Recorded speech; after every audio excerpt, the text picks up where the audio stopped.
old jam, the Five Heartbeats, that is. Jesus Christ. Yeah, it's just loud as mine sometimes. What's going on? Jesus. like that niggas. Hey, LA, I was thinking the same thing. You saw what we said. I said niggas late, boy, on CP time. Listen, no, for real, man. I was sitting here watching videos. I was like, oh shit. I said I was gonna go live at 8 o'clock. Hey, I was just on Courtney Michelle's show with Nate and my goodness, what's the other dude's name? He's usually on he's usually on Anton's show. He's usually on Lapeef, the guy from Atlanta. Shit, there's a lot of those. I know there's a ton of them. He's the one who always is laughing and Atlanta, who's a cheeky. nah, nah. Logic. Logic, yeah, Logic. Yeah. And then Nate, is it Nate, the guy y'all are talking about? Nathan The Daly. ex, the guy who was the ex police officer. Yeah, Nathan Daly. Nathan Daly. Yeah, Nathan Daly. Yeah, he was on there too. All right. Well, here, let's get over here. Let's go ahead and. 'Cause he already want to come up here. Jesus Christ. That goddamn jigaboo, Mr. L.A. Will. What is. Man, he's always in these. I thought I was in these YouTube streets. Yeah, man, Sheesh. man, LA always in the YouTube streets. Look, Tom, man, I thought you were the king. You were the listen. I be no. in these streets, but I don't be in these streets that heavy. This man be patrolling. It's almost his day job. I'm like, dang, LA. Yeah, nah, man. So, you know what's funny about fucking YouTube, which is a fucking annoying, right? I just went down. I just went. Oh, you can bring it, man. I just went down a whole bunch of There he damn is. videos, right? Hey, boy, you weren't lying about that school resource officer stuff, man. Hey, you should sit. He said you retarded. Yo, They got that me out of shit there after a week, man. Yeah. after a week. It wasn't the teachers. It wasn't the teachers at all. It was just the police department. Yeah, Yeah, it because you would have caught you would have caught a body. Yeah, it wasn't. It was the teachers. The teachers love me, and the parents love me. yeah, the teachers love you because you were saying what they can't. I call that little boy retarded. That's He's right. Yeah, man. I just went down on my Uncle Tom page, right? You know how you got all the subscription pages, even though they're not subscription based pages. I'm not on none of them like that. Yeah. And I just seen these motherfuckers glorifying motherfuckers getting killed. The whole channel is called No Lacking or some shit like that. No, best, bro. huh? Nigger than that is best. Man, listen, not It's even called that. it's called No Lacking. Yeah, that's the channel. I think it's like No Lacking or something like that. Some crap like that. And I was like, every freaking video of someone getting shot in the hood. Every video. I was like, how is that? How's that on YouTube? Man, look. They said no violence. But I know they hate me, man. But they went raw up in you, boy. They said, take this. It was the liberals that got you up out of there. The kids was right for the prison system. Listen. Oh my God. Hold on 1 second. I'm going to send it. Let me get back to my page. Because that's what I was doing when I was fucking bullshit sitting here. Damn, I don't got it no more. What the fuck? Matter of fact, let me go to my motherfucking history. Black, you said Nate up on Fight Club last night? No, I ain't see him, man. What'd he do? No, I was asking you. You was talking about him earlier. Oh, no. This was just a moment ago, man. I was up on Courtney Michelle. Courtney Michelle. I was on I was on Michelle's page. Oh yeah, he went on there. Was it live or the show before?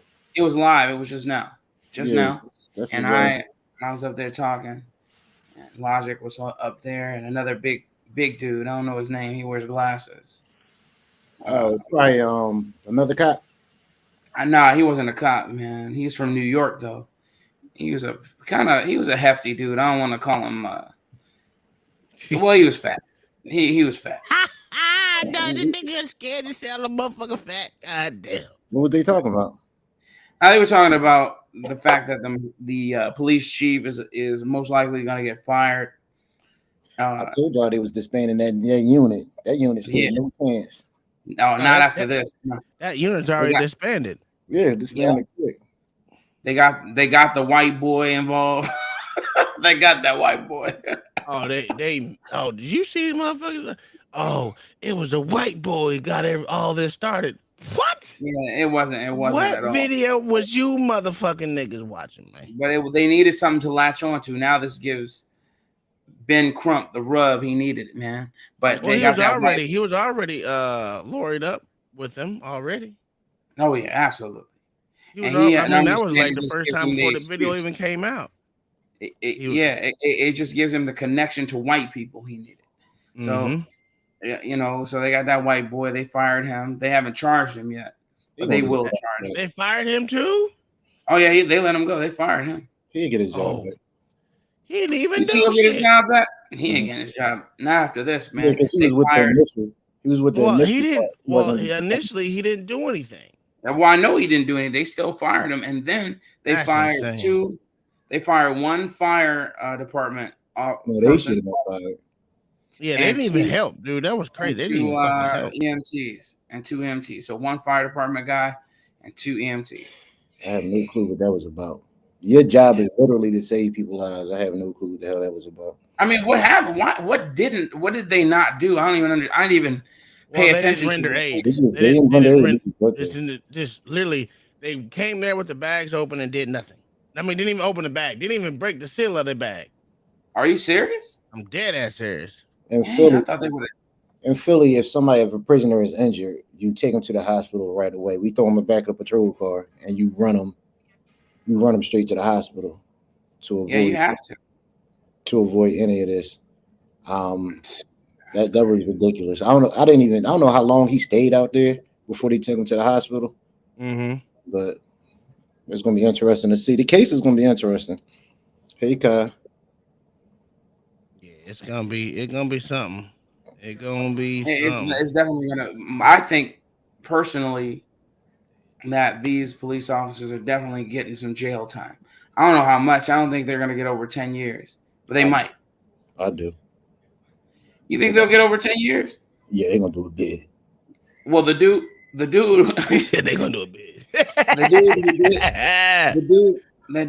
dude that did the football punt to his head, definitely doing about 20. Oh, so did y'all hear that? That person you're talking about is actually the girlfriend works at FedEx, and they even got his picture and everything. Yo, so that rumor I spread was correct. Cause I spread that shit. Let me show it to you. And I ain't had no proof, and I felt bad. No, I was thinking about this for a while because that shit spread like wildfire. I'm telling y'all, it did spread, yeah. Because I went on other shows and they was talking about it the whole time. I'm thinking like, damn, I'm an asshole. Why did I say that? Like I shouldn't. It's the whole thing. I have it. It was going through the police departments. Like it came all the way up here to Philly, and they called me and told me, and I was like, damn. But and when I said that shit on the internet, I looked that shit spread like wildfire. Am I blocked? I was like, said that shit because I told Nate that, and Nate was like, he heard it too. And I was like, okay, Bird Lady, Kai said, come in on port session and see if you can see it. Hold on, I'm gonna go over. I feel better now because I don't even hear rumors. But I got a picture of old girl. No, they got a picture of him. They were showing who the cop was who did all the damage. Was it the same one we thought it was, right? Holly, some shit right there. Where the fuck is Healy or Haley or where the fuck? Hold on, man. I'm telling you, I be watching a whole bunch of shit, bro. They tried to get me to go on Fight Club last night, man. I ain't do it. Bro, I needed some sleep so bad. They kept on putting my name in the chat for me to go up there. I just ain't feel like dealing with it. Because if you was gonna have a serious conversation, I would have put some effort. But I just ain't feel like the chance of talking and motherfuckers get upset and try to boot you. I was like, nah, I'm good. Yeah, they'll boot you off. It wasn't worth it, bro. I stay away from cage matches, man. You ain't shit. Was fighting. We was breaking records on who's going to spend the most to get up to get back. At the That's while, great. 4 o'clock in the morning, I'm just going to fuck the bed. I ain't proving nothing. I still didn't go to bed till almost 4 o'clock, 5 o'clock in the morning. It was like 4:30 when I got up off there. That's like I booted and I came back saying, "Niggas, I'm broke. I ain't broke. Pay the 500." Next year, people start dropping 50. I was like, literally, I have nothing to do. I have no kids. I don't got a mortgage. I got money to burn. This is what we're gonna do. Yeah. Hey, listen, they all gang it up against me. And next you know, Uncle Tom started running his mouth. They got on his ass. He started dropping hundreds. He started dropping hundreds to get back. You crazy? I ain't dropped no hundreds. You did drop 100 once. Okay. Maybe. Yeah, you did drop 100. Then you dropped 50 because they kept on getting me for 50, and I kept coming back. Dang. I'm like, yo, I'm not fighting all y'all. Making money hand over fist over there, man. Who? That's that nigga over there. I don't know. They talking about I ain't got nothing. I don't know nothing. My name Bennett. I ain't in it. Andrew, I should have said something, but at that point, I was just being an asshole. I should have spoke. I don't know why. I know. I'm looking through my shorts. I'm weird, man. I just do shit sometimes. I don't understand it. You know how many shorts I washed, babe? There was a lot of them some bitches. Man, I can't even find that bitch. They lucky they don't get the death penalty. He fucking around if it was definitely over a girl. Yeah, man, they had his whole face up there. I was like, oh, the same dude we thought it was that motherfucker. He looked like he was Hoyt. So the thing was, he sent the pictures of after he whooped the hell that dude's ass. Sent the pictures to the girl. Yeah. I didn't want to say that, but that's what's also going around the police department. Yeah, what is it? You said what? He took pictures of the dude and sent it to his girl. Was ex-girl, because that was baby mama, because that's what she was. Oh, I didn't know that part. Yeah, it wasn't that it was girlfriend, it was his baby mama. And yeah, I think I just found it. Hold on. Oh, he took pictures of old dude and sent it to old girl. Yeah, saying, look what I did to your man. Man, that's dumb, man. Yeah, this dude, was it worth it? These motherfuckers, something else. I guess it was worth it, man. Yeah, something else. It's always saying worth it. These idiots. When Negroes don't think. All right, let me see. Let me figure out what I gotta do because I ain't never met no piece of. All right, there we go. No piece of ass that great. Yeah, I feel you. But not going to jail. Think about dudes in the hood, man. They always do stuff. I knew it was him. How did I know it was him, man? And look, he the simpiest simp looking dude on there, man. I knew it was him. All right, so let's see. Let me see. He looked like he raised by a single mother, man, too. I knew it was him. How did I know it was this dude, man? That's insane. Yeah, so it's him. And let me see if I got sound on it. I'm fucking with two damn things. Hold on. Tyre Nichols worked at FedEx, and Demetrius Haley's ex and mother of his child worked at FedEx too. Demetrius took a picture of Tyre Nichols on the ground and sent it to his ex. All the officers involved went out bat over this man's personal issue. Tyre Nichols and his ex had a relationship. Turns out they had a whole relationship going on. I was just messaging him because I wanted money, so I'm like, let me back and forth with him, see if I can get money. And I did, so that was whatever, but it's like back from Houston. No, I don't know. Okay, that's something different. But yeah, that was that crazy shit right there. I'll tell you, more yeah, that was him. More no, I have something for you. This is for goddamn Mr. LA. I know this is what he like right here. Bullshit. This is what he like. That's what you like. Even in my drunk days, I wouldn't have hit that. You lost your damn mind. That gotta be a dude. Yo, it is. The dude said, these hips don't lie. Not with a D, but with a Z. They don't lie. Oh my God. That's Jay Will, bro. It's for you, homie. I hate this world. I hate this world with a passion. Me too, man. So here's the glorified. This one's the video of the what do you call it? more the countries, channel. more kingdoms. Bro, glorifying prison life right here. You gonna have him? Look like they about to kill us. Bro, that shit is ridiculous. I do not get that close to another man. Listen, when you go to the channel, it is nothing but prison stuff. Look at this. All prison shit. I told you I seen. I was on Angry Man show, and with that pineapple shit, the dude called the girl from prison. I was howling. That's crazy. Look, they What a making midget in TikTok. prison? Huh? Oh, What is that? A turkey? Oh, they're frying chicken. I forgot they can do that in there. oh, they crying and complaining in the background.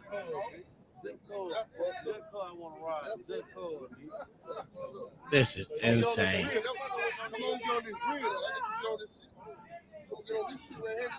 It's a Where third the world. prison? Where the prison guards at? I mean, you missed the prison. Nah, bro, it's a third world country, brother.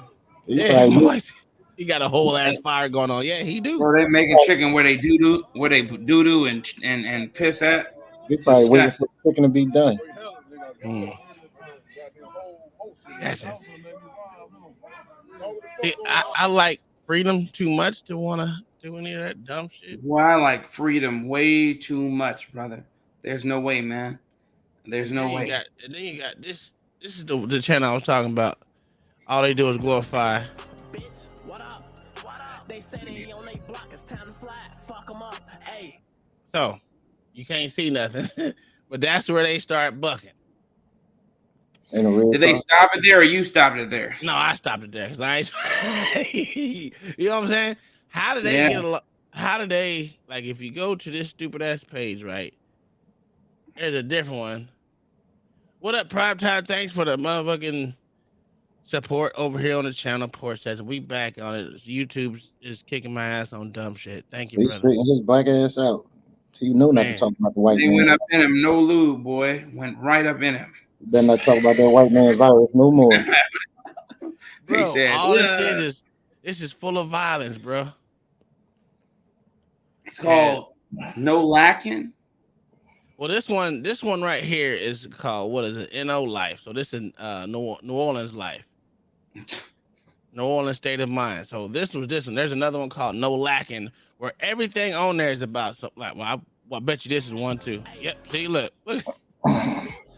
Oh no, that's the one where the dude. Remember, that's the guy who was coming outside. He was in the Navy. He came out with his AR. Yeah, that's started that shooting one. at them dudes. Yeah. What they do to him? Nothing. Well, he was in the Navy. He just started shooting at people for no reason. Yeah, these people. No.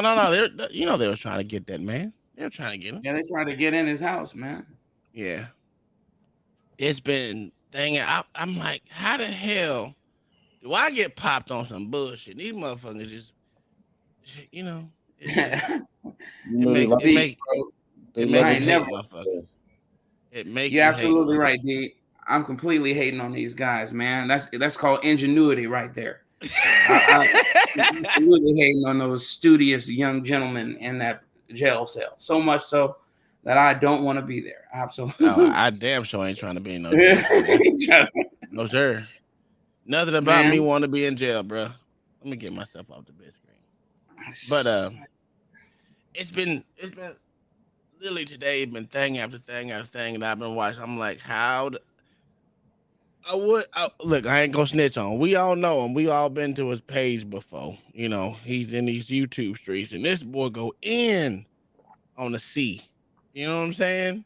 Don't get me to snitching because I'm a C19, and I'm like, how the hell did this motherfucker get away with this shit? And I get booted. This what pisses me off. That's what pissed me off. I'm like, there's no way.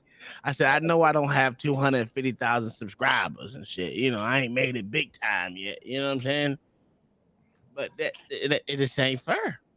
It just ain't fair because I went through the whole video. Not one thing that was said on there. Only thing, like I said, that even came close to it was that MK Ultra shit video. That was something. And that didn't even say anything, didn't make any claim, didn't do anything. Just had a whole bunch of motherfuckers moving in slow motion.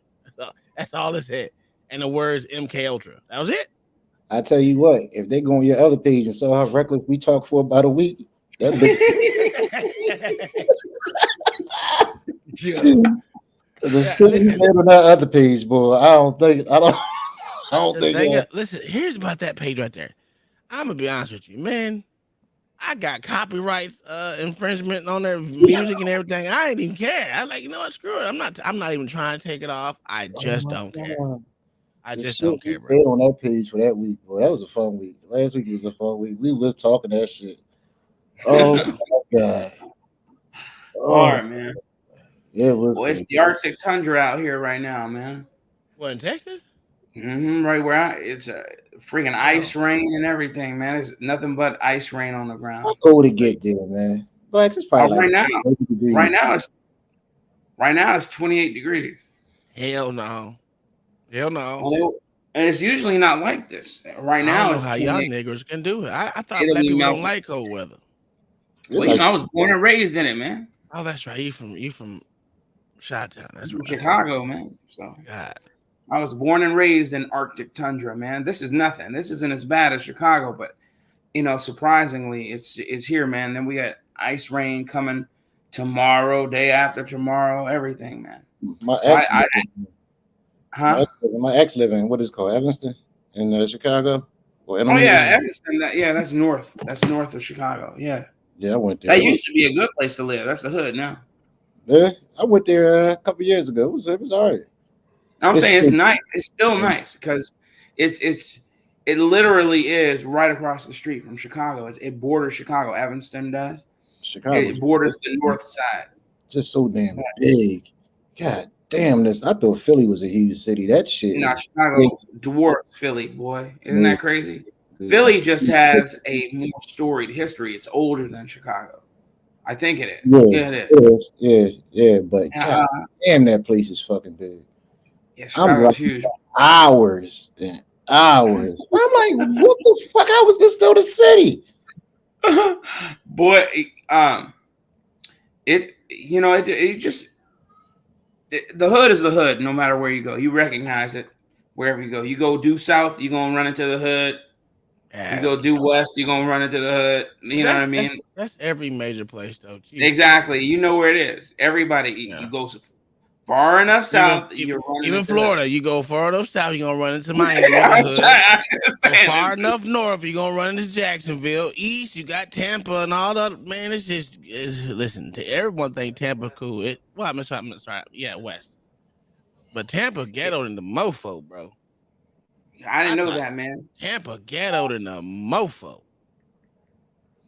You know, but it is what it is. Especially in where the autumn clubs is. I mean, I do not be in Tampa on a Friday or Saturday night. I'm probably gonna be out at Camp Pendleton in a couple months. California. I gotta facilitate some classes over there for the government. And then I heard it was gorgeous there. I've never been. All the Marines wanted to go to Camp Pendleton. Of course you did, man. That's lovely over there, man. Speaking of being a Marine, were you at where's that base out there in North Carolina? Yeah. So Mike from Boston, I got kicked for C-19. They said I made some claims that I made, but I didn't even make a claim to anything. Camp Lejeune. It's crazy. Camp Lejeune is boring, and we'll let you know if you. No, that's just a Paris Island. Yeah. Is it Camp Lejeune? Well, I know Camp Lejeune. They're getting people, for that. Well, they are named as being part of that PACT Act thing. Mm-hmm. Because of that, what you call it, blue water or whatever. Yeah, I was there. But that was in the 90s, though, right? I mean, it don't matter. That don't matter. You was there. Yeah, but I was there in 01. So that you still are entitled, man. You better look it up. You get that bad water. That's what you need, man. Yeah. Boy, you need it. Boy, you need. Listen, they be sending us emails all the time. Like, were you a part of the Camp Lejeune? Yeah. At first, it was the earplug thing. Yeah, I'm still waiting on my money from that. You ain't getting shit from that. 3 nope, plugs, like you ain't getting $2. You'll get $2. Bruh, I applied for that shit and I looked at how many people it actually was. It's so many people. You ain't getting no. But see, it's not a class action.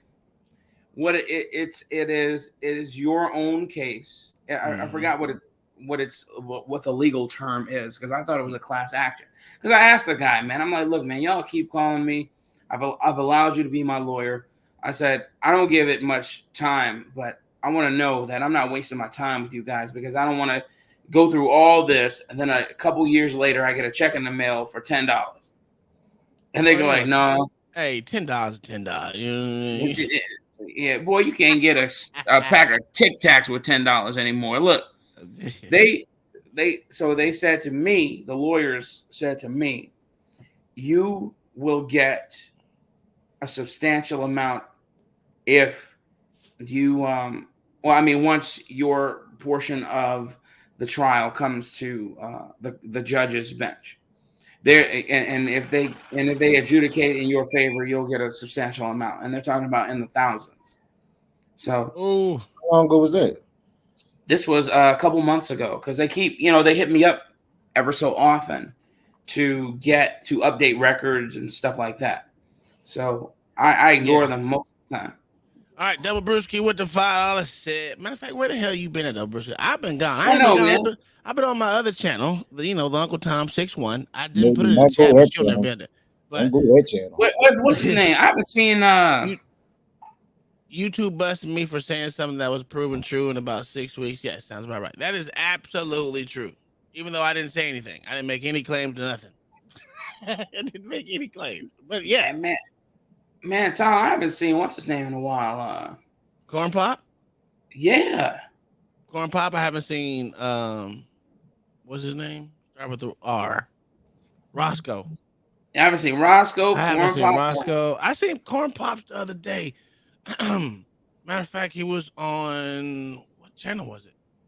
I think he was on Fight Club. Not this past weekend, but the weekend before. I seen him over there. We were talking. I know, but this was the actual Corn Pop with the right avatar.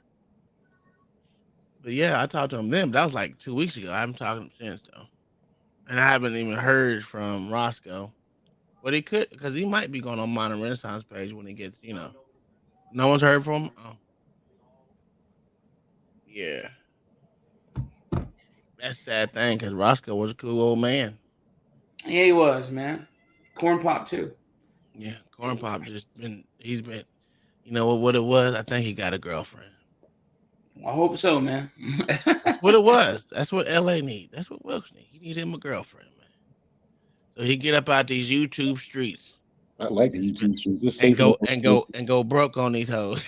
I like that one. LA needs some bastards. That's what he needs. Double bastards. You need to.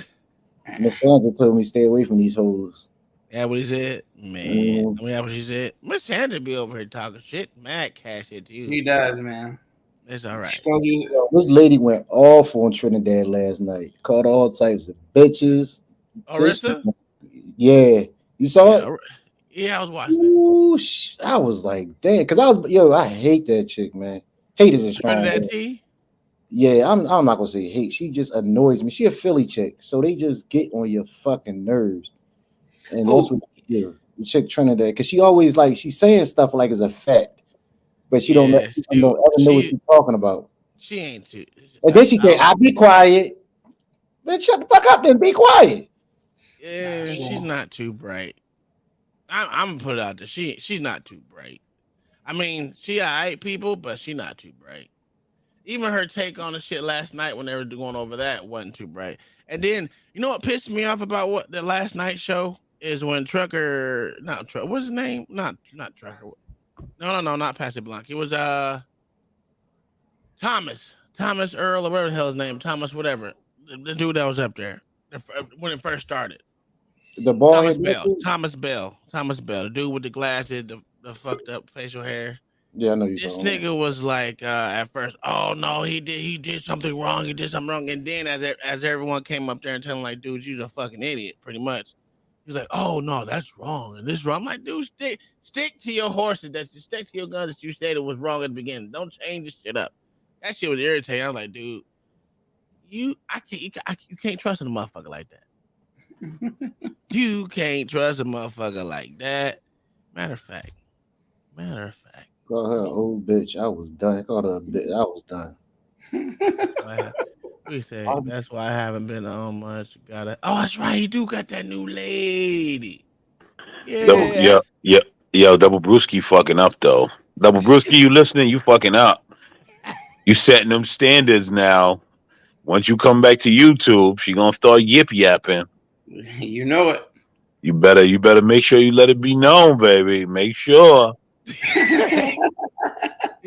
Why Black Thought sound like an old pimp? You better let it be known, baby. Yeah. Black Thoughts, we all looking at that watch like, what time is this Negro starting? He talking about he was caught up in there watching YouTube shorts all day and forgot he told us 8 o'clock. Yeah, I heard him talking that bullshit. I looked up and it was 8:05, and I was like, "Oh, I gotta take a piss first. Hold on." She's great. Oh, that's cool. Hold on. He looked up. It was 8:05. He said, "I gotta take a piss first." It started at 8:20. You might want to go see Dr. Seuss, bro. Negroes, man. He's finna be racing people on South Beach today. Man, that shit fake. Yeah, it's fake. In the mofo. Yeah, what am I doing? What am I doing? Oh, I was gonna go back. Let me get back to the nitty gritty of this shit real quick. Somebody better tell Double Brewski my pimp hand's strong. It ain't strong as Bob's. Bob, you know what? Bob, it ain't strong as Bob's. Bob, listen, Bob has not been online in a minute. He popped up on a group chat today on some bullshit. Yeah, that's what I'm saying. You know what, Bob? You ain't shit. I just want to throw it out there. If you listening, you ain't shit. Because you know what? Your ass was in the group chat and couldn't say nothing the whole time you was in Arizona. Just because you in Arizona, motherfucker, don't mean you can't motherfucker respond. You know he was tricking. That's all that Man, leave Bob alone. He probably knee deep. Like, I ain't looking at these Negroes chats. You know what I mean? He was knee deep. Like, I ain't got nothing to say to these Negroes. Pilot outfit on, walking around the streets of Arizona.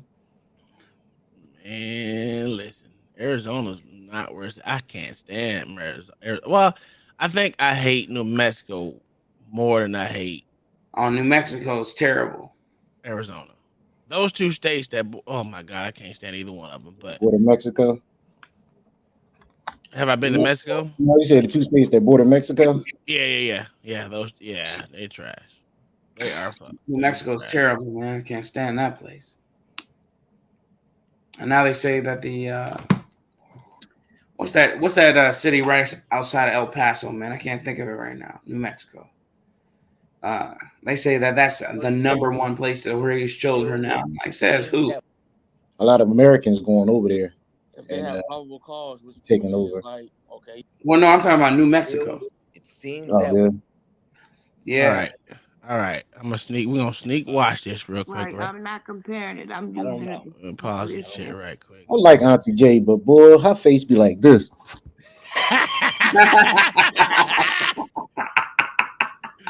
Yo, you leave Auntie J alone. I be dying, dude. I'm like, yo, you gonna hit yourself in the head with that camera. Move back. That's her phone, though. That's the problem. Oh, her face be so close. You just need to get a laptop and call it. I'm ready to buy her some glasses, man. This don't make any sense. Back up. It's probably because she can't hear it, man. Look how close. Every time. She be fucking me up with that do-rag, though. Like, God damn, I can do that do-rag so much better. God damn it, that do-rag be all crazy. No, but I mean, I know this right here. This motherfucker right here in the bottom right. Yeah, what about him? He the one couldn't stick to his goddamn guns, man. It was just Aaron, I would say I know you're not comparing it, but I seen part of the video. Oh, there you go, right there. I can't watch the whole video. I know that's when I was about to get on. So I saw her. Some like Rodney King type stuff. They kept booting her. That jump was bad. Like, you know what Who's that? Anna? No, I don't know if we should get rid of law enforcement. Well, this is the beginning. As we continue to see these things happen. This mofo right here. these The questions way keep he coming don't up. stick to what he says, I'm just like, But before dude, we get you don't into even that, I know. want to ask a different question to y'all. Now, have you guys seen the video? Yep. Yeah, he's seen the video, right? I've seen probably like 7 different angles You said 7 of different the video. It ain't 7 different videos. Kind of see it from both sides. Hey, what actually He happened. got that extra If- angle. If it's as bad as people, as the mayor or whoever that lady was said it was, it's bad. But it really didn't get really messed up until the end. Smitty looked like End of what? the video. In the beginning, Anybody it's ever kinda tell jacked Smitty up you look too, like a Klingon? because I don't understand. With the wrinkles in his forehead? I'm still trying to Yes. figure out why they pulled him over. That's a There's Klingon been no all day. explanation, Them no, joints deep, boy. He make me because they were kind of aggressive in pulling him out the car. So I'm trying to figure. Yeah. I was trying to figure. Yeah, I'm face asking all questions, closed. asking different people. Like, is there another video leading up to the stop that Head bitch in explains charge, huh? why they were so aggressive in pulling him out the car? That's the question I ask. I'm like, man, he don't look like he's harming anybody. It's like, okay, I'm getting out the car. Y'all kind of doing too much. They calling him all Well, type, you know, all type of names and stuff. It's a case now. So they gotta. Now they got me wondering treat about it as the a reckless case. driving, They if can't. that was true or not. What do you think? Now they got me wondering about if that reckless driving was true or not. He might have been trying to get away from them jigaboos. So if like I said the other day, Mayo the monkey, what's going on, man? This is open panel. If you want to come up, but it's not posted in the chat. No, Come up and discuss some shit. Yeah, man. Mayo, that's for white people only. You too black. No, it's just like when we watched it on that day, LA, and at the end of the video, they were complaining about them stopping someone else or got someone else in custody over the same reckless driving. I'm telling you, they got the wrong motherfucker. Well, they got the right people, but the wrong people, if that makes sense. Or wrong person. But I can't say for sure 100%. But it could have just been cops being dumb, thinking it was another car.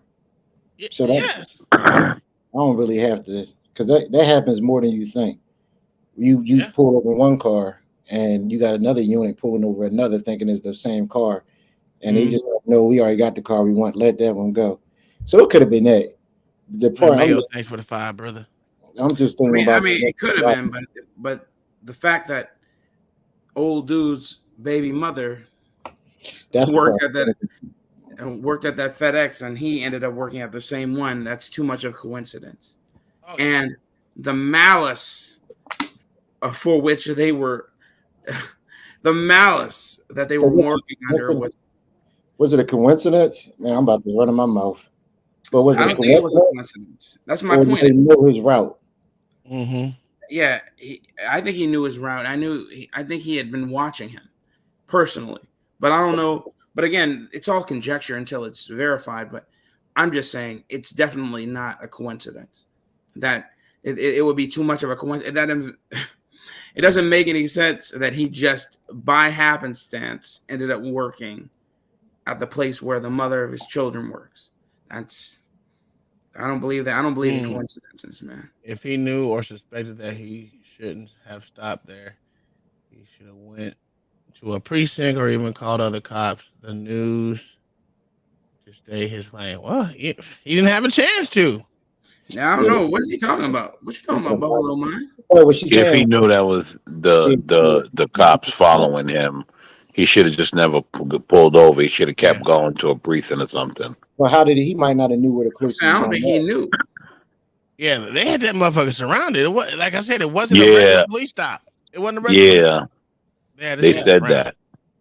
So let me tell you something though. All them niggas around him is simps.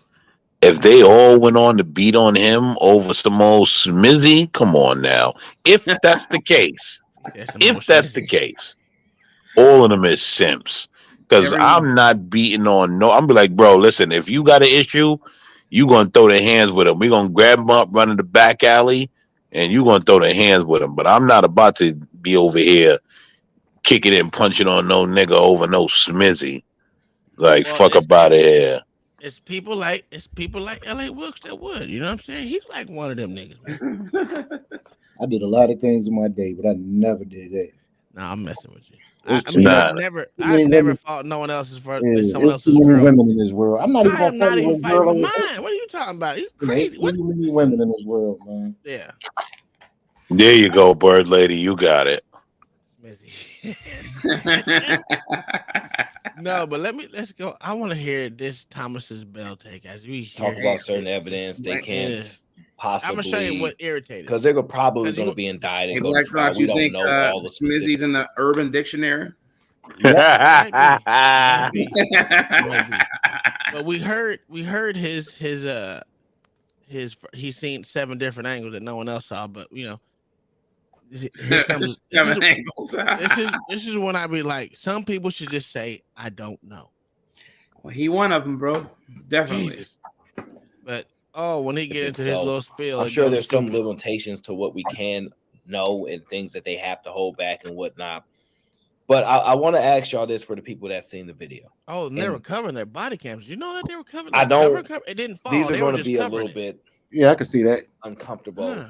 I like I've done that before. A lot of people. I never did it. I used to work the body cam room, so I used to see guys do it all the time. My best to challenge things. What do you think? This is how stupid do you think that all the officers cover it up? But there's a million cameras in the world, so what do it for you? But what are they covering it up with? Like, how do you cover it up? What is his vest or his hand? So what, he using his hand, one to cover it up and one to lump him up? You don't need too many hands to lump somebody up when somebody holding them. You don't need too many hands to lump somebody up. Well, you're right. You're right. You're right. They covering up, but once again, we know 60 cameras in his work, like out there. You covering yours up for what? We know who wasn't covering up his camera. The white boy. Man, White boy did not cover up his camera at all. He's like, "Ooh, I am in the clear," and they fired his ass anyway. They fired his ass anyway, bro. Yeah, but the thing about him is he'll just get another job at another precinct. It's set up for him to do that. They going down. I bet you don't hang around black folks no more. I guarantee. It's insane. He will not hang around niggas ever. No matter how. So Aaron O's question was, do all cops deserve the same amount of time? Yes. Or the same punishment? Yes. Why even the white boy? No. See, that's is a 3-part question, and people don't understand. The initial stat: do all the cops there deserve time? No. Because what if you didn't know what was going on and you just saw the cops fighting and got them out?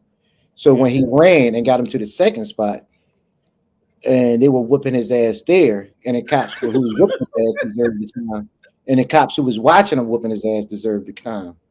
So you got to ask which cops deserve the time. Well, the cops that was whooping his ass deserved time, and the cops that was standing there, which is the second part, deserved the time.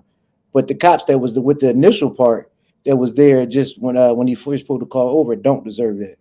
Because if they didn't go to the second scene to see what happened, how can you charge them with anything? That's true. Very true. Because the white boy stayed with the car. Yeah. So how can you charge him? How did he get fired? Did he get fired just for using his taser?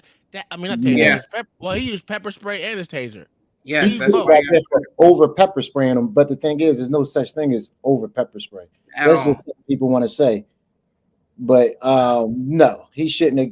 He should have got days because he was just being a dumb fuck. But he seemed like he sprayed the cops more than he sprayed the dude.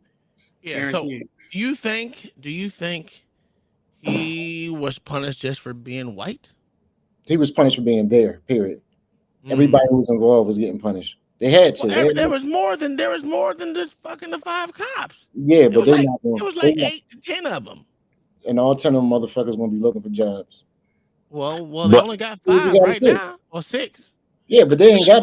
There's no statute of limitations when they can fire somebody. I guess so.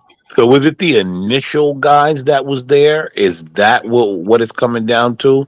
Like the initial cops that were there, they're all getting fired? Because I mean, the unit that pulled up 20 minutes in. You can't be like, yeah, you're fired for pulling up 20 minutes in. What is the thing? If they saw him sitting there and they pulled up 20 minutes later and still did nothing, yeah, you got to get that smoke too, because none of you had enough common sense to take him to the hospital. Yeah, I can agree with that. That's the reason why the EMTs are getting it. You sitting there watching them on the ground bleed out. What the fuck for? So my question is, why didn't the EMTs do their job? Nobody know. Nobody know. Yeah, see, that's why I'm always, I don't know. Part of me is always in conspiracy mode because it's just kind of wild how that came out same time as Nancy Pelosi, Paul Pelosi. Then something else come out too. Wasn't there something else going on? And all of a sudden, all we focused on is, you know. The media is kind of upset that there wasn't no mass destruction going on. The media is upset that there wasn't no mass destruction, bro. I mean, Miss have you Sandra, we watched? cool today? Miss Sandra, we cool today? Let me know, because I dropped down. I ain't got time for your ass tonight. How you all doing? Miss Sandra, let me know. Just let me know how we starting this night off. Let me know. Well, just drop down. Oh. I don't like no one threats. She said she here for all the smoke, bro.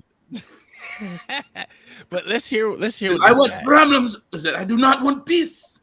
I want problems always. How many times do you think she's gonna pick on me tonight? I give at least 5.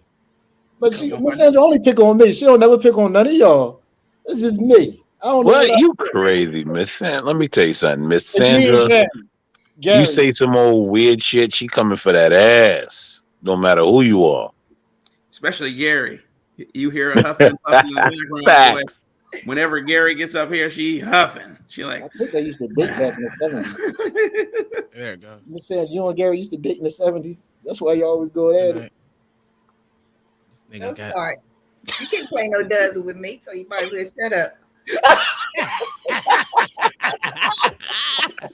The day he playing victim, right, Sandra? Yeah. Right, Miss Sandra? Then he gonna start playing victim in a minute. You ain't lying.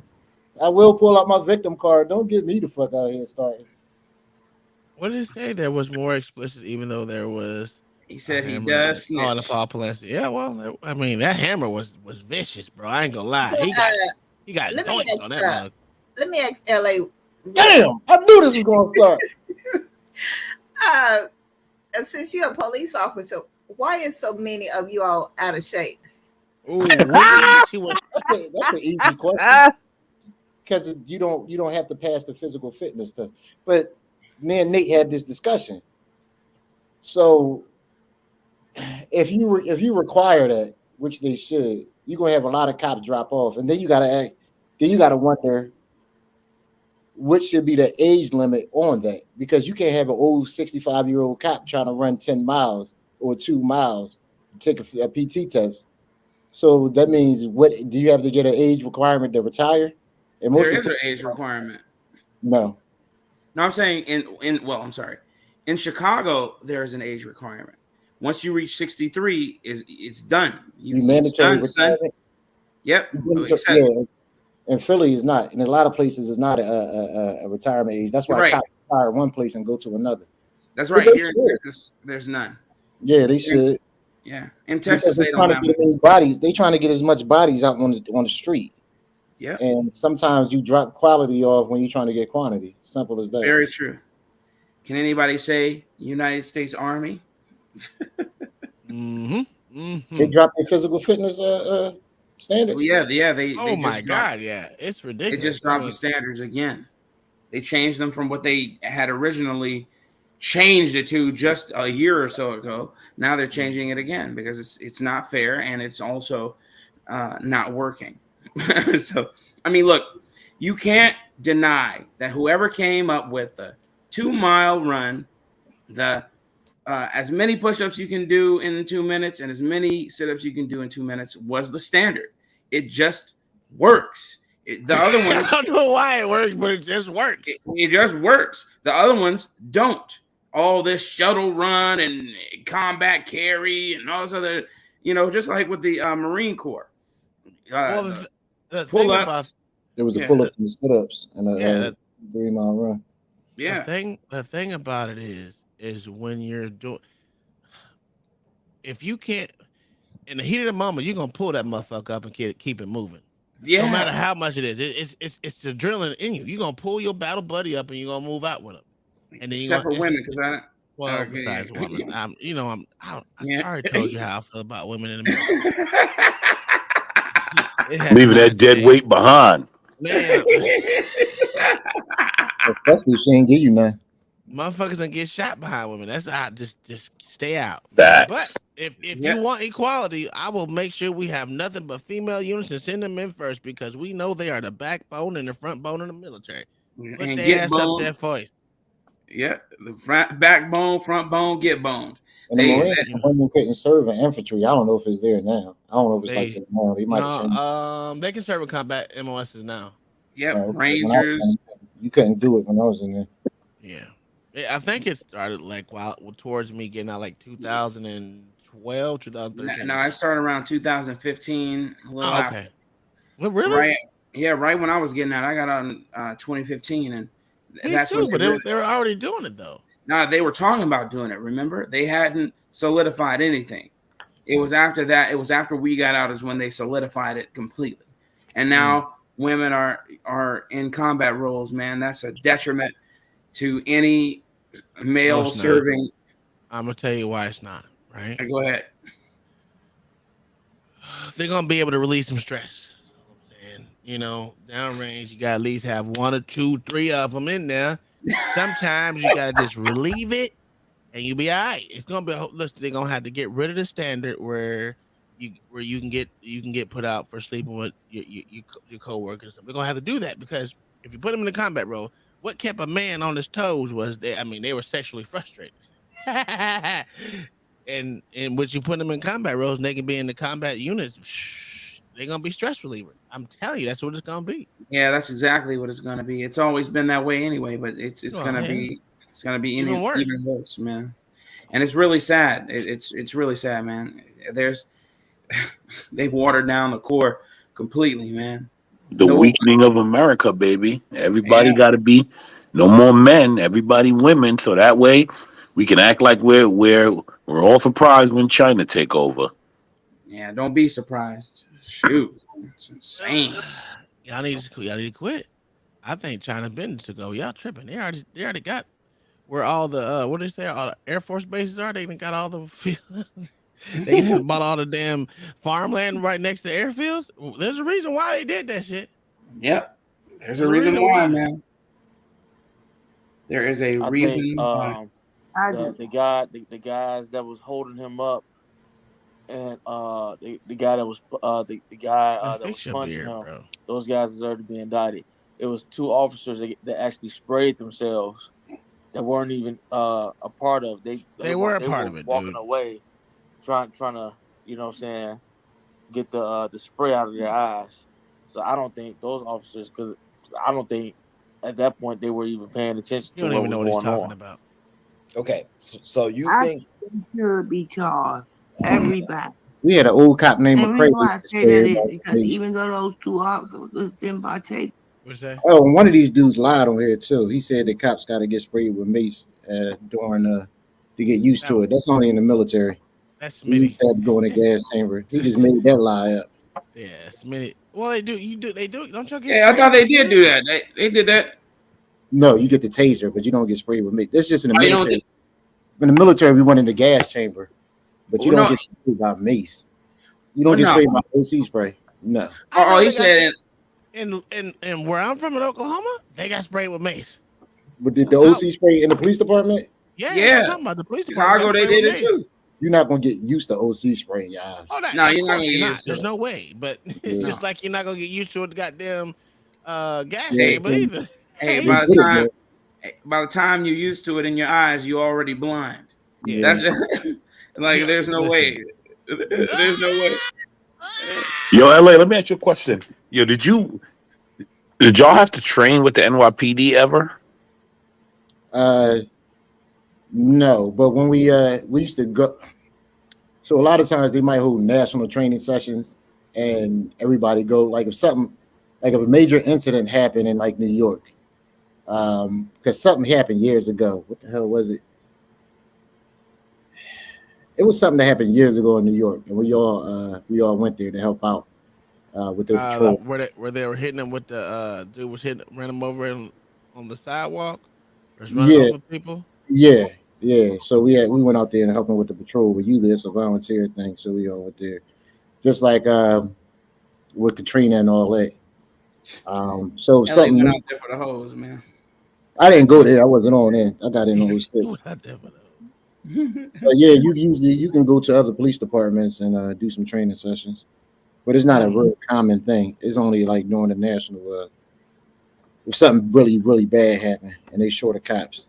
Like during the riots, everybody was trying to help other people, but we were getting fucked up so much that you couldn't have the resources to do it. It's crazy. Everybody was everywhere. I mean, it was what it was. So LA, you mean a peaceful protest? Oh yeah, it was peaceful, right? I'll send y'all some of the videos in the group chat. Y'all gonna be like, what the fuck? Hey, listen, I'm just going with what I was told, that it was peaceful protest. Now I saw the buildings burning in the back, and listen, I saw them burning in the back. I heard there was police harmed. I heard there was stuff looted and all that, but it was peaceful protests. Isn't that usually how peaceful protests go, LA? Absolutely. I don't know. I've been on for 17 years, and that was the worst thing I ever seen in my life. It was mainly white people. Like people want Wait a minute. How did this jigaboo sneak up here and they ain't said nothing?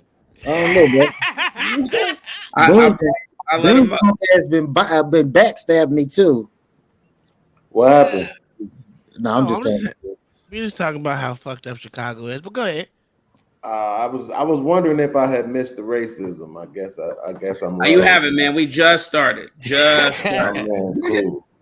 As soon as we saw this dark skinned cat come up here, it started coming out. We started cooning. We started cooning early. I know it's like YouTube give you like a 13 nigga limit per episode. So where we at, right? Oh, hey, we well under. I don't know. I know you came up to this panel last night, right? No. On Fight Club, didn't you come up to the panel last night? Or was it Fight Club. I would think I was on there earlier today. Oh yeah. It was very long. They had the extended Fight Club. That shit went on to like 2-3 o'clock. What's the name there? Sway. Sway. Yeah. I was like, yeah, it was pretty good though. I ain't gonna front. Mayo, you're right, man. Yeah. You're right. They are. Well, I'm going off what this one was right here, because Thomas Bell was totally inaccurate in his statements, and he just. Snap! Smitty was there. Yeah. I'm finna cuss Smitty ass out, bro. But I'm finna say he ain't been coming to my show, but I ain't did no show for him to come to. So. I really just wanted to hear this guy's take, because it just was full of absolute BS. Huh? Stuck What'd on you that. say? You stuck on that bull. Yeah, because that's irritating, man. I hate. Know what I hate? I hate when people can't just say I don't know. What's his That's name? one thing. What else did he say, man? Wait, no. All right, hold on. I got to drop down. The title of the show is YouTube went raw in me. You don't know why I said that? Oh, okay. Come on, man. Oh my God. Listen, you don't understand. Listen, I got a community guideline strike for absolutely no reason. Wait, you actually got the strike? Yeah, I got an absolute strike. That's why I couldn't stream for a week. Because they said I said some stuff about C19 or nothing. No one on the panel, no one in the chat, and I didn't make the claim. It was a video that we watched, even though we didn't watch I went over the 5-hour stream. It was 5 hours and like 5 minutes. Went over the whole stream 5 times. Not a video, not nothing about C19 at all. But even still, YouTube on some bull, bro. Even still, we got other people that can dedicate their whole stream to that. He's about to start snitching. I ain't say so. I just said I just said to whole stream to that shit and never get a strike. But it's okay. I know I don't have over 2K, 200,000 followers. I don't even have over 2. That shit That's the shouldn't problem. even matter though, bro. Like that's crazy to me. It shouldn't matter because it already came out that the shit's fucked up. Yeah. So I mean, because I just literally watched a short like a month ago where somebody was saying they were saying it's okay to have the conversations about it now because of the information that has come out, but they still gave you like that don't make no sense to me. Yeah, and I mean, you can only appeal it once, Right? And that shit came back in like maybe 3 minutes. I don't even Right. think it was 3 minutes. They ain't like, nah, nigga, we made our decision and we sticking to it. You know what I'm saying? Like, yeah, it is. I was like, how the hell did you even go? And then get on the phone. Okay, so I talked to him on chat and I talked to him on the phone. And I was like, dude, I've been watching this video and I'm literally, I'm gonna tell you the honest truth. In the background, the same time I was doing that, someone else had a whole full-blown conversation on YouTube about it. I was like, I know you hear this. I ain't gonna tell you who it is, but I know you hear this. How do I get a strike? You can't even give me a timestamp on where it happened. Right. So they didn't give me a timestamp. They didn't give me nothing to say, hey, this is the evidence to prove that you did this. They said, no, we don't give timestamps for community guideline strikes. Now, if it was a content infringement, sure, we'll give you a timestamp on. But like that don't even make sense. You're telling me I can't stream for a week because of something that y'all said that I did, but you won't give me a timeline stamp. So it's so many things wrong. Wait a minute, you can't stream for a week. No, I can stream now, but that's why I didn't stream for 7 days. Yeah, bruh. Okay, bro. It's so many things wrong with what you just said because first of all, that's why the name of the stream is They Went Raw on Me. They did. You just said you talked to him on the phone. Is that military access? Because I don't know how to get in touch with nobody on the phone. They've only talked to me through chat. I've never been able to talk to. Yeah, you scratched your head, so that let me know that was some military. I don't know how. Listen, they talked to me on chat, and then they talked to me on the phone too because number. I went in there. Here's the number. Blah blah blah. They called me back. The second thing is them not telling you though, because that's the same thing they're doing with me with my channel. The reason why I haven't got my monetization back, right? They like you have some videos that you didn't transform them. You reuse the content without transforming it, right? Whatever that means. And so I took down some videos. I didn't know what they was talking about. And so I asked them, I was like, so you can't even just tell me what videos it is so I can just take them down? No, we can't give you that information. Wait, what? Bro, that's what they told me. I don't even make no goddamn sense. Y'all are packing. That's bad. To me, that's bad. They got Pakistanis running the doggone call center. My God. Okay, do you have a second channel already? Yeah, I do. I was about to say, just get it now, bro. Just get it now. Yo, do you know what? I'm streaming from both of them now, bro. What up, you know what I think? You know what I think? You reuse videos without transforming them mean you not speaking enough or stopping enough and all of that, because that's what I believe transforming the video means. Is that like you got to have a few minutes of someone talking, and then you got to do like 5 or 10 minutes of talking, and that's what transforms the video. I think you're right, but at the same time, it goes back to what Uncle T just said. Bro, I'm doing the same thing I'm watching other people do, right? So why is it a crime when I do it or when he do it? I told Uncle Tom why that particular stream got struck down. Well, yeah, he keep looking for something else. That is why.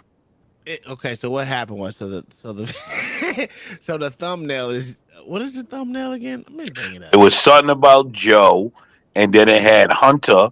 Which, listen, I'm just gonna be honest. Hunter was litty. He's the most litty Democrat we're gonna see in a while. All right, and it had him in the scarf chilling. I can't even show it, but see. No, I don't have it no more. They took the whole damn thing down. Yeah, but that's what I'm they saying. said to my video today. They didn't give me a community strike, but they said if I upload another video of a what you call it, a minor engaged in a fight, I will get a community strike because I uploaded the video. I did a short watching the video of the girl that was in classroom that jumped on her teacher. You know what I'm saying? Yeah, you shouldn't have did that. I didn't think that was gonna be no problem. I guess that's just for Instagram, though. I guess They got us policing ourselves, man. I'm gonna tell you something. It's on the way. You jigaboos up here thinking y'all can do whatever you want after the white man told y'all stop doing it, but yet y'all still want to keep doing it. They tired of talking to y'all. Bro, I've seen fight videos on YouTube. They tired of talking to y'all. Stop doing it. Well, no, we would be able to get away with it. The problem is we just talk too conservative. If we start dancing on the left side, we'll be all right. We'll be able to do what we want. So what you're saying is this particular movement with YouTube is a leftist ideology? Absolutely. I don't know if I see that. That's because you were blind, bro. I thought the left shit was all about being a liberal. No. No. Hold on, Uncle Tom. Let him finish. Okay, I am, but I want to say one thing. It's because you have your oppression goggles on, and you can't see. But go ahead. No, I'm asking. You know, I don't care about this shit, right? So I'm saying, but I thought the leftist shit was about being liberal, and I thought liberal was about like less policing, right? Less control.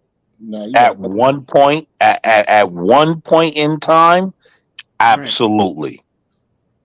In 2023, they're all about Mao and Stalin and H and all these guys that don't believe in none of that free speech, none of that your rights, people that want to control you. You see it. What happened? They all got 6 masks on telling everybody to do what? And if not, you're unclean. Come on. Pay attention. Who does that? Oh, was the mask thing really? I thought that was everybody, bro. I mean, I didn't. To be honest with you, I never wore one, though. You say you thought that was everybody? You wasn't paying attention to what was going on YouTube? And I'm in Kentucky. So, I mean. Y'all still ain't learned y'all lesson talking about stuff you ain't got no business talking about. YouTube is these jiggers. We didn't make a claim, though, so at least. No, nobody made a claim. I just said mask. That's it. I didn't know saying mask was an issue. Yeah, that ain't nothing. We could be talking about the movie mask. Listen, we over here believe in the paper mask. We believe in the cloth mask. We believe in a burglary mask. We believe in a whole scrub mask. Anything that has the word mask in, we believe in it. It keeps us safe. Even if you're getting robbed with that mask on, it keeps you safe. So that's all I want to say. I want to put that out there. Yeah, bro. The left, the left has gotten real weird. Yeah. Like, well, or they just showed who they really are. Yeah, it's about time they reveal their true colors, man. The left that's always what it's about. Liberalism is something totally different. I think they tricking y'all, man. I think everybody. I think everybody. Shit, man. Yo, there was a quote that Thomas Sowell had that I can't remember. Why the hell you bringing it up? You all one tonight, ain't you, boy?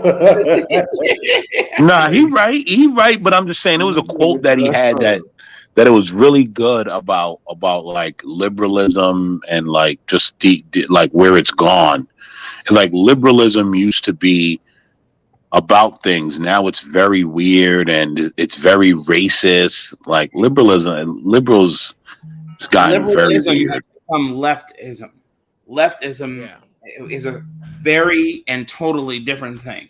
It is Maoism, it's Marxism, it's all those isms, all those things that require you, that says power to the people, but under my rule. Power to the people except under my rule, and we have to make it a police state, and that's what they've made it. everything, man. What I'm wondering is if I go outside, right, and just find the first leftist person that I meet, would they even know who these people was? Yes. The Maos and the Stalins. Yes. Yeah, they would know who Mao Zedong is. Okay, let me rephrase that. The average leftist black person. No. No. They don't know. Hey, to be honest with you, that's so good. I'm so glad you said that because I'm trying to do some changing on this channel just a little bit, right? My thing You don't want to talk about nigger shit anymore? No. We're gonna still talk about nigger shit, right? I'm just gonna have a question of the day and then a question for the week, and I'm gonna go out to Walmart. YouTube got his butthole puckered, boy. Listen, I'm gonna go to my local Walmart. You know where all niggas go, right? Right. And ask them basic questions about anything for that question of the day, and then we're gonna come back on the poach and talk about it. That would be cool, yeah. And the segment was gonna be "Do It Off the Poach." That's what it really was supposed to be about. Shit gonna be funny. Uncle Tom gonna be running up. Look at the jigaboo in his element. Aisle 6. Hey, to be honest with you, I already got a mic and everything. I've been had it for a long time. I just never put it in play. This dude is as a frequent Walmart shopper, they're not gonna get none of them questions right. Crazy though, bro. I know, and that's why I want to ask these questions because too much. I hear so much. There's so many YouTube fucking talking points, and I just want to start debunking them shits with the average fucking person. Yes. Does the average person think about this same bullshit that we keep saying goes on YouTube? I don't and think we all so. know the answer is no. But I want to show it. That's all. Well, you niggas is defiant to the end, ain't y'all? Y'all still do what y'all want. You niggas is defiant to the end. I didn't say anything wrong. I said jigaboo. So basically, this is proof that they just want you to stick to the gender war, basically. Not just gender war. There's let me take myself out this big picture. Gender war and gaming. Not even gaming, bro. I swear, you don't understand that they want everyone to be on different sides, and it's so fucking annoying because at the end of the day, we're all pretty much the same people. We think we all don't think the same, but when we have our ideologies, we stick to them motherfuckers like glue because that's our ideologies. But conservatives want to talk about things, and these other side just want only their voices to be heard. And they're the only ones that can tell their truth is the truth. That's why it's their truth, right? Everything they say can be their truth. Instead of just I'm open to speak to a leftist. I always like talking to leftists. Matter of fact, I love to make leftists look stupid because their arguments break down with common sense. There's no more common sense no more. It's just sense. It's just there's nonsense. Yeah, it's something. Hey, what did you say? Let me tell you when I knew the American people had gone downhill. When the guy did the video asking people, do you want Obamacare or the Affordable Care Act? And people were so adamant. I mean, just gun-ho. The Affordable Care Act, well, because it's good and it's for the American people and this and that. And I'm like, wait, these people don't know that's the same thing? No, they what don't. Up, Samuel? And what up, Dub Will? You on the show, Dub Will? It's been a while since you've been up here. What's going on, brother? What's going on? My laptop broke. You got anything to add? Dub Will, you got a wrench on Courtney's show, right? I do. Yeah, I saw you in there. Yeah, I hopped up on the panel after you got off. Cool. Ask my little question to the policeman. To the little policeman? God damn. Yeah, Nathan Daly. I like Nathan though. I do. I like Nathan too. I mean, I still don't trust the police, but I like that he's fair. He tries to call it down the middle. Oh my God. Well, we got a police. Yeah, I just left from her panel. I was just on her panel talking. We had fell out before, so that's the first time me and him communicated since we had fell out. It was pretty good, man. You and Nathan? Yeah. No, I know that. Yeah. How you fall out with someone that's fair? I was just getting ready to say that. How the fuck you fall out with Nathan? Nah, because bro, like sometimes people, and I'm not trying to rehash anything, so I ain't gonna stay on No it too one long. said But you ain't got to spend the sometimes, whole time on it. Just yeah, sometimes, bro, you know, sometimes what it is. Somebody said this to me, and I said I got to go back and clip it just so I could play it every time it happened. He was like, bro, you know, the problem is that people think they better than you, and when they think they better than you, they don't listen to you to hear you or understand you. They listen to you to respond, right? yeah, well, that's basic people though. That's normal. And in the beginning, when Nathan and I were talking, he assumed that I was just another guy who had run-ins with the police. So that's why I wanted to say the things I was saying about police, and not that I actually have put thought into what I'm saying. It's like, bro, if you listen to me talk, I talk about all the times the police let me go home when they hear me dead to rights, because I want people to understand that my opinion isn't based on bias. It's just based on how it represents, how it looks. You know what I'm saying? I mean, but to be honest, like I said, when I was just over there, everything he was saying was spot on, bro.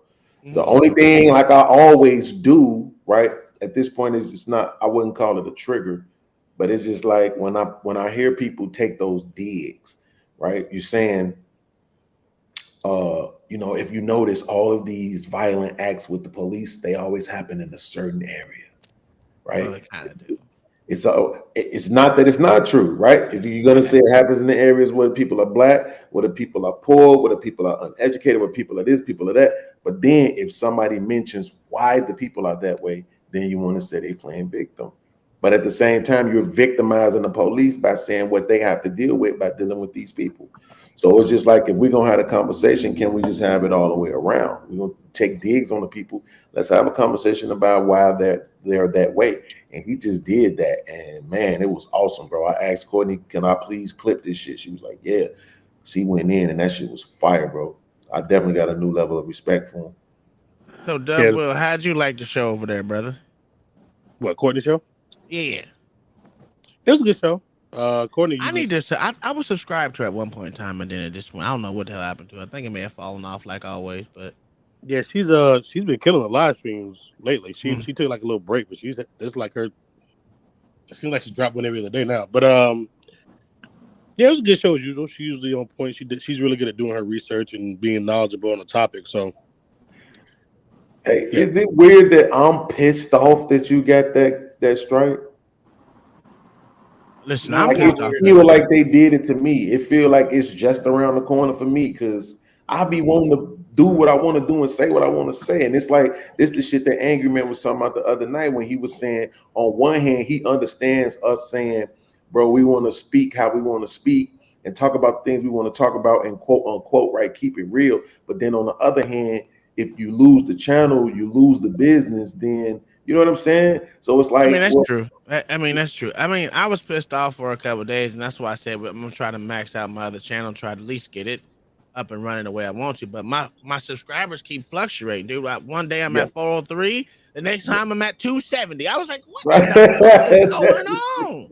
Yeah, have y'all listen. Y'all thought about going to Rumble? I think somebody told me when that was happening to my first channel, they said that's because sometimes the subscribers be bots. Yeah, see, my wife just said at 406, I was at 383, and now I'm at 361. It's like, I'm like, what the fuck is going on? I don't get it. Yeah, didn't Crowder say what? Subscribers be bots, and that also sometimes YouTube automatically unsubscribes people to you. Yes, they do. If you've been, especially if you haven't posted anything for like a week or so or something, I'm like, bro, it's too much to think about. It is, honestly. and that's what get me. But what'd you say, Black Thoughts about Crowder? Crowder said it. Crowder said it's harder for conservatives. Y'all not understanding. We ain't supposed to be speaking the way we speaking. We supposed to be buck dancing and crying like old boy on CNN. Y'all don't get it.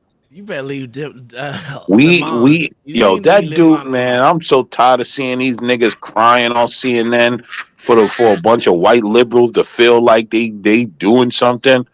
Man, every month they got a nigga up there crying. Who cried this time? Fuck out of here, man. Van. What's his name?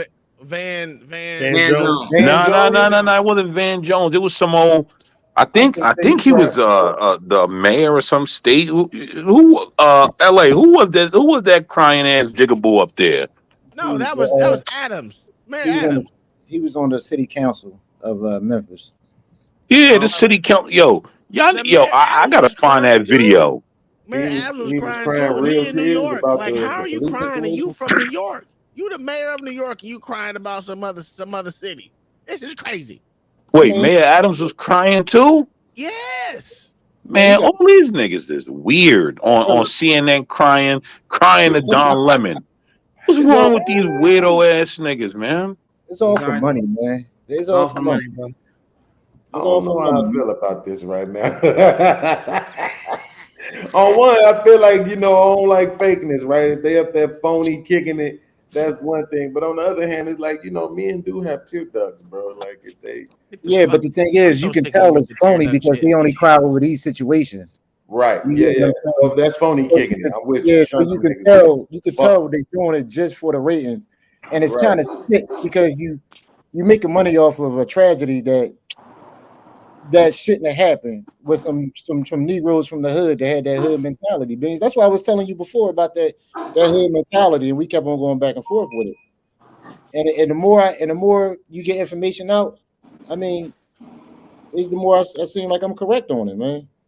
You're not wrong. I mean, again, you were spot on the other day about this shit. When we would after we got off Nathan's show, bro, we already said, look, it's that motherfucker right there. We said it was like my wife said it, LA said it. I said, listen, that motherfucker right there, because you see him, he just drew back and yock nigga for no reason, for no reason. Because he see him as a. Let me ask you this, right? When you say the hood mentality, though, right? What specifically about the incident are you calling hood? See, that's the thing. I'm not saying people in the hood have a mentality as being bad people, but we all know that some people have that hood mentality where everything got to go straight to the streets. They got to shoot at you. You say something wrong, they want to fight right away. That's a hood mentality. But just because you're in the hood doesn't mean you're a ghetto person. It's just the environment that you live in. But we all know some people, man, that you just can't get it out of them. Like you scared. Come on, Beans. You know some people you just won't take somewhere because they just gonna act a goddamn fool. They're gonna be loud. They're gonna embarrass you. Them motherfuckers like that. I got family like that. I was that guy for a long time. But Jesus Christ, how's that not surprise me? But but see, again, it's a reason why I was that guy, right? It's not like my DNA is terrible or it's because I'm black. See, I think you go deeper than people even think about. More like me, I do. I can care less about. Listen, I can care less about your past. I'm only looking at what's present in front of me now, and that's how I pretty much live my life. If I say you're a fucked up person, it's not because of your past. I can give two shits about your past. I want you to understand that right now, when I'm looking at you, you acting like a dumbass nigga. And that just goes for anybody, whether you white too, because I told you, I call my wife nigga all the time because shit, she be acting like a nigga sometimes. Sometimes you gotta let a motherfucker know you acting like a nigga. Stop. I wish your stupid camera was up. You stop acting like a nigga. And a nigga can be any color. But let me ask you this: Have you, LA? Have you ever watched old black and white movies, cowboy movies and shit like that? All the time. Oh, all right, so so what I'm saying is these motherfuckers, what did you say? Draw at 12 noon. Like right? The mentality of being on the attack, I don't think that is a hood mentality, right? I think that's a man mentality, right? That a lot of us stifle within ourselves because we don't want the consequences that come along with acting on it. And then there's a demographic of people who mentally they forego the consequences. They ain't thinking about the consequences Well, at a all. duel was commonplace back then. A duel was commonplace back then. And it was legal as well. But the problem here is, you know, now it isn't. You know, they've ratified laws, gotten rid of laws, put new laws on the books, etc. And, you know, people who are more aggressive in that sense, you know, aggressively pursuing money, aggressively, and I don't mean in a stock market, you know, white collar crime sense. I mean, blue collar crime. You know, you're the guy selling the drugs, or you're the guy doing strong arm robbery, or whatever. You know, that is shunned and looked down upon because they're considered the others of the nation. They don't like that.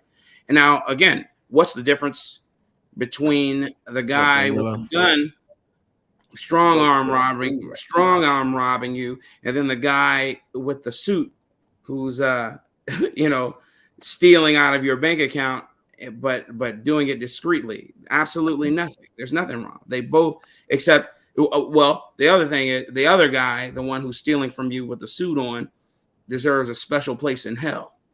But you know, the other guy, you know, who's a strong arm robber, you can almost understand him because of how that person was raised, or the lack thereof of you know, of tutelage. You get what I'm saying? So yeah, absolutely, man, I get where you're coming from, Beans. This was part of the thing that Real Nathan was just talking about. He said, bro, and I'm taking his word for it, right? He's a police officer. He said, we arrest 10 million, we make 10 million arrests a year. I said, bro, that don't sound ridiculous to you?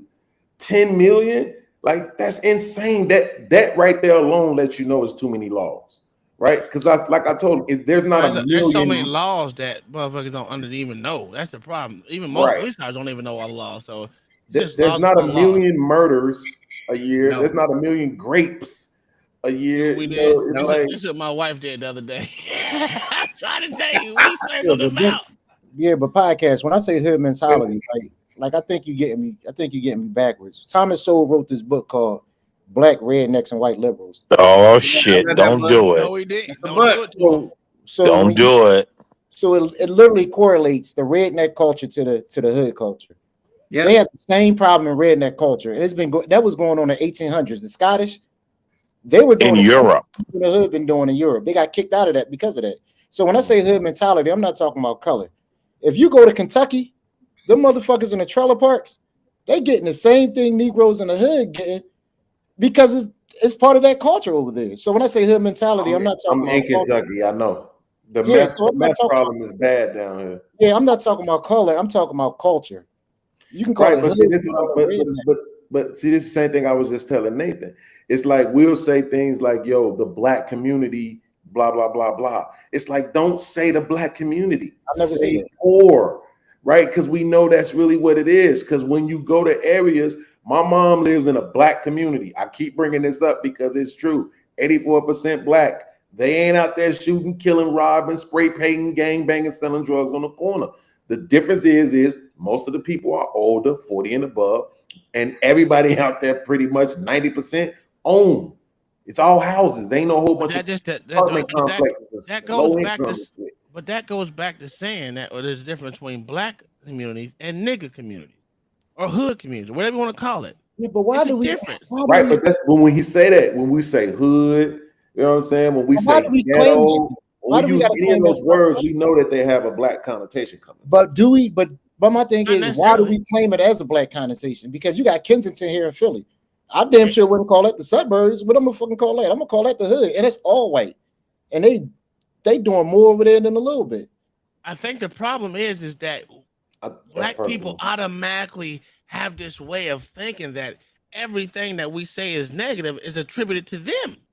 That's the problem with niggas. They can't look past. Hey, maybe we're talking as a collective, not as it's just all about nigga shit. Now I told you, I called my wife a nigga.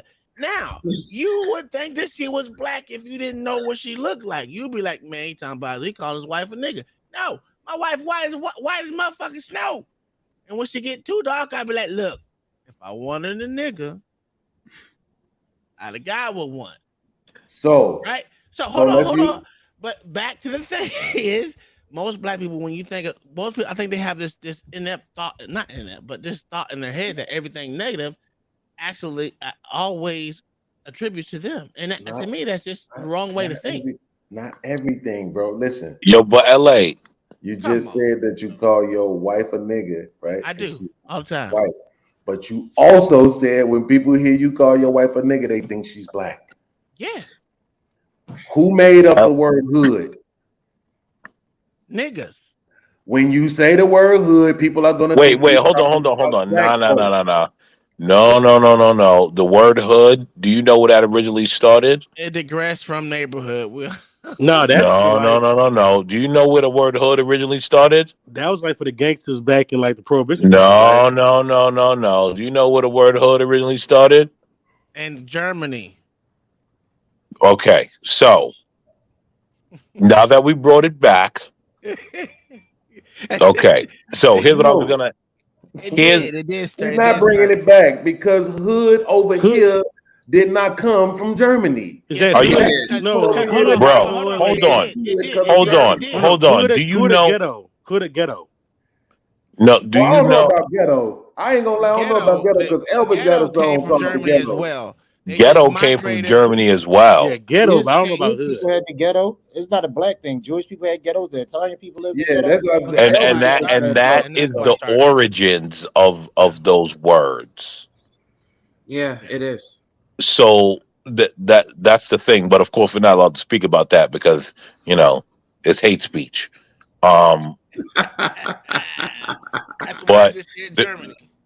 But the question I was gonna ask LA, God damn, y'all got me off topic. I done forgot what I was gonna ask them. Beans, read that book though. Black rednecks and white liberals, man. I guarantee you, once you read that book, Beans, read that book, bro. It's a good book though.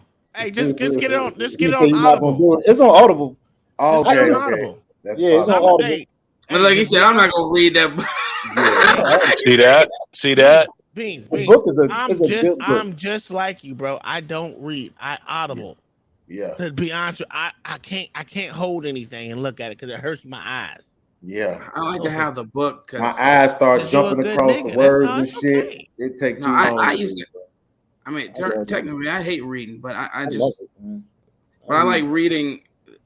I like to have the hard copy because then I can, and when I'm looking for something, I can call it up. That's just me. Honestly, I'm starting to look at that as a skill, bro. Like if you can literally sit down with a book and read for an hour. It is, man. I want you guys to think about the things you take for granted, all the abilities you have, and then think about somebody who has a 75 IQ and the fact that they can barely lick a stamp and put it on an envelope. You can get as much as from Audible books as actually reading a book. I will say that because I got a lot of Audible books too. And the Black Rednecks and White Liberals, I got an Audible book and a hard copy. What's this guy? Those are the 3 firemen that are fired from that night. Hang around with the niggas. Yeah, let me tell you, right? Okay, 1 black female, 1 black male, and 1 white dude. They need to be. They stood there. That sounds like a bad joke. 1 black female, 1 white dude, and 1 black dude walking. And she had the rank over all of them. She has the rank over all of them, and they fired all of them. You don't get immunity for being stupid. Well, you should, because you know how black people, you get right, Beans? Black people are all stupid. What you mean, right, Beans? I want to make sure I put the oppression in the right way. No. Yo, Beans, have you ever listened to Thomas Sowell? I have, and I watched a couple of videos of him in some interviews he did back in the day. You know he was a Marxist at one point in time. Yeah, Sure was early on. Yeah, he grew up as a Marxist. You know what difference? I found him in high school, man. We just gotta stop doing this. I need LA to acknowledge that in general, when he uses the word hood, people are going. I said that was fair. You was talking so much you didn't even hear me. I said, okay, my man, thank you. You know I'm autistic, bro.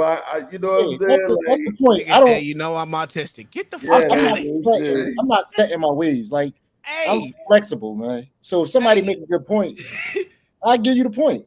So explain to me why this nigga always think that all these motherfuckers these days diagnose themselves instead of being diagnosed by. I'm telling you, these Motherfuckers just self-diagnosed themselves with amnesia and Bro, everything. listen, man. Look, That's how you know he a liberal. According to the TV, niggas, we got everything. You watch TV, they be like, "Do you have headaches? Do you breathe at night? Do you sweat? You might have lufum. You're like, God okay, damn, so, I got And take this everything. medicine that's gonna cause anal leakage. Right. Okay, so my wife wants me to give you the update about the 3 Memphis fire. So the 2 males that were there were fired. Nobody can see that, Kyle. What are you They were doing? taking orders from the black female, telling them what to do because she was the lieutenant and they were the underlings. Uh-oh. That tells you women ain't shit. Angry Man was right. He said them black women. He didn't say that shit. Damn, He didn't say that shit. Hey, That's crazy. Beans, I thought the black woman was God though. What happened? Shit, obviously they are. They was all out there taking orders from her. Well, yeah, they were taking orders. So she initially she the one helped delete the dude. Is that what you're saying? For not helping when she's supposed to? Because especially if you are a medical personnel and a first responder, your first job is to do what? No harm. Your job is to make sure you get them there to quickly assess and make adjustments on the fly. See, man, these motherfuckers. Here's the thing. I think this is smoke screen, but okay, all right. Explain. Yeah, I mean, at the end of the day, bro, like, they trying to undemonize the police officers, right? Not the officers. Not for that. Wait. Not the officers that actually committed the act. I'm saying police officers in general, right? Okay. Because of course the narrative at this point is about bad police, right? And so it's like, well, it ain't just all on them, it's on this person too, and it ain't just those 5 black ones, it's on this one white guy too, because he tased them, and it ain't just on him either, it's on these fire department people that showed up after they did all of the thralling of this man, right? But then they stood around not knowing what to do because even though she was in charge as a fire person, the police are still in control of the scene. No, they're not. Once they take control of the scene, it's up to them to get the person out. But to control of the scene, how though? Let me ask you a question, podcast. Because once security was already established, if you have medical that needs it, medical takes over at that point in time. Wait, so you're saying, but I'm saying if the fire department shows up at the scene, right? What's their duty there? I'm talking about whoever. I'm talking about them EMT, but the fire department. But they're part of the fire department. Yeah, they're supposed to take over. Yeah, as soon as the fire department show up, because they administer whatchamacallits and all of that. Medical. Once they declare the scene safe, they're supposed to go in. But in Philly, we throw the prisoner in a car and take him directly to the hospital. But my question to Beans was after you shoot the fair one out back. I don't believe in that running and giving somebody a beat down after they run, because if somebody doing something they ain't got no business doing, it's their job to try to get away. It's your job to try to catch them. So all that's a fact. Like that just never made sense to me. All right, so let's read this. This is a $10 for a super chat from Gary Grant. What up, brother? I think we have forgot the definition of the N-word. Ignorant, not a color. That's a fact. That's a fact. You all may drop. Big up. You all may drop by a little later. What the hell are you? He said he may drop by. Okay, you may drop by a little later. Oh, go ahead. My bad. So my question to you was, before this incident, you think the police department was being less demonized? I mean, I don't know. I can't even remember what nobody was just talking about the police. Every day on YouTube. Every day. I mean, people got they platforms, but I'm saying. Hold on, wait, Beans. Did you say before this incident you can't remember nobody talking about the police? That's not what I said. I'm glad you said it. I'm glad you put that as a question. I said no. I'm asking you. No, I said I can't remember the last thing people were talking about the police. I can't remember. Yeah, I don't. Well, I can tell you they're talking about the police with Nancy Pelosi's husband getting binged upside the head, and why ain't they? I ain't know about that until we were talking about it that night. I ain't know nothing about that. Man, it's so okay. So for the people who don't watch the news, have y'all seen that video? Some of us watch the news. Yeah, we saw the video. Yeah, that was wild, bro. Yeah, that was brutal. That was the So weirdest my thing I thing, ever. okay, if we want to segue to that, I mean, So y'all feel 4,000. bad for Paul Pelosi now? Yeah. I No. do. I feel bad for the old man because Yeah, he's married to Nancy Pelosi. How can you not be? I'm about to see one of you jigables on Hey, CNN crying, ain't I? he Which one of y'all shows was that looking at her titties? he Was it shows that CC I'm or was always it looking at her titties, bro. Uncle Tom was looking at her titties? Nasty I motherfucker. Them motherfucking 25-year-old titties on that 80-year-old y'all woman. better listen. Y'all better motorboat them bitches. This show gonna get canceled. No, but to be honest with it, I said, okay, the dude broke in. We don't know what happened from when he broke in to when the cops were there. They said he had the hammer to dude's head while he made the phone call to the police and made sure he said what he wanted him to He gonna say. get blacks a migraine. You know he don't believe none of this. You know he. I think know blacks everything's don't, true. but this is what I'm saying. He don't got no proof any other way. Blacks will not get off his square on So this. and He's so sticking to this. according to this, according to the media, everything that they said in the media was actually correct. If you really want to watch the video and go back to everything that was said, everything matches up. And it made Republicans look stupid if you want to go with what the video said versus the conspiracy theories about the dude coming up in his draws. He was in his draw, but he can have an excuse for it and say, you know, he was sleep drinking because he had a drink in his head. It's home. He can have his drawers off in his house. Yeah, exactly. Yeah. But then look, for full transparency though, that wasn't a police, right, attacking or beating or shooting or maiming or killing somebody issue. Yeah, but they ain't act. So whatever they had to say about the police and that was probably like derelict of duty or some shit. Yeah, well, they ain't gonna do nothing to them. The problem is either you gonna rock with the police or you're not, or you're gonna be fair and objective across the board and say everything is just fucked up at this point. Yeah. And I'm with the police department and I'll let you know everything is fucked up because it's bigger than just the cops and robbers and what the general public think. This thing go all the way to Department of Justice. Put in power, who they put in power, and who. Like this thing is much bigger than what anybody will ever believe or even think. Like they make a lot of talking points, but they don't.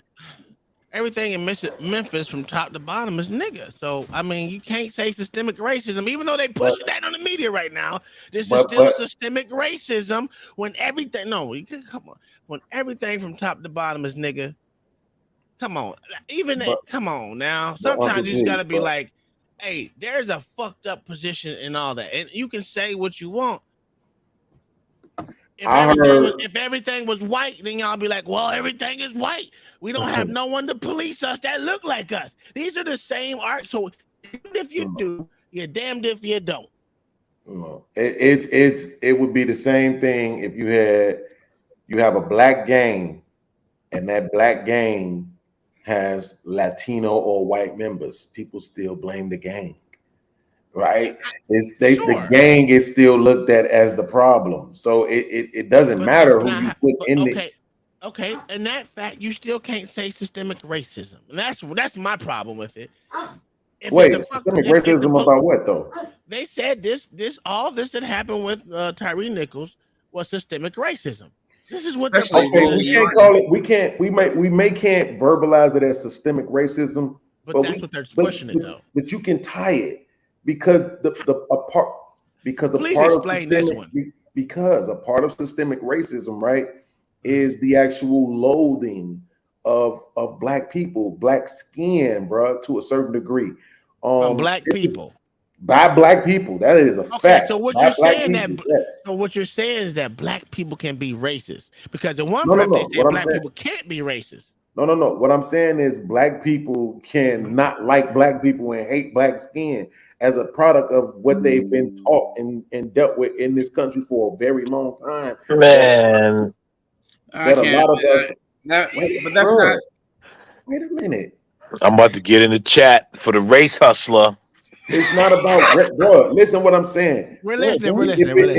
If it applies to one person, bro, you can argue it applies to a million. And how many millions of us are there on the globe? So it's not like I'm saying something that is facetious or it only applies to one person, bro. But it is kind of facetious because the whole point for systemic, their whole platform for systemic racism is that it is a uniquely white thing, right? They were saying that it is a product of whiteness, and then white supremacy, not yeah, systemic racism. They say white.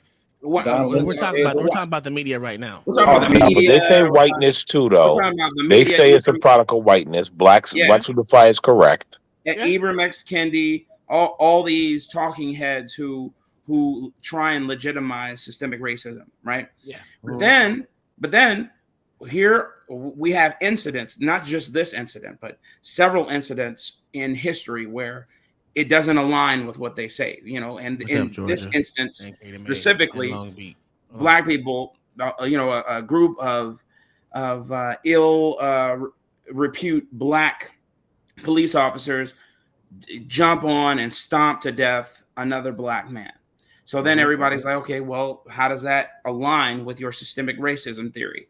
And they say, oh, well, it can be systemic racism is still because, you know, jump through hoops, let's fly through the trapeze, etc. And they're just like, but wait, you said black people can't be racist. And then they said, well, no, because, and then they start changing the narrative. And so they move the goalpost. It's just literal and figurative goalpost moving. And that's when you asked what the left was, I'm just going back to that. This is exactly what the left is. Let me hear this. Goalpost moving. Jay Rilla with a $2 super chat says, bruh, you literally just described racism. What the fuck?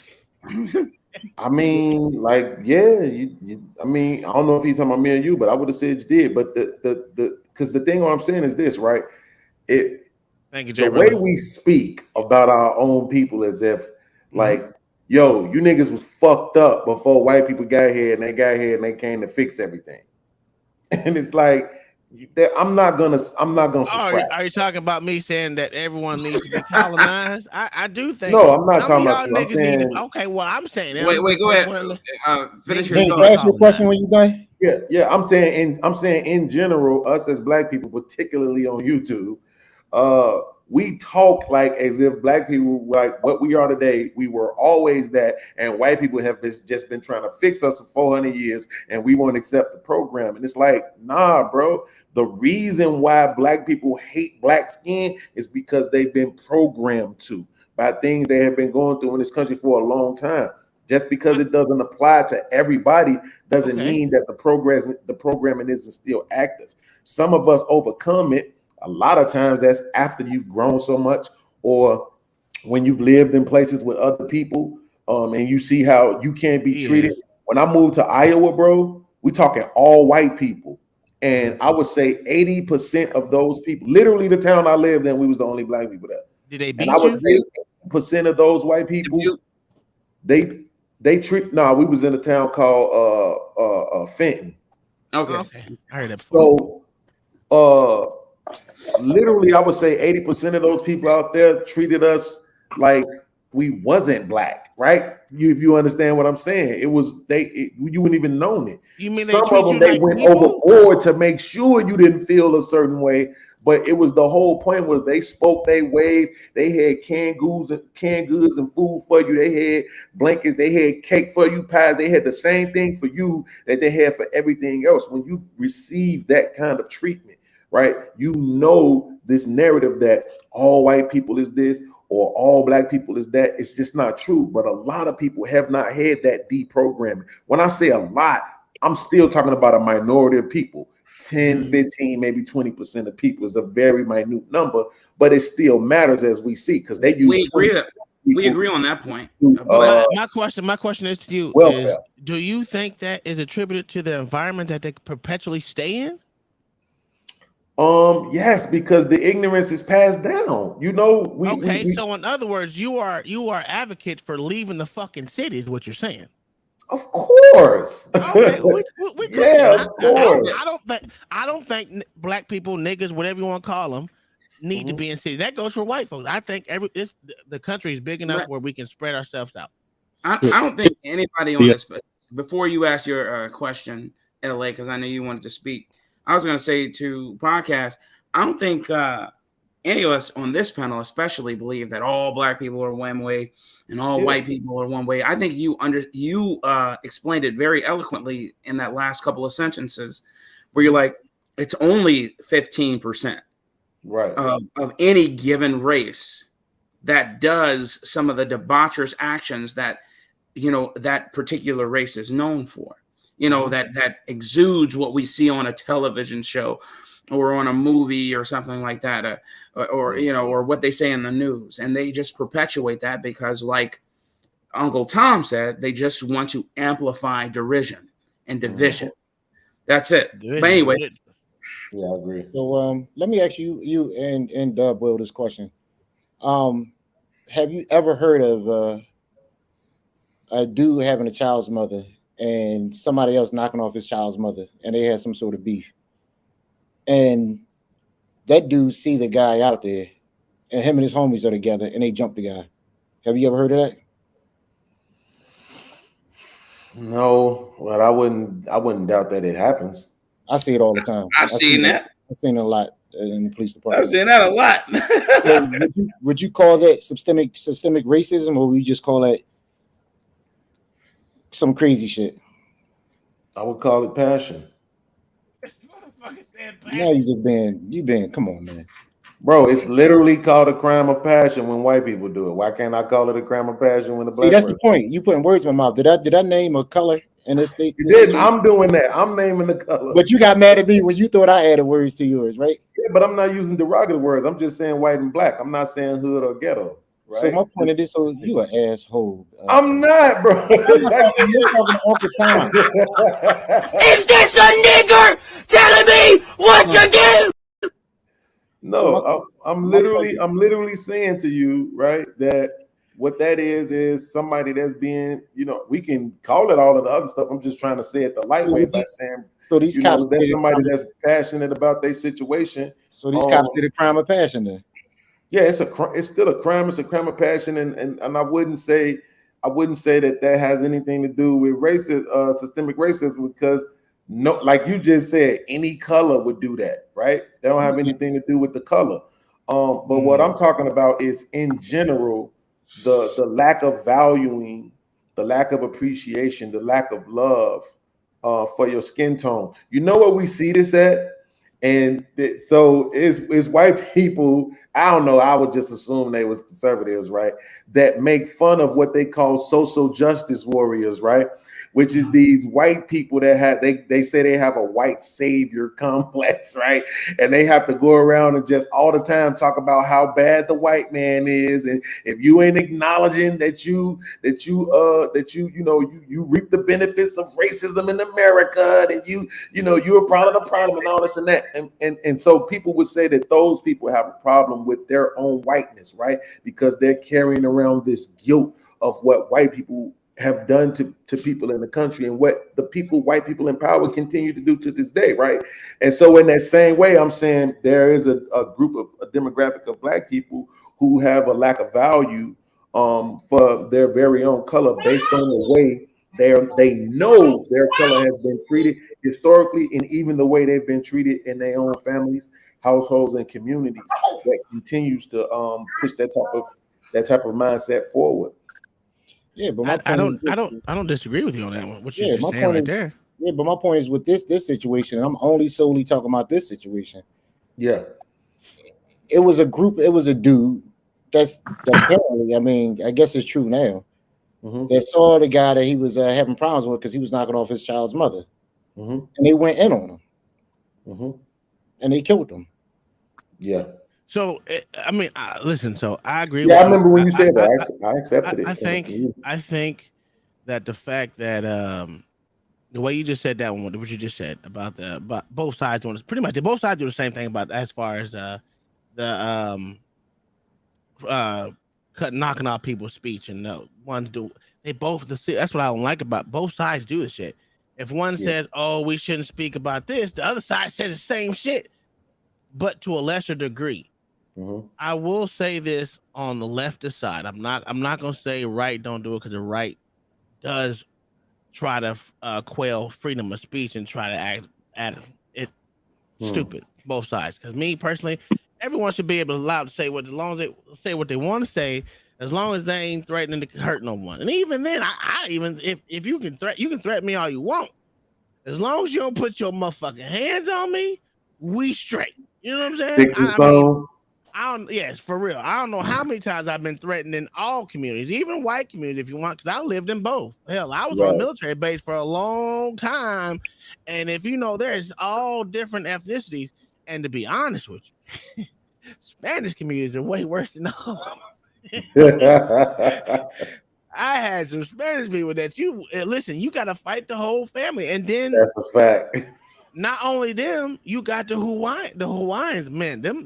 Listen, I think Hawaiians is like my brothers, and they the same way. Yeah. So it's not. It's. I mean, and then when you get a whole bunch of black people together that have the same mentality, gang. You can call it what you want, family or gang, all you want. It's still the same thing. Everyone gonna fight for the same dumb reason. You got the one house that's like me, and I'm like, nah, I ain't doing that shit. That's stupid. I ain't going to jail for none of you niggas. That's me. Yeah. But when you get a whole bunch of people that have the same mindset, they're gonna do the same stupid shit. And as you've seen, that very blue line that they had right there with all them jigaboos, they were their own little gang inside the police. And they say it all the time. There's gangs inside the police. We ain't gonna talk about how Mesa cops have a lot of gangs inside their police station and LA. I don't know about Chicago, but this has been proven that LA Chicago, Mesa, Arizona have big giant gangs inside their police station. LA is the worst. And the problem with that is I'm not for the police like that. I hate bad policing, but I like good police officers. But are the good police officers getting the other motherfuckers out of there? That's my problem. That's not a fair thing. But how can they get other ones out there? Let me ask you that question. Open their goddamn mouth. The same way that they want the general public to get to snitch. Yeah, but when y'all say that, for some reason, people don't think cops is a thin blue line. It's not that shit. Listen, I say that as snitch on each other. They snitch on each other all the time to internal affairs. This is where I'm going about with the political system. So say you snitch on somebody who's doing the wrong thing, but their father is the captain, and the captain is cool with the mayor, and the mayor is cool with the city council member. And I agree with you. How are you getting that person out? Now you did your job. You did your job. Told. So how do you get that person out? Because this happens more than people think. Most people need to learn to speak up other than to the people that they can see that's in charge. Sometimes you got to go outside of the I know there's the news, and the news is that's political people. And guess what? I mean, you're damned if you do, damned if you don't. I get it, but that's why I say this. It pisses you off that you can't do the simple things, but get a bad motherfucking cop. How many times did it happen when we were in the army? I know. That's what I hated it then, because I'm gonna tell you, when they say open door policy, bitch, I don't give a fuck if you was a 5-star. If you did something to me, I'm going to the next motherfucker I know that's higher. I don't give a fuck what your policy is, because I'm a snitch. I ain't gonna lie, I'm a snitch on all day. I'm not. I'm one of them. Don't fuck with. Listen, I'm not gonna go. That's how I got my way in the army, boy. Listen, I'm like, look. Don't fuck with me, because I will snitch on you. I don't give a fuck if you're my direct supervisor. Don't let me find out something. When I found out one of my officers literally beat up his wife, I'm snitching. Like I am snitching. Because you fucked me over in one shape or form. So my brother, my older brother, he's about 10 years my senior. This man grew up in more of a household than I did. You know, he had my father and my mother when they were in their younger years, you know, and my father would take them to Mississippi and go fishing with them. By the time I came around, my dad was like, yeah, I ain't doing that no more. You know what I mean? He did a little something with us, but the majority of the time he was just like, yeah, I'm too busy working, mom, etc. Then my brother decided, you know, he had one incident where the police came and roughed him up a little bit. He was about 12, 13 years old. From there, he just thought the world was against him. He decided he wanted to go and gang bang. Then he became a vice lord. Then he started going and hanging out and doing whatever, fighting and carrying on and banging hard and selling drugs, etc. And to this day, to this day, he talks about all the stuff he either dealt with or experienced while running the streets. And my point is that it was a decision. You know, he decided to do this. He had no adverse relationship with his father, no adverse relationship with his mother. In fact, they did everything to bail him out of jail, you know, borrowing and scraping for money, etc.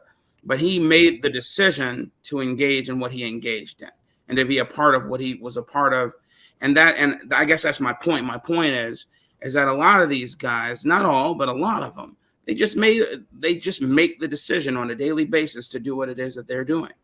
And then they get, I don't know, but at the same time, that's majority of people. Majority of people just want to do their job and be left alone, go on with their life and not be fucked with. It's that 20%, that 10%, that 15% that just like to fuck shit up and ruin shit for everybody. Exactly. But there's another way I view that, right? Because let's hear it. Let's hear the bullshit. It's coming. I look at things, right? From right or wrong to me, right? Because some people look at right or wrong and they include the law in their right or wrong, and I don't. Okay. There was a time when the law was you weren't supposed to be able to read if you was black. There was a time the law was you ain't supposed to smoke weed. Both of those laws have changed, right? So I can't. I might not be economically autonomous as a person who has Section 8, but I am definitely autonomous when it comes to thinking, bro. Where's your morals? What does your morals tell you? My morals tell me morally, you got to have something that I don't care about the right or wrong as far as cops versus law and all that extra. What is your moral saying? Your morals will basically tell you it's wrong to kill a motherfucker. Your morals will tell you that shit. Yeah, until you walk in the house and find somebody on top of your daughter molesting her. Exactly. I understand. Right. So, and in that case, it's justifiably true, right? But that's what I'm saying. But the jails, as it were, right, are made up of people who've done things, right, that can be argued were justifiable, and that's why it's very hard for me. They better try harder to get out of it. That's the thing.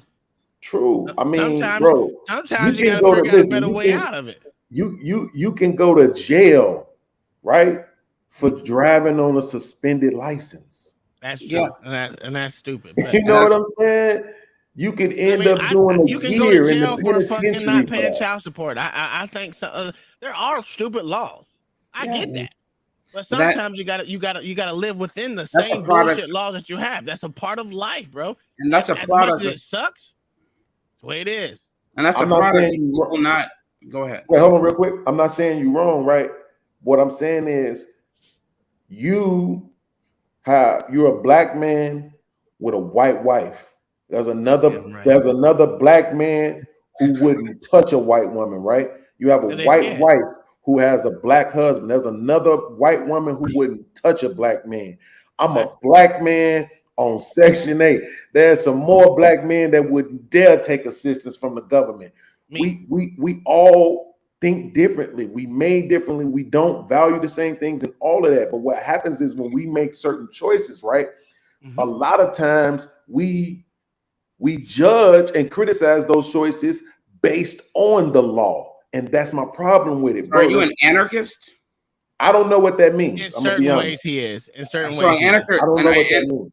An anarchist means that they're not for anybody else governing them whatsoever. You can govern yourself as well as a government body or a power could govern you, and you don't believe, and your moral compass tells you what's right and wrong. So that's what anarchists believe. They believe that there should not be a central power. There should only be people governing between themselves what is right and what's wrong, and the world would go around hunky-dory, peachy keen. So I would say that sounds like me, right? The problem is while you were talking, I was thinking, I don't want to have to be responsible for my own water. I don't want to have to kill my own animals to eat. You know what I'm saying? I don't want to have to grow my own vegetables, right? And I know if there's going to be other people involved, most anarchists can't anyway. Things, but that's all I know is that if it's people that's involved in taking care of all that stuff, they can't. Most anarchists can't self-sustain, so it doesn't really matter about that part. Well, okay, cool. The most part of theirs is just pretty much the government and having someone else having full autonomy over them, depending on the laws and whatever else. Okay, but that pretty much fits your narrative. But at the same time, if someone did something to someone, you would want the police to interject. Am I right or wrong? based on the laws as the way they are now, of course. Okay, then so because you're not that's the way truly it's set an up. anarchist. So that's why I always argue, and I didn't get to say this to Nathan Daly earlier, but that the way the community stands right now, right? No, when to the idea that if you just limit or remove the police, that the black community would police itself. No, way too many women in charge, right? But let's just say the narrative Hey is Bob, true, come to the other channel, not this right? one. Go to the other That if channel. we make We're on the main channel. We can stream on here now. if we make the women somehow, we do whatever we got to do to get the women back in line, the men back in line, and we have nuclear family. Let's say we can get back to 70% nuclear family. I believe the community would take care of itself. It would police itself. We've seen this before, like I said, with the Black Panther Party, with the Deacons of Defense, and other people like that. So, you know, what did Uncle T say on one of the first shows of his I was ever on? He talked about how if you come in his community acting like a fool, it's gonna be a problem for you. It's a problem. You know what I'm saying? Everyone around Him here listening. and his neighbors. Boy, I saw the armory of guns you were shooting on that one on that little short you put up, boy. Armory of guns. It was ridiculous. I ain't never seen. I just bought one that day. That's crazy. Well, what I was gonna say was absolutely podcast. You know, we all wish we could go back to the nuclear family and have a situation like that where fathers were able to police the neighborhoods and mothers believed in the father and were also arbiters of discipline in their household for their children. But the issue is we're so far gone, and it isn't because this didn't happen. This didn't happen overnight. This happened slowly and methodically. They slowly and methodically chipped away at the fabric that was our reality and then made it misogynistic for a man to say, I'm the head of my household. They made it misogynistic for a man or anti-feminist for a woman to say that she wants to be a mother and a homemaker of any kind. No one says she couldn't work, but she's saying I'd rather raise my children. That is anti-feminist. Then they like to lump Black people in with LGBTQ, with all the new goddamn fads, and that's the problem I have. They're using black people as a jump off to their plight, and that's stupid because and it's other Black people ride along with it. Yeah, but they always have. I know they always have. I'm saying it started with the feminist movement. If you really want to get technical, they use Black women. Yeah, they did. And so I'm saying I'm not opposed to more militias. I think there should be community groups of militias that don't let motherfuckers fuck up their neighborhood. Like when I looked at that shit in Georgia, the cop city, all them little white kids that came from out of town to come fuck up their city, you are insane. Yeah. That's when I say the cops shouldn't have to do it all because you are responsible for your own safety. And if these motherfuckers decide to tear up y'all shit, what the fuck are y'all doing? Because literally that is y'all shit. Wherever you are, listen, without the phone and without the internet, that community that you live in for a whole bunch of years before all this shit happened, guess what? That was y'all's community. You didn't go outside that community. If you went outside the community, you ain't know a motherfucking soul because you ain't know shit about it. And that's the difference between when I was growing up and now. Right now, everything's at the click of a motherfucking mouse. Then information overload. If this is my fucking community, I don't want my community destroyed because if that grocery store gets set on fire, where am I buying groceries? Yeah. But they took so-called food deserts and all the extra dumb shit that they be talking about. But what you got to understand is that they took all that sense of community and all that away. Like, well, I ain't even gonna say they, because Black people actually let it happen. All these Negroes like Sharpton and all these other jigaboos, buck dancers, like they advocated for it. Yep. You understand? They told y'all that this was what you needed to do. Yep. They sure and did. so they all led to that, right? And I don't know. The shit is sad, man. I'm different, man. It is what it is.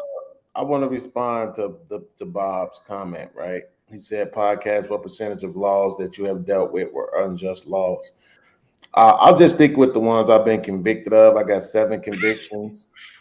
I will argue that I'm only guilty of one of those, right? One out of 7?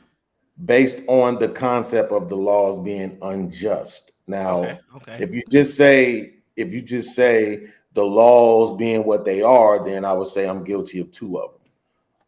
But if you're saying the laws being unjust, I would say I'm only guilty of 1. I have 2 drug felonies. I have 1 destruction of government property felony. I have Now, how do you get yourself into that? You stomping on police cars. No, I'll explain it. And then I have 4 domestic.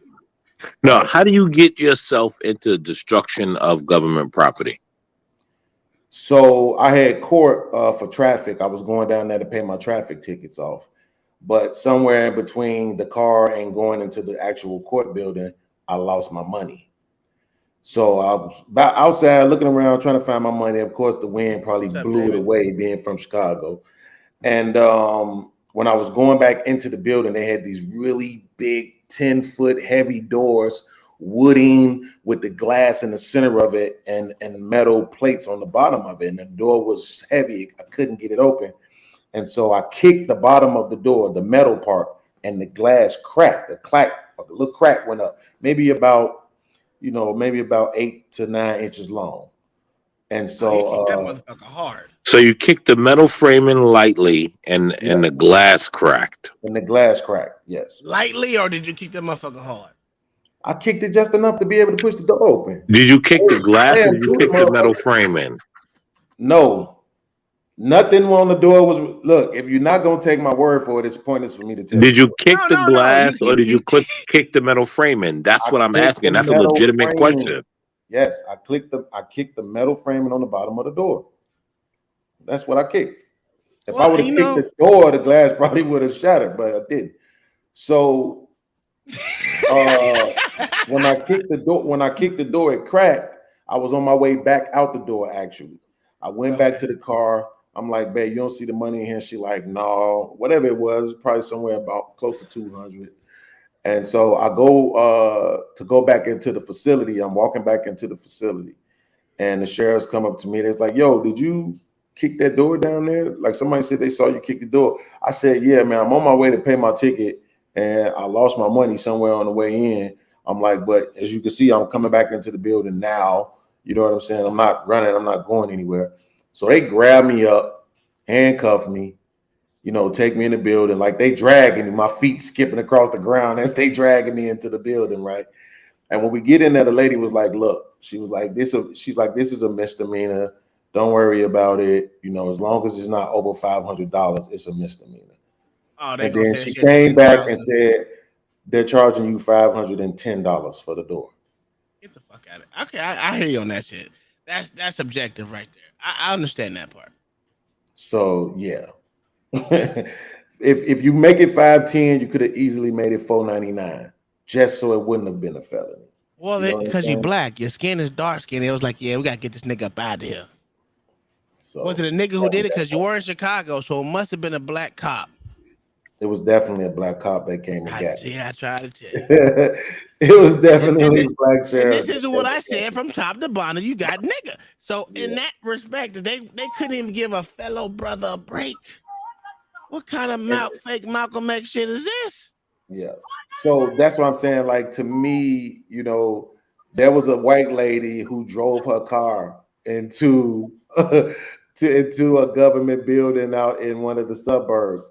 Well, that was $10,000 worth of damages, and she wasn't even arrested. Right? It was it was an accident.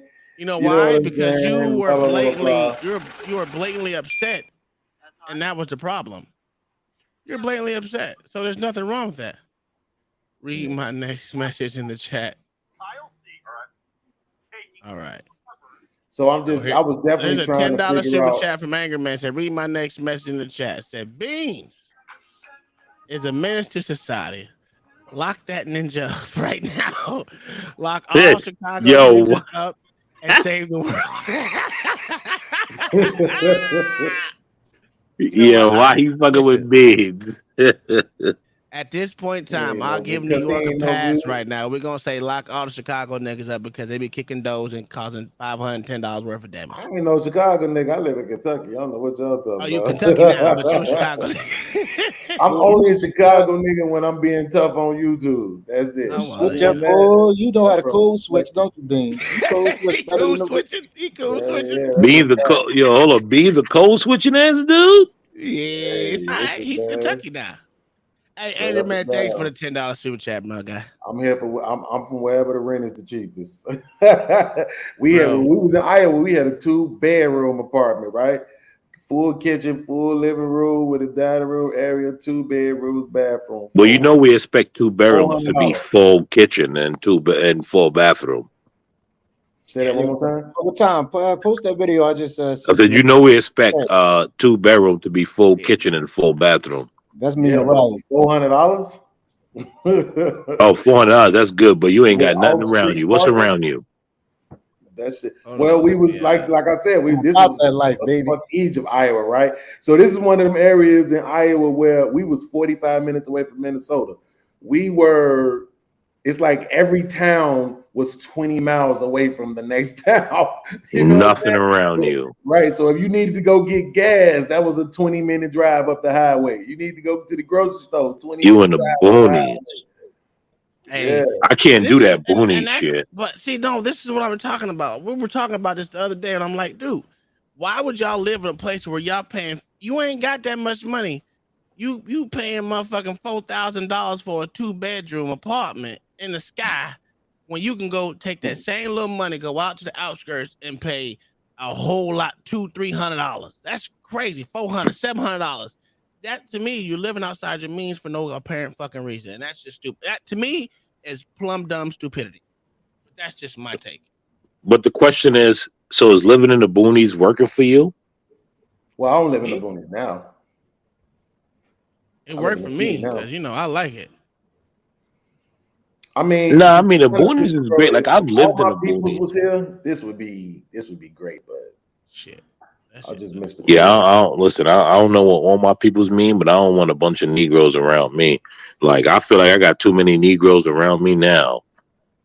Like it's too many Negroes and too many avocado pickers around me. I don't like it. With the avocado pickers. Jesus Christ. Yeah. I mean, listen, and also to finish answering Bob's question though, right? Because the first 2 cases was those drug cases. I mean, to me, I don't think no drugs should be legal, and I trust the source from the You mean documentary illegal? that I You don't mean watched. you mean illegal? Yeah, I don't think. Yeah, that's what I meant to say. Excuse me You if I think did. heroin? You don't think heroin should be illegal? Illegal? No. That's I crazy. mean, You think fentanyl? All right, so listen. fentanyl should be illegal, right? Yeah, but that's not even. I don't even know what that is, right? I'm just starting to hear that word in TV shows lately, and No, then it's It's a real. everybody's super trying to drug talk right about it there. on That's TV. real. But I'm saying when we look at all of the damage that big pharma, you know what I'm saying, has He done has a with their point. drugs, I but give him we that one. want to stay focused on niggas and crack. Like, you know what I'm saying? Like these drugs that got boys growing titties, and these drugs that got people going insane when they try to get off of them. All these drugs that they was giving to kids that was really synthetic versions of heroin, the ADHD drugs and all that type of stuff. It's like I'm not finished, bro. If people want to get high to cope with life, I don't want to be the one to stand in their way. That's just my You know how policy. many white people I done locked up for heroin, man? Yeah, because it's a big problem for them, especially down here in Kentucky. It was really a big Come problem on, for man. them, I done and locked so is up. the meth. But that's what I'm saying. When I, bro, listen, even when I sold drugs, it was people I wouldn't sell to. I had a conscience about it, and that's why one of my cousins told me this ain't the game for you.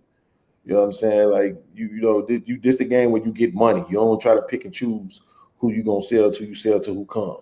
So, for me personally, chicken, bro. I just got through eating some fried chicken. That's bad. Kill more people than crack do.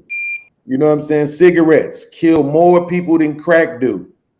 No You cigarettes ain't don't. telling no black men not to open up a bodega and not sell Newports, though. You feel me?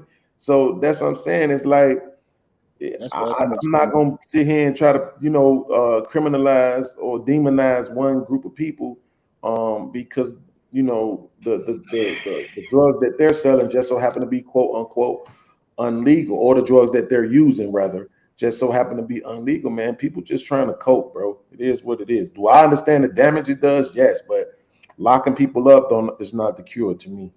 Angry Man. I mean, it's a $10 super chat from Angry Man. I'll give you a pass and consider you a Kentucky dude if you can give him a barbecue sandwich from Guy Fieri's restaurant on 4th Street. You know where it's at? I do. Is it good? I don't know. Bro, listen. The only thing I eat really from here like that is chicken, right? Like I really don't frequent I'm a none of the other chicketarian, bro. restaurants.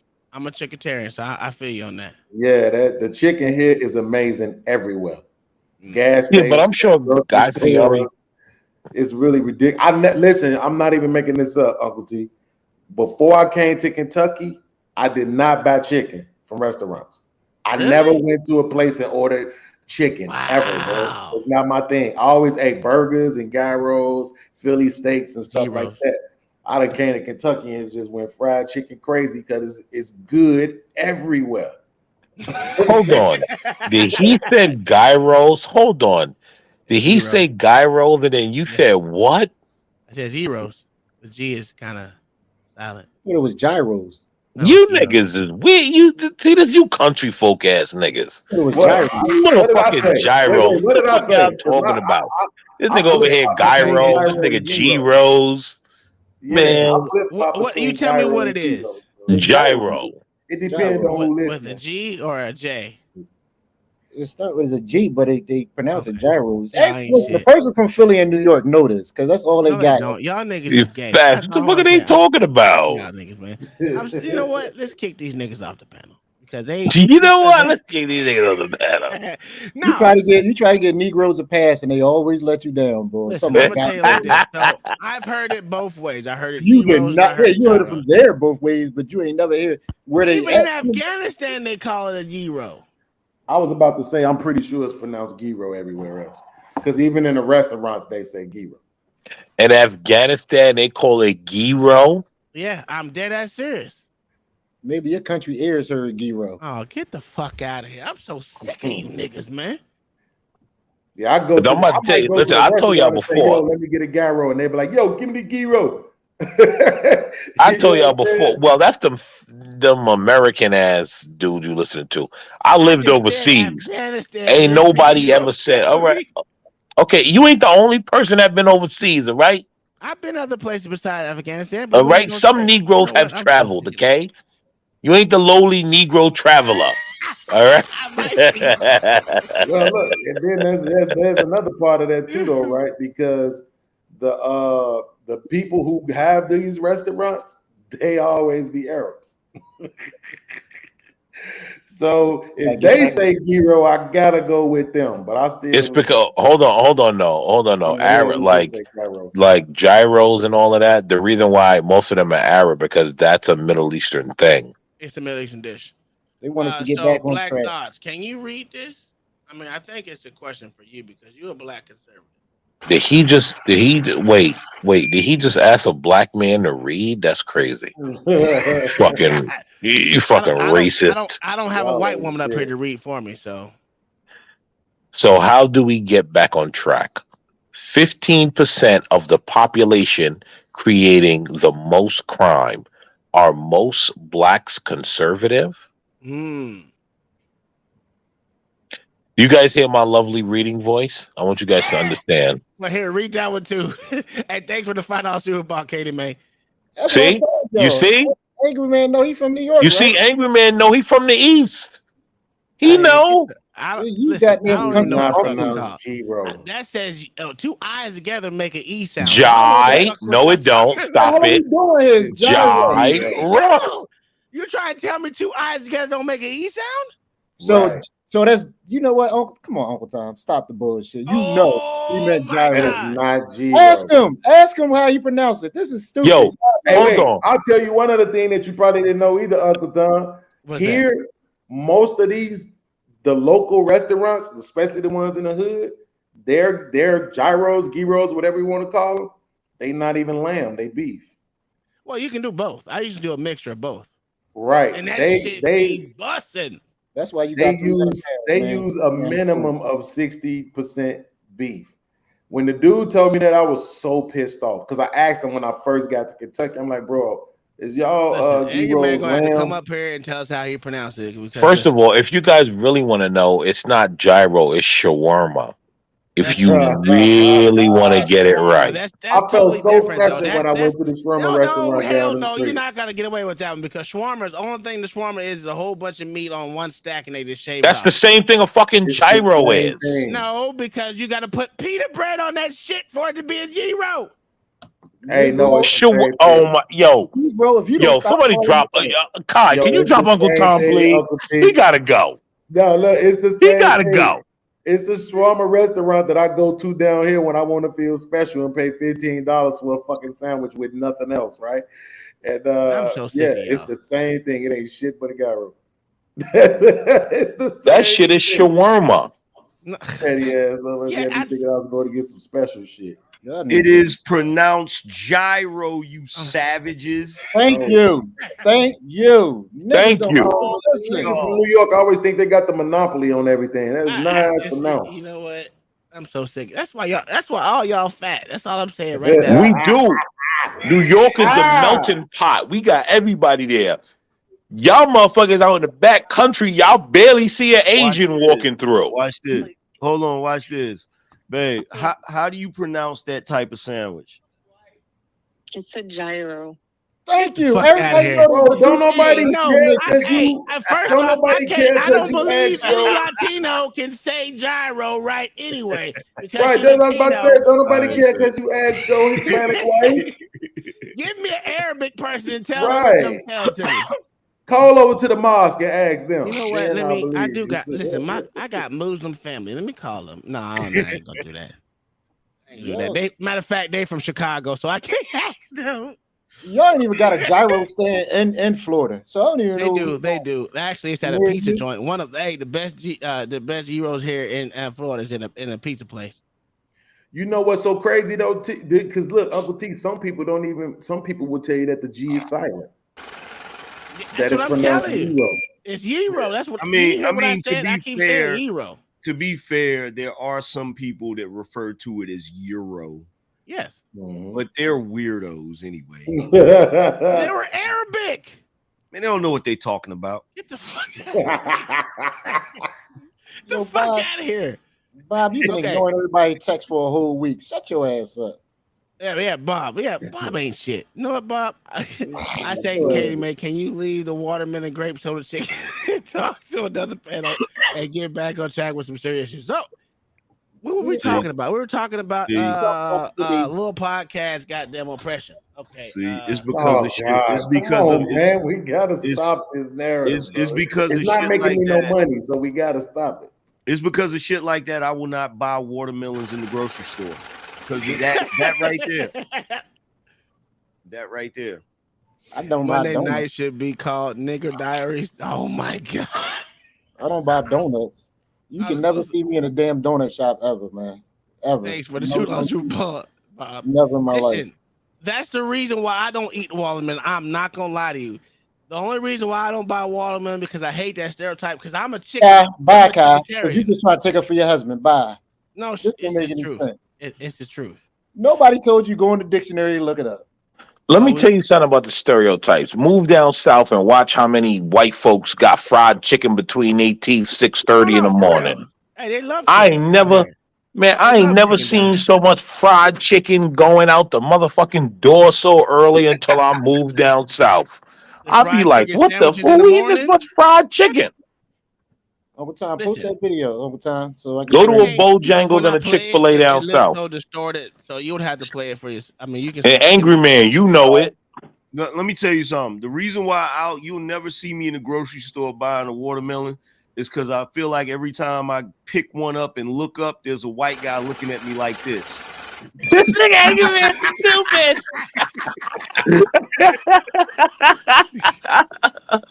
Hey, Beans. Yeah. I'm in the super chat. Beans and Cornbread had a fight.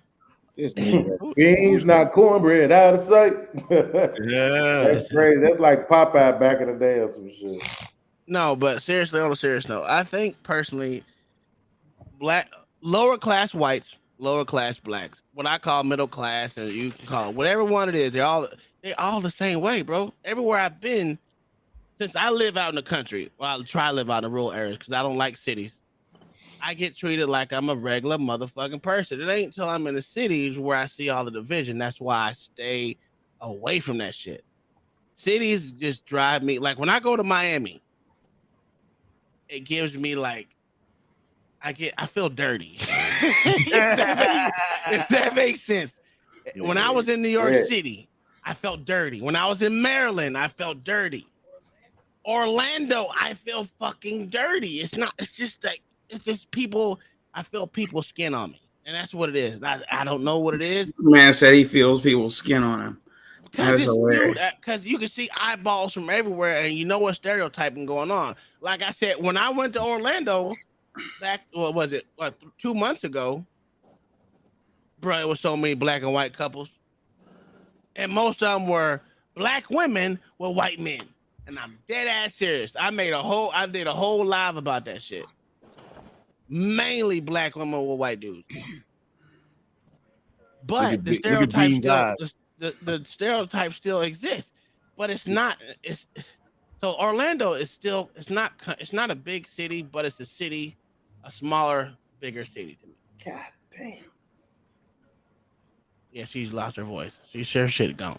But when you get into those spots, you don't see the division until you are in the smack dab earth of that bullshit, which that's why I try to stay away from it. But because we're all the fucking same, and I must not rather be treated like a motherfucking jigaboo than a regular motherfucker. Just like I had the argument with motherfucking Black Beauty about America. When motherfuckers start considering themselves American, we'll be all right. That racism shit, when you like I asked Angry Man, when you were growing up, did you have division like it is now? Fuck no, it wasn't like this. This shit is insane. So what Uncle Tom is saying is you don't feel a division until you go to the cities that tell you they're super diverse. Exactly. Yeah. Yeah. Because that diverse shit in the big cities is a fallacy. Yeah. Yo, that story Trinidad told last night on it made no sense. When she was talking about when the cops pulled her over. I'm saying like, I remember it now. Talking about they. It didn't make sense. I just have a hard time believing that story. I understand. You just don't like her. What did she say? So she was saying when the Philly cops pulled her over, the bull told her, if she don't want to get a ticket, she would have to do something sexual with him. Yeah. I mean, it's Philly. Yeah, I just have a hard time believing that. That's all. Like, I don't know, man. We do some fucked up shit. Listen, I'm one to tell you, we do some fucked up shit. But that is just so stupid. Bro, I'm gonna admit something, and I know that Angry Man is probably gonna roast me for this, but what else is new? Before you get to it, let me read the super chat. Bob with the $5 said, is the poor white closer in culture to the middle class white or poor black? Ooh, that's a good question. Niggas always trying to ask a deep question. Bob, go to sleep. Neither one. Neither one? Yeah. Bro, that's what I'm telling you. When I lived in Iowa, bro, those white people used to shit all over the poor white people out there. I'm talking about the meth heads, the heroin addicts, the gangbangers. Man, they talked about them people all day long. What's your story, podcast? Because you know you can't. So in other words, right? White people leave they sorry niggas behind. Facts. Yeah. Yeah. I ain't gonna say they leave them behind. They leave them behind. If they talk I don't know bad what that about them, means. they leave I them don't know what y'all behind. mean by that. They leave them behind. We like to hold on to our jigaboos. They leave them behind. They don't look back. I'm not gonna say that because out there, bro, like they literally, like even me, I got arrested for How my you get arrested in Iowa, nigga? God damn it was one of the domestics that I told you about. Oh. When I got arrested for that domestic, which is the one domestic that I really think I'm guilty of, actually. Bro, the people came. I ain't had nowhere to go, right? Because I couldn't go back to the house. Bro, the people came. They put me in the hotel for a week.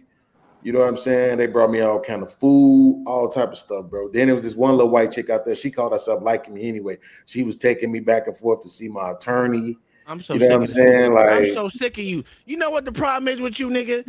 Is you love white people. And there's nothing wrong with it. why do you say I love white people? I like people in shit general. for you, nigga. He feels guilty about it. That's what it is. It is not that, bro. I love people that are funny, people that are witty. I love people in general, but I'm not gonna pretend like I don't have an affinity for black. I'm not blackety black pro black, right? Because I would definitely be with a Puerto Rican woman, and I don't think they're black like some people say they are. But I do have an affinity for blackness. I grew up a long time without it. Despising the fact that I was dark skinned and wishing I was light skinned. Don't mean you gotta hate black people. Don't mean you gotta put them on a higher pedestal. I'm not putting them on a higher pedestal. What I'm saying is, real quick, Angry Man. I'm saying this. Angry Man is a brother, right? Let's say Angry Man. I had a company. Angry Man was applying for the job. White guy applying for the job. Yo, I was just gonna say that. Call the old girl. He a Sanchez. Well, I don't care about that. But Angry Man applying for the job. White guy applying for the job. Both of them are equally qualified. Angry Man gets the job because of his blackness. Well, I'm confused with this nigga. Here's the thing with me. I don't like nobody. So I'm an equal opportunist, like, you know, even though my wife say the older I get, I'm displaying traits of an old racist white man. Right. But you know what? I'm gonna tell you what I figured out what it is. I figured out what it is.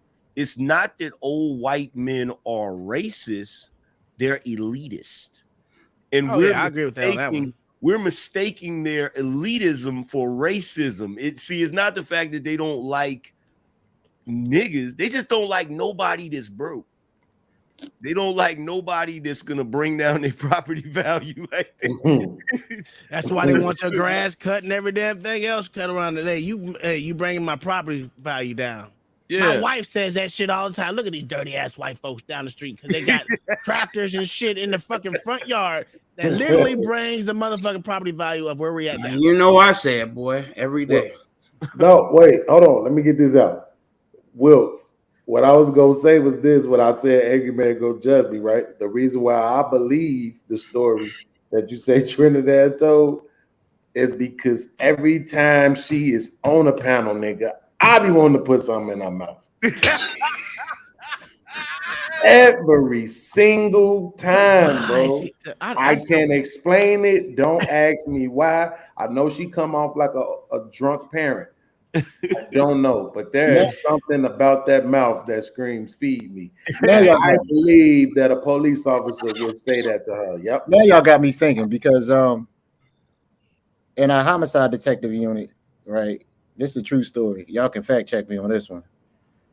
He was actually locking black dudes up and interrogating them and sexually harassing them. And this was going on for years. He was making them give them head and everything else. I think he got like 30 years in jail. That's crazy. Yeah. So he was a gay detective making people give him head? Yeah, he was a white dude. And, dudes was doing it? I can't say if he was or wasn't, but apparently he was sexually harassed. Depending on what he putting on you. Bro, jail ain't no fun place. Well, I know. That's why I don't do shit. That's why I stay in the country. I can see a nigga like you finna put 30 years on me or I gotta give you head for 5. Nah, I'm gonna take the taking I can see niggas like, yo, nah, I'm gonna give you this, bro. Taking the 30, bro. Right. Good thing I got people that got the bag. So when you got into your domestic situation, the cops put you up in a hotel, or it was some local group from the church there. that put me up in the hotel. They was bringing food over to the room, and then this one white lady just made it her mission to make sure she called herself liking me, but he made it her mission. So okay, what is it that you have against white folks, man? Say that one more time. What is it that you have against white folks? Because I What I heard is that you had a pick me that chose you. She was bringing you food. She would have gave you anything. That white girl would have changed his life. You just said, "Nah, I can't do it. I love niggas too much." Well, I'm gonna tell you the truth. He dicked her down. He lying. He dicked her down. No, I didn't. But I'm gonna tell you the truth. God damn. You know why I didn't like her? Because you didn't want to be shamed by Negroes. Oh, this is the honest truth. I've never been with a white woman, so I don't even know what that feel like. But neither has Uncle Tom. But listen, the reason why I didn't like her is because she thought I was supposed to like her just because she had a big How do you fucking figure? Bro, I've been around women all my life. So I know how they highlight the thing that they think is the best thing about them, right? And she thought being a female a certain way, like I'm just supposed to be Wait. We gotta pause. She had a big ass. Insane. Wait, we gotta pause for a second. Beans, are you telling me that you had a pog and you turned it down, bruh? That's what I heard. I was good. The biggest overall reason I was still in love with my girl. You know what I'm saying? But the matter is, if she would have been like another type of chick, if she would have been a white woman, like no white woman who got a big ass, who think I'm supposed to be gung ho because she got a big ass. Wait a minute. Did she play softball? We want to sing Beyonce songs and shit. Did she play softball or volleyball? Tom, we need some. But she was a good mama though. I will get that. We need some context because I need to figure out how rare she was. What year was this? 2015. It was natural. That was before the BBL series. It was a natural ass? Yeah, it was natural. You are a liar, son. You a liar, son. I'm not saying she was Kim Kardashian, right? But real. I'm just saying that's the point, bro. She thought just because her ass was like big and I'm a black man, I'm supposed to be like, oh my god, oh no, I'm fucking back. Oh, big booty. Did she have some big ones? That was in your head. That was in your head, bro. That wasn't. It was. Man, don't do that, bro. I'm telling you, it was, bro. It was. It is. Nah, she might have been a liberal. I was 30. I'll give her some liberal dick. Wait, hold on. Angry man, think about this, bro. I was about to be 30. I was 38 years old. I wasn't no kid. I know how women operate. I know how they move. I know how they highlight the thing that they think is the best thing about them. I know how when the black woman not. She came to the room one night. Right? And she brought me some food. I think he gay. She brought me some food. And then she said something right in reference to her behind. Like, I know I saw you looking, and I'm like, yeah, I actually wasn't looking though. Like, you know what I'm saying? Because I actually wasn't looking. Let me ask you. The thing about it though, this is what This is what I've always said, bro. I've never been with a white woman, but if I got with a white woman, I want a white girl. I don't want no white chick that's acting black. Was she acting black? Trying to protrude her booty all out and all that. I don't know. Hold on. What is acting black? I want to know what was she doing to act black. Please. I want one of them white girls I seen out there with the little funny looking flower ass dresses on and shit. You know what I'm saying? You want a Brady Bunch bitch? What's going on? Look, Uncle Tom. Hi. Welcome to This nigga ain't never had a woman in a sundress. Hey, look, hey, He's lying. He's not that white girl. You going to the grocery store? Hi, did you find everything right? Okay. Bro, right? I want a white shipper ass. Okay, if you gay. White it's all right if you gay. He wants a Becky. Look. Right. I don't want no motherfucking Barbara. Let me ask you this question, right? He don't want the white chick that got the I like black guys haircut. You know the I like black guys haircut, the bob. Like right. Look, let me ask you this. let me ask you this, podcast, because you said you were 38 at the time. Yeah. This nigga gay. And you better tell the truth. At that point, how many black women had ruined your life? He already had a domestic on the black chick, so I know this nigga's. I gotta go with maybe about 4 or 5. And So the blackity black. Let me get this straight. Let me make sure I understand this. So you had numerous black women ruin or attempt to ruin your life. Yeah. And God decided to bestow a different type of woman, and he made it easy for you so you could transition easy by making her the type of chick that's similar to black women, and you still didn't take the blessing. What's wrong with you, bruh? Did I mention the fact that she had 3 kids? Oh, no. Oh, God. Oh, okay, right. Negro, you wasn't marrying her. You was just going to hit it. What are we talking about? No, that wasn't a $2 super chat. This is what I'm saying. If she would have been Chastity, a white woman, right, she probably would have took me off the market. She probably would have got it. Listen. You already said that you don't care about being a stepfather. So in that case, you should have been all up in there like swim well. No. Like a thong, nigga. No, I don't like that, bro. That shit is a turnoff, bro. Look, you see how Angry Man just pointed out the I like black girl, the black man haircut. It's the same thing with the jeans and all that extra shit. It's the difference. I'm out here with these country ass. I fertilize the ground with shit ass white girls, right? We in the middle of fucking Iowa, smell like doo-doo every day, all day, because they fertilize with shit, right? I'm out here with these white girls, and here you come with the all my single ladies ass move. I'm straight on that, bro. No. Oh, I get it. See, I know what it is now. See, you was insulted. You were like, I'm out here with all the Beckys, and the one chick that want to holler at me is the one that act black. I see what it is. I see what it is. Yes. I'm with you. I don't like white females that act black. I'm with you on that one. That's the reason why I be like, listen, I just like titties. I don't care about your ass, which is true. If you have a nice ass, that's an extra.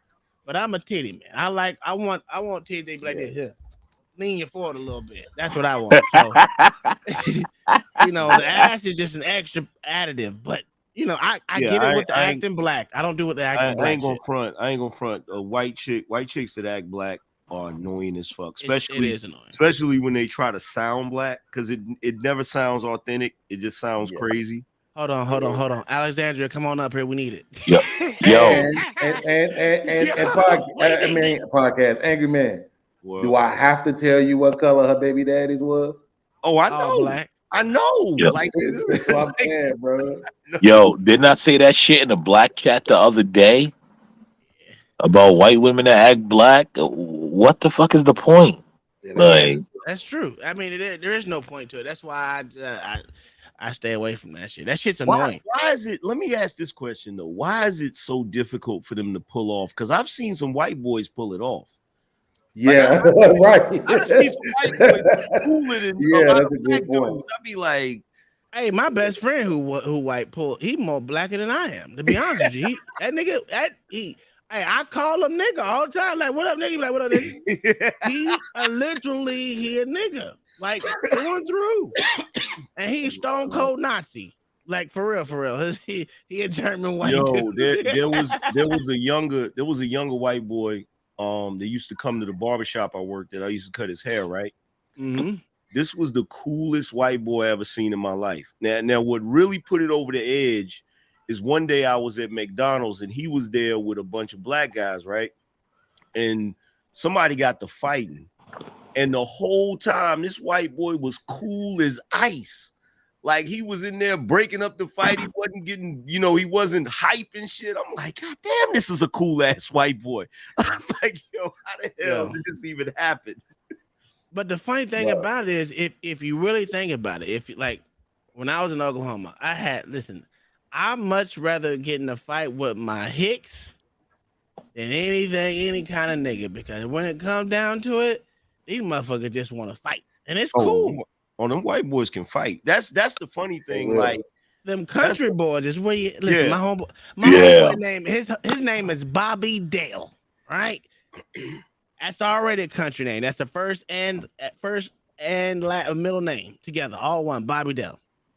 This motherfucker was the coolest nigga. He didn't try to be a black dude.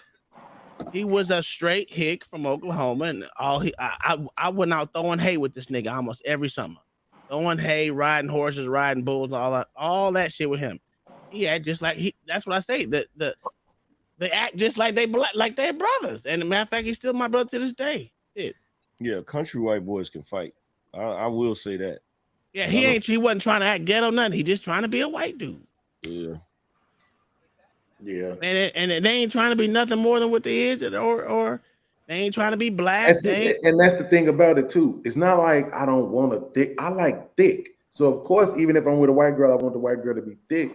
But I won't. You know what I like? I like back in the day, growing up in the 90s and the early 2000s, the early 2000s. There used to be a demographic of women who I think don't exist anymore. And these women were women who were thick and didn't know it. Right?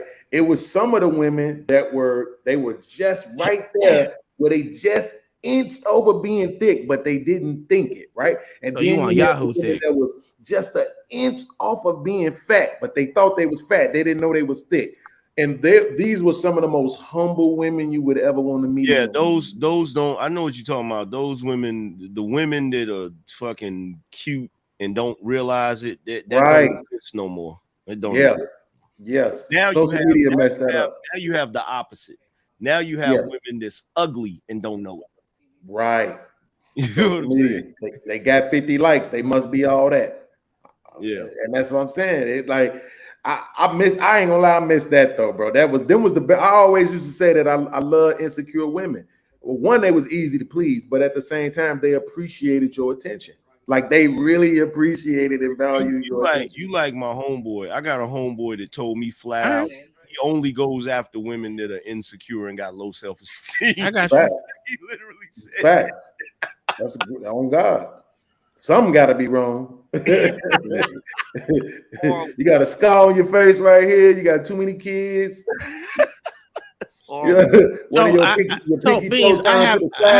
I have a question for you. Since I don't know if you sing or if you got a girl or whatever. I don't know. My thing is, what do you literally go after as far as appearance wise? And then once you get to know them, what is the no-goes that you have? Your red flags. Yeah, you. Bro, everybody know I've been with my girl for 13 years now. Like, I don't know that shit. I don't be. Yeah, they always making fun of me. Hey, when you gonna marry her? Never, motherfucker. I've been married. What are you talking about? We got married as soon as I juiced her. That was it, marriage, right? But honestly, bro, like I'm not the tallest guy in the world. I'm 5'8". So my girl's 5'5", so that's short enough. You know what I'm saying? But if you 4'11" to 5'2", Lord have mercy, you won already. All you just got to do is not be fat, and you won, right? You get a participation trophy award. You know what I'm saying? Just for being that short. Those girls typically just look amazing without even trying, right? At least to me. But then, you know what I'm saying? Honestly, and this is gonna sound very Neanderthalic, but it's just the truth. I've been in my relationship so long, Uncle T, I don't actually know what the difference would be now. I can't like say, yo, this would be my no-go or what it was that I was really looking for. I know when I met my girl, what I was looking for is somebody that would be sexually submissive. And I always told myself, if I got a woman, because I'm not going to date nobody that's ugly, right? So don't even got to worry about that. I'm not going to date a woman that don't want to work. So I ain't got to worry about that, right? You already know I would date a woman who have kids. So I'm not minimizing myself to somebody that don't have kids. So for me, it was all about, would she be sexually submissive? I felt like if she was sexually submissive, then we should be able to work other things out. That's just personality shit. If we can't get along or if you phony or anything like that, okay, that might not work out. But I've been lucky with all of my relationships that everybody had dope they had dope personalities and shit. It's just that, once you've been together for a year or two and you ain't got no money, women, they can be vicious. Well, that's true. LA, what's up with your? We need because I know you really single. Get the fuck out of here. I know he said he Why do dead everybody think I inside got too. kids? That's what they kept on doing on Fight Club. I don't have kids. I don't know. Get out of here. What No, look you like a don't. good Wow. God damn. Listen, I'm not gonna lie. Being a cop, I automatically assume you had wife and kids. I automatically assume it, bro. No, Cat, being a nigga, he thought you had kids. No, I told everybody I don't think Talking cops about should get Cat. married. I don't think Oh cops yeah, I should get remember you married. saying that. I remember you saying that. Yeah, yeah.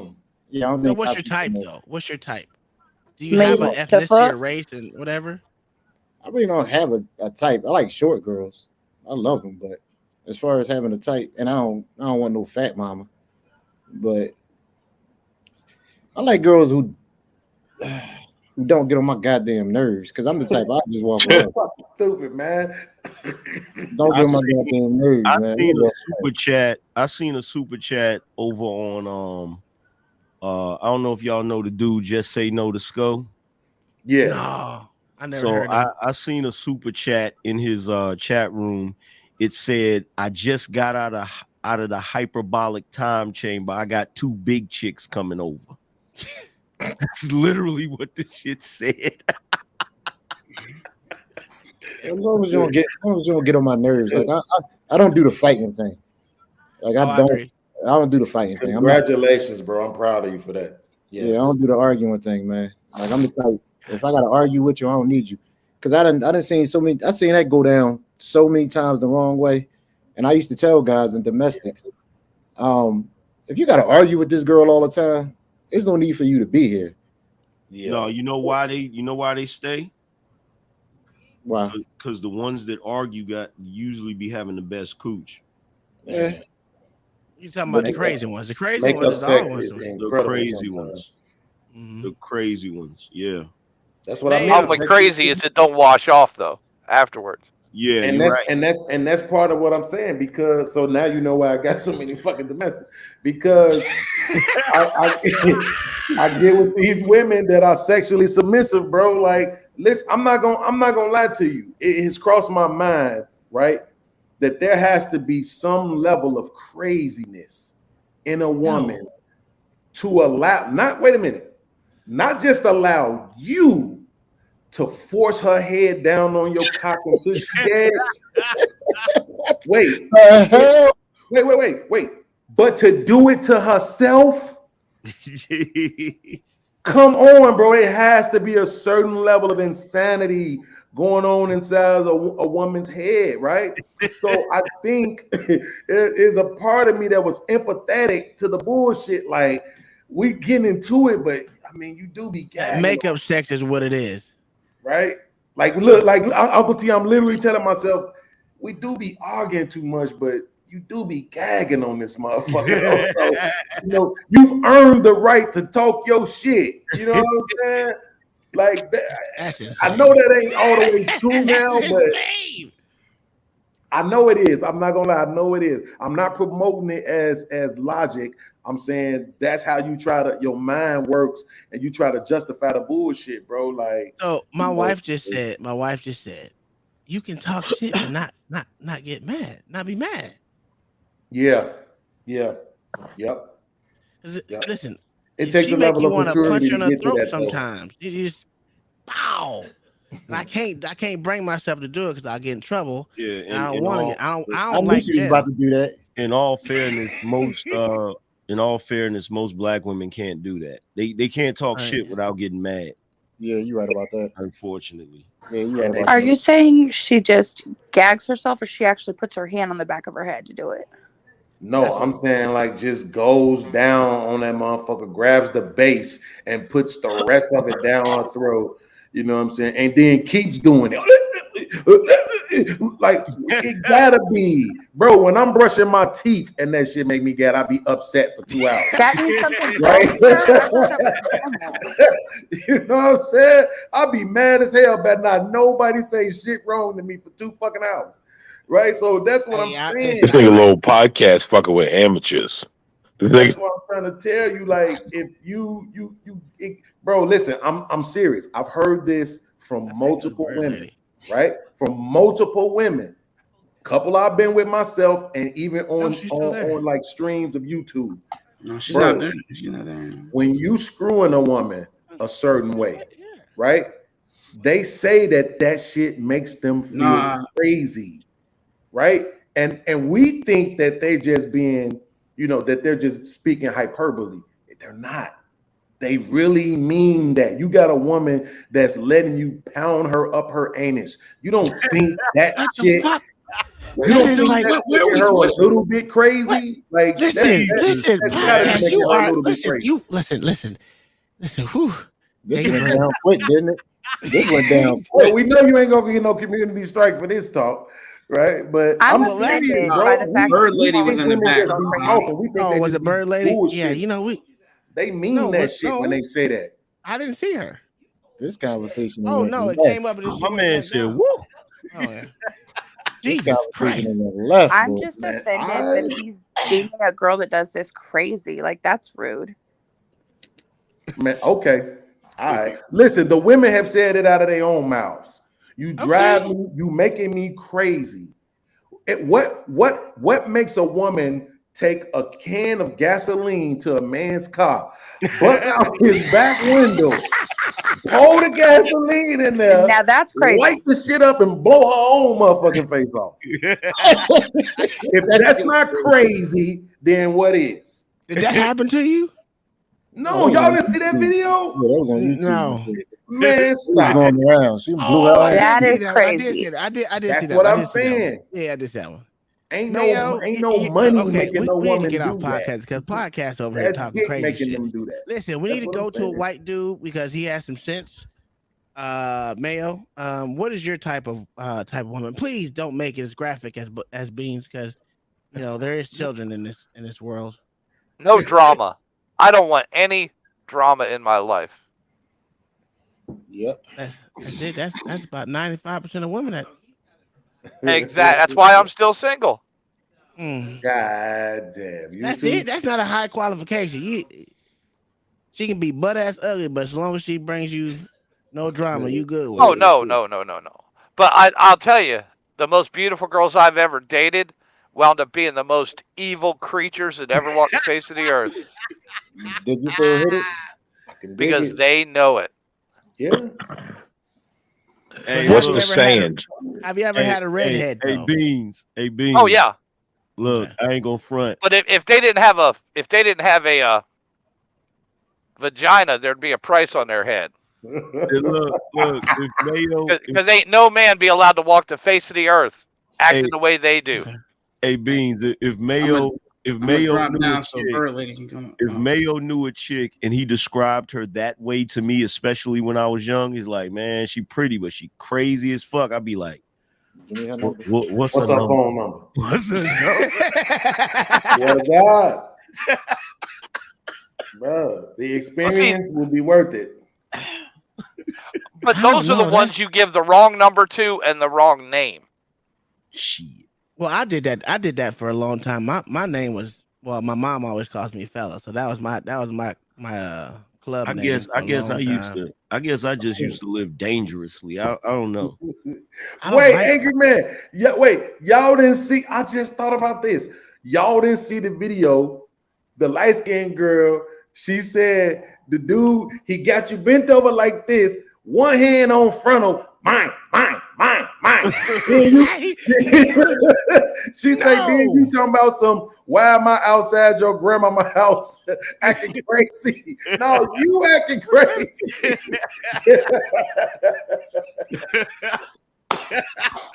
Bro, all right, y'all gonna keep playing with these women. They telling y'all this shit drive them crazy, bro.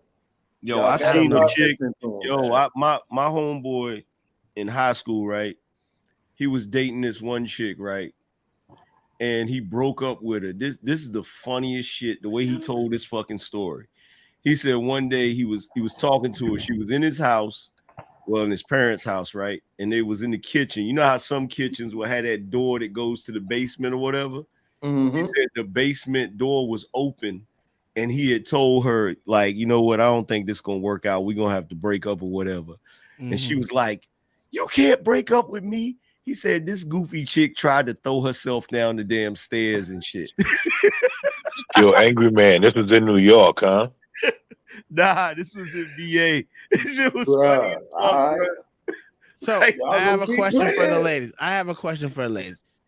Especially Sandra. You can go first, Miss Sandra, and then we'll go to Alex. So, Miss Sandra, out of all this, do you like crazy dudes as well as these dudes up here like crazy females? I mean, I like bland, borderline, sane women, that don't have any pushback. But what type of dude do you look for when you go out and look? My man said borderline sane. Pay Right, they attention. don't have any pushback.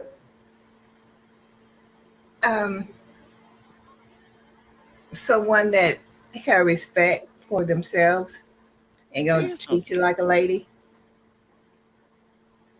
See, that's what I'm talking about. Borderline sane. Miss Sandra trying to marry me. That's the problem. Go ahead, Miss Sandra. Go ahead, Miss Sandra. Shut up. You slick. Shut up. Wait, can you do me a favor? Can you say those words one more time, Miss Sandra? You didn't hear said me? You want them like what again? That's respectful. Just a man. That's gonna treat you like a lady. Mm-hmm. And all right. And Go ahead. Well, let me ask you this question. Nope. Hold on. We gotta get the other ones in first. I know. I'm gonna ask them all the same questions. Yo, I'm about to drop down, guys. I'm going to bed. Everybody have a good night, man. All right, man. You Black Thoughts. All right, Black Thoughts, man. Appreciate Alexandria, you, bro. what type of dude do you like, Miss Alexandria? And then Miss Bird Lady Speaks, you can go, or whatever, how you want to do it. Either one of you can go. I like them all. I don't discriminate. Oh my God, this one's crazy. She's That's the crazy. Hey, before you guys keep going, man, I'm going to bed too, man. Have a great night, everyone. Good night, all right, brother. Have a night. All right, Miss Bird Lady, what you got? Hey y'all, how y'all doing? Can you hear me? Yes, Okay. ma'am. Yeah, we got you. I actually didn't look for anything when my husband and I got married. Because the Bible says when a man finds a wife, he finds a good thing. Not about when a woman finds a man. So it was just I didn't really know what I know what I didn't want, but I really didn't know what I wanted until my husband and I started dating. And he was a true man of God. He takes care of the household, gives me everything that I want. And all I need to do is make sure that he's taken care of. Physically, mentally, spiritually. I'm sorry, Ginger's chasing a toy. Sorry. No, you're fine. You're fine. White lady, your turn. Well, other white lady. One of the. Well, Alexandra already went. Yeah. Oh, you can't talk. That's right. What type of person did you look for? I'm not supposed to be talking. Oh my God! See, I lost my voice. Now I'm not talking because you're an asshole. Hell no. Yo, I'm sorry. I've been doing that shit all week because she lost her voice. This shit's funny because she's like, That was your DMX? Yeah. Hey, yo, bitch. Can I get iced tea? No water. I think I, as a fellow wife, can answer for her. She's looking for someone that doesn't work her nerves the way you do. Someone that doesn't annoy her like you do. Well, I like a woman that doesn't take everything serious all the time. Me personally. Of course, like I said, you got to have a frontal for me. I like something a little heavy up front. I don't like short chicks for some reason. You got to be at least 5'9", well 5'8", 5'9" right there for me. God dang. Yeah, I like taller chicks. But I also like them chicks short. that have thighs. I like thighs more than I like ass, to be honest with you. I like ones that be able to put that grip on your neck. Lock that bitch in there. You know what I'm saying? Fucking That's why I like the softball players and volleyball players. Oh my God, softball players are so amazingly built. Bird Lady, Shout out to white softball players. Women. What was that? Did the girl ever respond to the video we reviewed? No, she didn't. She actually didn't. I think y'all might have offended her. Oh, I know we offended her. It's not no thinking in it. That conversation went left. We said we was gonna be respectful, but I'm not gonna lie to you. I'm not We didn't dog her, because dog her. We y'all tried to be. We definitely dogged her because she was on some tore bullshit. that woman to shreds, and that was not the purpose of the video. We didn't tell her to shreds. She She started was talking that straight bullshit. man hating. What did you expect? It went from okay to I hate all niggas. Niggas do this. Niggas this. Nigga, y'all stupid. And this is what we think. And I'm like, okay. My main focus was the whole Black women don't choose to have babies out of wedlock and be on welfare. That's really what I wanted to talk about. Because if you heard her in the video, she was like, "Bird lady, what do you disagree with?" But I never couldn't get on the answered it. panel to kind of debate with her on that. I'm glad I wasn't here till late. Yeah, they I ripped didn't tear her her to shreds. I was like, Yeah, we oh my talked god, about I'm everything not. else but that. And I told him to tag her, and I'm like, oh my god, her feelings are hurt. You know, I don't like hurting people's feelings, but that was some Sometimes right there. I'm gonna tell you like my mama used to tell them. Sometimes women just need a good cry. But is that That would have made me cry if I was on the receiving end of it. But is that a myth though? Like, is everybody still pretending like they don't know that that's a reality? Yeah, it is a reality nowadays. Yeah, well, you know, our culture have to pretend it's not a reality. We can't have any accountability. We can't admit our faults. That's just, you know. Which I don't get. I don't understand it because like we don't have no problem embracing other ratchet shit. You know what I'm saying? Like it's like they pick it, they cherry pick. Like, oh no, we would never have a kid just to have welfare. But soon as somebody play, soon as they hear Cash Money taking over for the 9-9, Is that going across your news feed all the time too? Bruh, they be on top of the table, they be on top of the car, twerking like a like. Come on, and the funny thing about it, they say this is what I do for my husband when he comes home. Bitch, stop lying. no. You know damn well. That's you what ain't gets doing me none because of that. I'm sorry. You rarely hear like this is what I do for my husband when he come home, and it's a plate of food sitting there.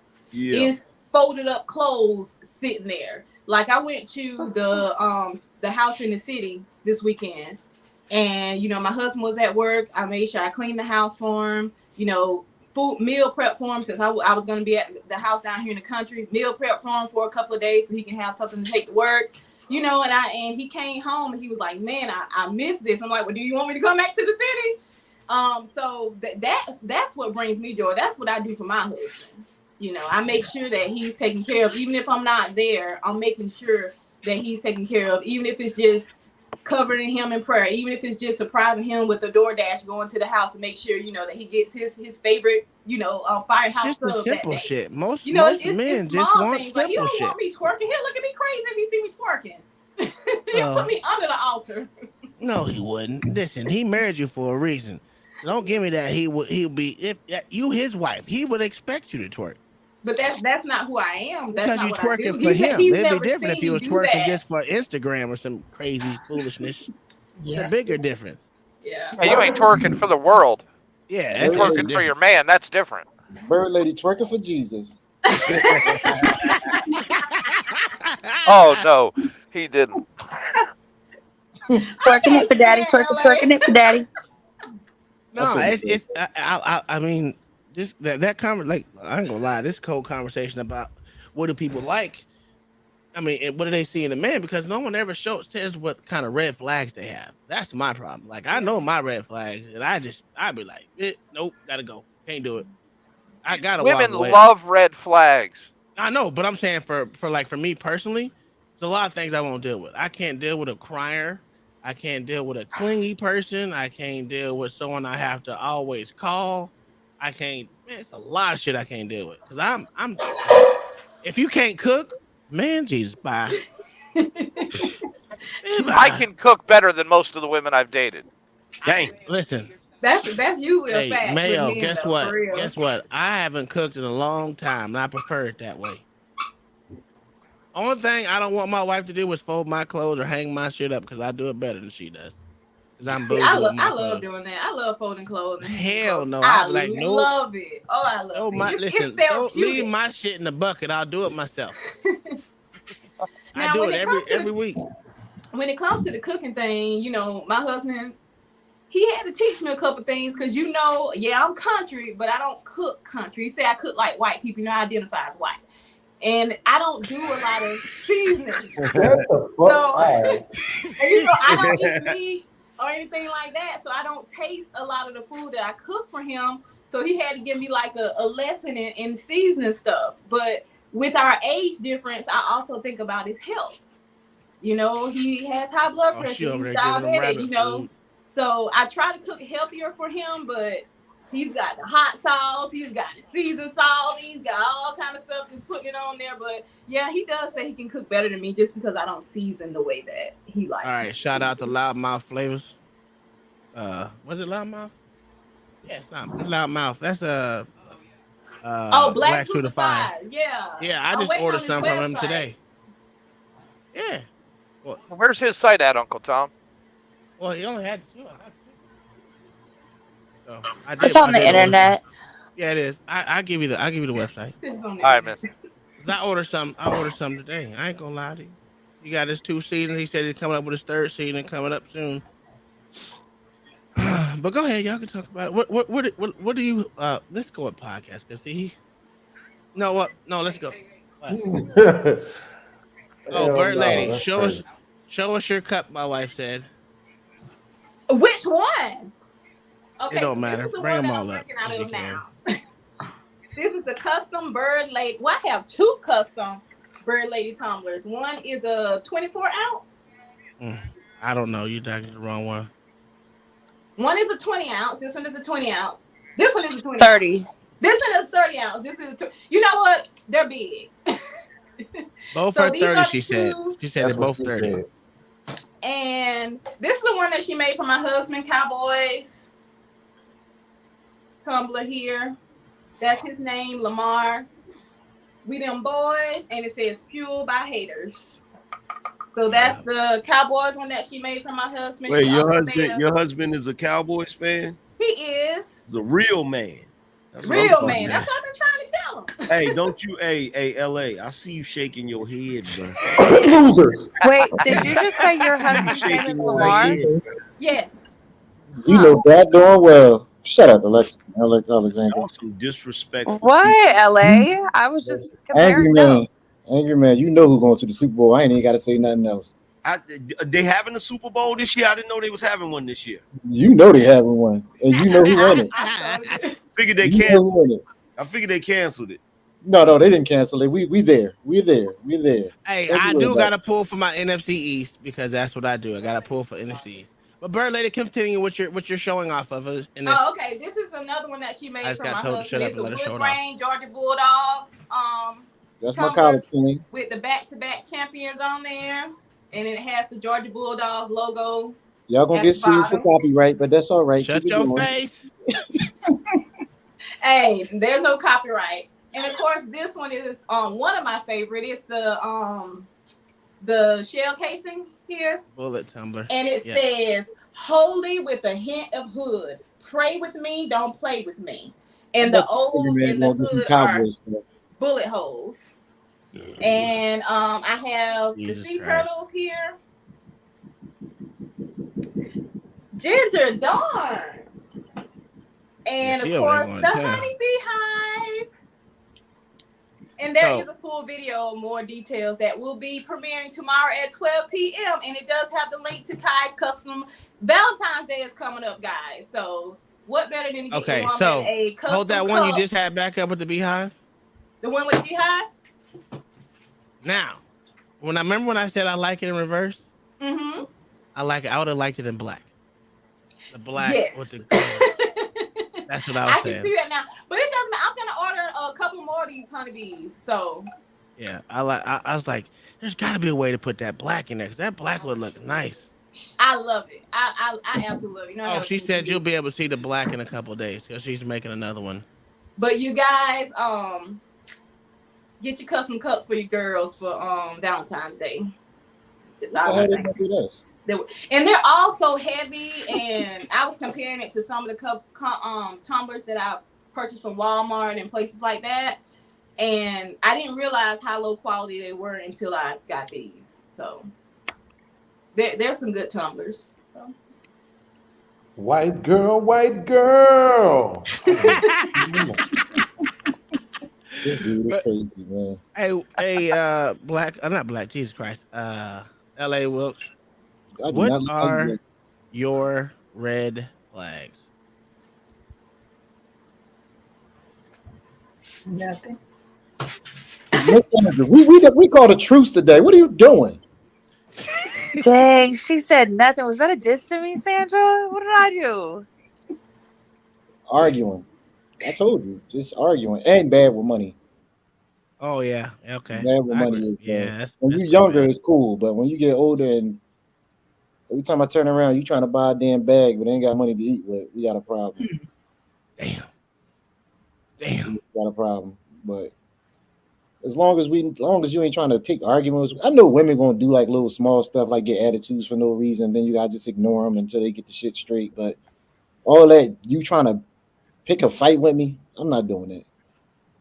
I take everything back. My dad told me before, if a woman, like if you never move in with a girl that you ain't married to, number one. And I agree. Yeah, I disobeyed that order and paid the price for it. But he said, if you're gonna leave a girl, just leave. Like leave all your shit there and leave. Because a man, you can always buy new stuff. And I tell dudes that all the time.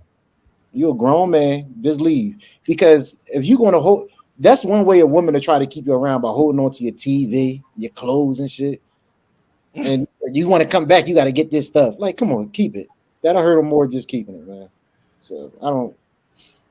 All right, I agree with that. One of my friends got married. Mayo.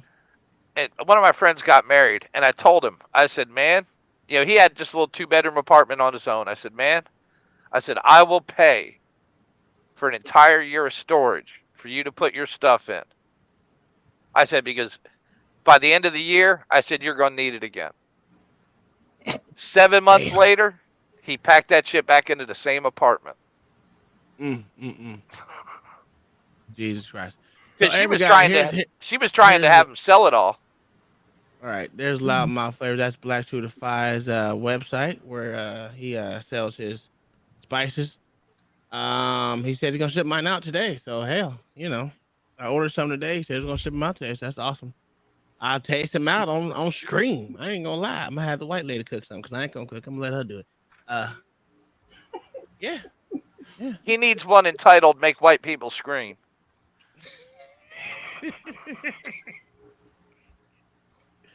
No, but what is your Mayo? Since you're up here talking, what is your red flags besides crazy people? No, you said you like crazy women, so I don't know. Oh no, not being able to act right in public. Ooh, that's a good one. Like I said, I don't want drama, and I don't want shit that don't need to be aired in public out in public.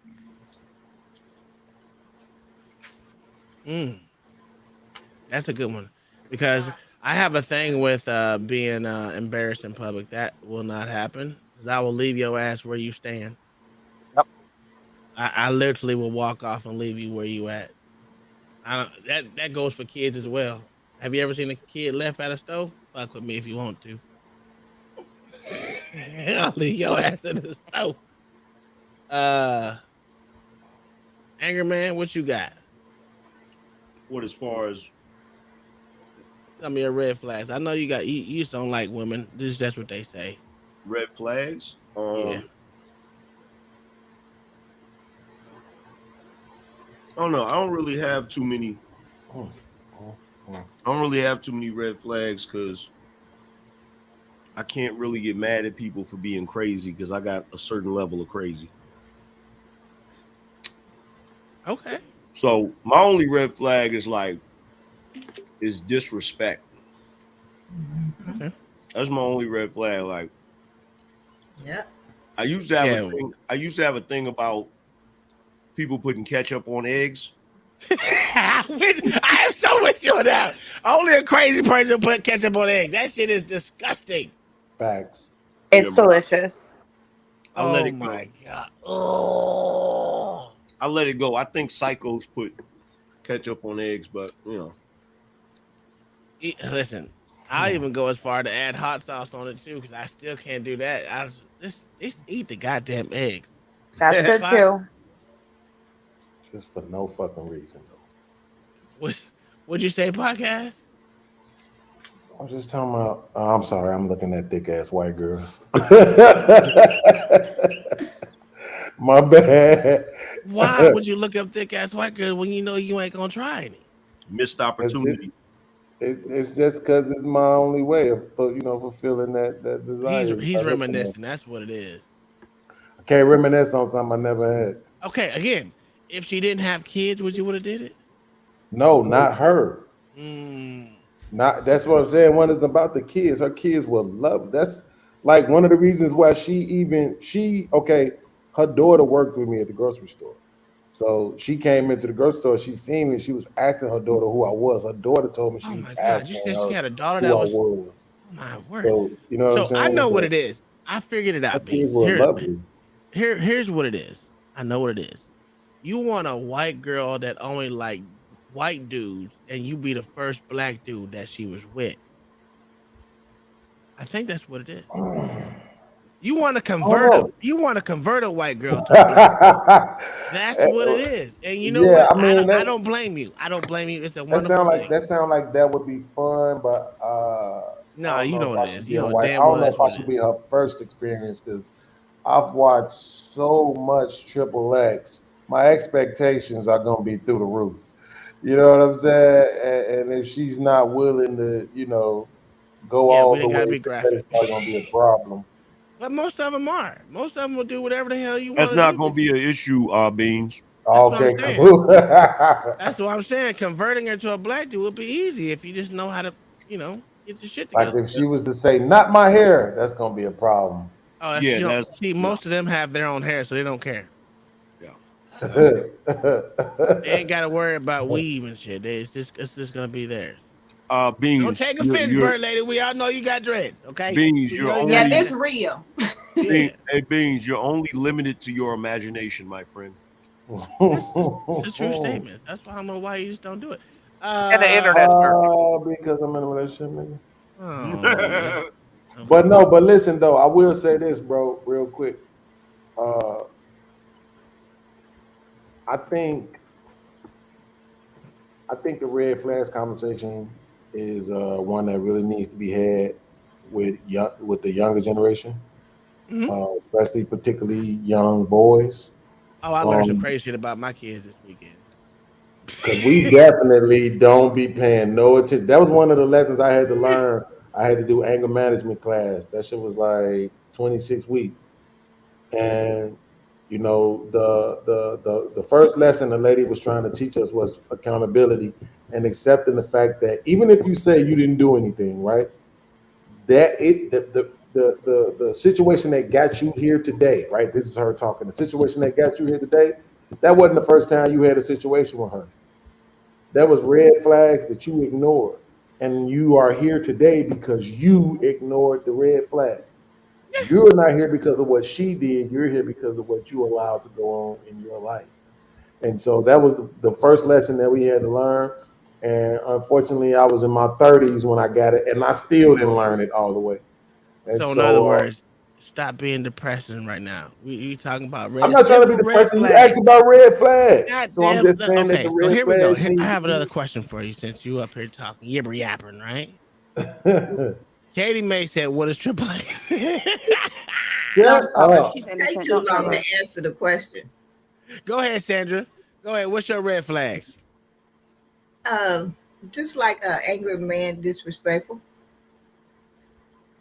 You keep talking about respect, don't you? I'm just wondering because women say that a lot, but when the lights go out, you want the disrespect. You don't want no respectful dude when the lights go out. That is something to be said that most women like bad boys. At a young age, most women like bad boys. Right. I don't say all of them. You don't want no man in there, my chérie, my chérie, bon. Yes, I don't want no How thug. you do? What is that? What was that? My love, my dear. Oh, it feels so warm to be next to you. No You know what I'm comprende. saying? You like that, don't you? Huh? Yeah, call me daddy. Right? That's Okay. Miss Alexandria, what is your red flags? Did you give yours already? If he has a bunch of kids with a bunch of women, that's a red flag because then I got to probably deal with baby mamas, and he's reckless with his seed. Yeah. If he can't keep a job, that's going to be a problem. If he has a lot of girls texting him all the time, like if we're actually dating and we're not just talking, you got to get rid of that. Dudes like to be playing around. LA. Well, I mean, but the question is this though: do you think that same thing? No, take me there. I got to talk to Miss Sandra. I'm about tired of this shit. This shit gonna stop. I knew she was gonna come at me. Is this a nigger telling me what to do? I'm up here watching Nathan Daly with this. Jesus Christ. I'm watching Nathan Daly, and he arguing with this dude with baby hair at the top. And you always accusing me of something else. What's up? I was gonna ask Alexandra, do you think the reverse should apply to men? Because we screen, hear a bro. lot that women when they say, these are my brothers and these are my friends and we grew up together, we went to school together. Like, do you think men should have that same sort of cause to pause if they're dealing with a woman who has a lot of guys, texting her or reaching out to her? Absolutely, it should go both ways. I think that's common respect for one another, and it should go both ways. I'm not going to have a bunch of dudes texting my phone and tell you, I don't like that you have 75,000 girls texting your phone. No, it should definitely be equal. And my man is not cheating on me. He just watching Nathan Day. Look at him. Such a good boy. Wait, shut the fuck. Okay, hold on. We're gonna stop right there. So I'm gonna pause for a call. So this weekend, right? We have our boys. Our older two boys are 24 and 20. You were there. Were you there? You were there. Okay. So anyway, now going along with podcast sexual deviancy, right? To find out that one. Tell me it's not the 24-year-old because you know he's next after LA if this don't work out. Oh, he nasty. That boy is nasty. Girl, I like let that. me Don't use tell my me that. voice for a quick second. I'm not supposed to, but let me tell you, you can't handle that one. I promise you can't handle that one. You don't I want promise to. you I can. You'd You be don't surprised. want to. I'm Well, telling you. his whole thing is he likes breakable chicks. No, He and likes he's a chicks. fuck boy. He is a fuck boy. Yeah, he says that. That's what he is. That's what he wants to be. He wants no strings. He doesn't want relationship. He's focusing on just him, and there's nothing going to change his mind because his mama drilled that in his head. Well, his mom. Listen, his mama didn't know how nasty that boy was. Cause I said he was a fuck boy. Okay, so I'm gonna act podcast since he got older kids, right? I think his son is like 17 or something, right? I'm just asking a question, right? What are some limitations do you not want your kids to have? Limitations as far as sexual deviancy. What? Yeah, because there's a lot of things that people have that you're just like, ugh. I'm not sure exactly what you're asking. You're not sure what I'm asking, so if your son or daughter said that if they were as nasty as you were trying to be, would you be okay with that? Nope. Oh, yeah. Okay, I see what you're saying. Well, and I was totally disgusted. Just to put it that I way. mean, you mean in their current state, right? Like not married and all of that. Yeah. Sure. Oh yeah. Well then, yeah. Nah, I would hope that my daughter ain't out here taking it in the face. You know what I'm saying? I mean, look, she's about to be 22 years old, so it's probably an 80% chance that she's already done this. But I would hope that she wasn't. As far as my son, I definitely hope he ain't out here eating ass. but I'm almost sure my son is still a virgin. I haven't confirmed it, but I'm almost sure he is. So you don't have conversations with your son like that? Yeah, but the last time I talked to him about it, I think he was still 15, and he said he hadn't done anything yet. Well, And yeah, so, it's not a real prominent conversation all the time. Cause I knew my boys were having sex. I knew it before their mama knew. So You know how I found out my second oldest son was having sex? One day, my wife said something about it as far as like you had the conversation with them about condoms or whatever. Yeah. And I was like, yeah, I had that conversation. And she was like, well, you might want to reiterate it. You might want to say it again, right? So I'm sitting there thinking about it. So I called him up at the time. He was staying at his mother's house. I called him up and I said, yo, you having sex? And he was like, you mean right now? I immediately knew from that moment, like, yeah, he already, because for him to say right now, like, bro, no. Hey, it's just some of the simple questions that you ask. Well, that you ask that they don't fucking. I mean, when they answer you, like, oh yeah, we know you. We know you doing something. Yeah. oh, you know what else I forgot? I forgot one other thing that I will hope my daughter ain't doing right now again is I hope she ain't let nobody videotape her. That shit might not end well. I can't tell about my son, but I can tell about my daughter. I Mm-hmm. can just look at my daughter, but I can't tell about my son. Yeah. I'm loving this conversation, Tom. I want to know about how you learned that your children were filthy and why you say they're freaks. Well, his mother won't let me tell it, but I already had this conversation with my son. He said it was okay to say, but yes, he did. I swear to God, it was the car. Okay, so I'm gonna give it to you. So my son was like, we were talking about eating ass, right? And I was like, ooh. Well, wait, how did that conversation just come up? Listen, It's me not and in the my middle of kid. dinner, like, Dad, you know when you're eating ass. No, because here's the thing. I like to be, I like to talk shit to their kids because they're boys. So I'd be like, this is why I had your mom that way, you punk ass bitch. That's usually my thing, right? Just to be an asshole to him, but like, I had your mother. Like, I know it's your mother. So that's how the conversation. He was like, it was nothing like that. Well, I don't get detail, but when he says dumb shit, I'd be like, yeah, I had your, that's what your mom said or some stupid. God, no, like you don't know that. Act like you don't know what I'm talking about. Anywho, he was talking about that and he said, I had this one chick that like rimmed me, and I had to call the whole crew to ask if I was gay. And then we went down the rabbit hole. I was like, bro, you gay, bro? He's like, no, I ain't gay. Like, bro, did you stop her from doing it? He said, yeah, I had to stop her full stop because she kind of went a little lower than what I expected. I was like, oh, hell no. She did that shit on purpose to feed her. Now that's unfair. That's unfair, Uncle Tom. Let me tell you why it's unfair. How's it unfair? If she's right there at the taint, ain't nothing wrong with that. Especially if you don't have, as long as you don't got your legs in the air, you're good.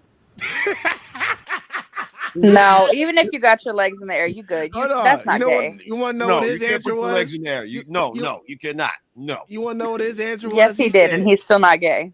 He said, as long as you have socks on, it ain't gay. Wait a minute. That's good. Yeah. Wait a minute. I was just like, oh hell no. Listen, that's some shit. No. And then to find out the other one is just as bad. The second child is just as bad. I have some sexual deviant children. Well, I wonder where they get it from. He's like, it ain't like you ain't said this shit in front. I was like, I've never said this shit in front of y'all. I may smack your mom on the ass or grab her boob every now and again, but I ain't never said your mama ever rimmed me. Now, what the fuck? I like, that's going a little too far. And this was a whole conversation in the car coming from shooting. It was one of the funniest fucking conversations I've ever had with them. It was and it went a little left, and I was like, oh my God, this dude said he called the crew to make sure he wasn't gay. Yo, let me ask you this though. How was the? Matter of fact, let me ask every dude up here. What type of conversation did your pops have with you about sex? To be honest with you, my dad was always like, look, man, you can have one woman, the hoes are for everybody. That was his conversation with me. He was like, look, I don't give a fuck what you do, as long as you wrap it up. If you don't wrap it up and you have kids, they ain't gonna be mine. But I'm gonna tell you like this. Get what did he say? What did he say? Make sure your woman is freakier than your mom. And Bro, my pops called me in the living room one day, right? And he's a real stoic dude, military guy, right? Calls me in the living room. He's like, have a seat. I sit down. I think I'm in trouble and shit, right? This motherfucker turns on a porno and proceeds to explain sex using the porno. And it's like, you know, this is sex, you know, and what you need to do is X, Y, Z. You need to make sure you protect yourself. Now, this is not technically exactly the way sex is because they're doing a little bit of entertaining where they're actually, you know, you see how she's moaning and all that. Sometimes they're doing a little extra. Like, I'm just sitting there like, yo, it was the most surreal experience in my life. I'm just sitting there like, what the fuck? He's using porn. Hold on, I'm gonna use my voice for certain shit because you will appreciate this. When he introduced that shit, sex to the two older boys, he used anime porn, and they never forgot it. They still to this day talk about it. Oh my God. I'm gonna tell you this. You're muted. The reason I use anime porn because first off, my oldest son, right? My mom, we were in Hawaii, right? My mom had came over to Hawaii, first time in Hawaii. She come see me, and then she goes see because I have an uncle that lives on the Big Island. So she went over there. I get the goddamn cable bill. This shit was like $600. This motherfucker had every porn goddamn video that they had known to man that he charged on the goddamn cable box. And it wasn't even a good porn. It was a horrible kind of like, what is it? Kind of Skin and Max porn. I was like, bro, if you don't get, I was like, look, okay, so since you know all about the birds and bees already, so let's go ahead and I'm gonna show you the free porn site that you can get it on if you really need it. This is some bullshit right now. No, it's real. I was like, don't. No, I don't mean you lying. I'm saying there's some bullshit ass parenting right there. No, it's real because I don't like. Listen, I had to get that shit taken off my cable bill. Then I'm like, look, there's free porn sites out here in the day and age that we is now. If you want to watch porn, which I know you're gonna do. There's a reason why you take 4-hour showers. I've never seen a man that goddamn dirty in my entire life. Right. To take a 4-hour shower.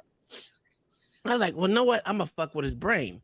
So I know my oldest likes Marvel and all that. So I got Batman and Spider-Man and all them fucking each other. That shit was hilarious.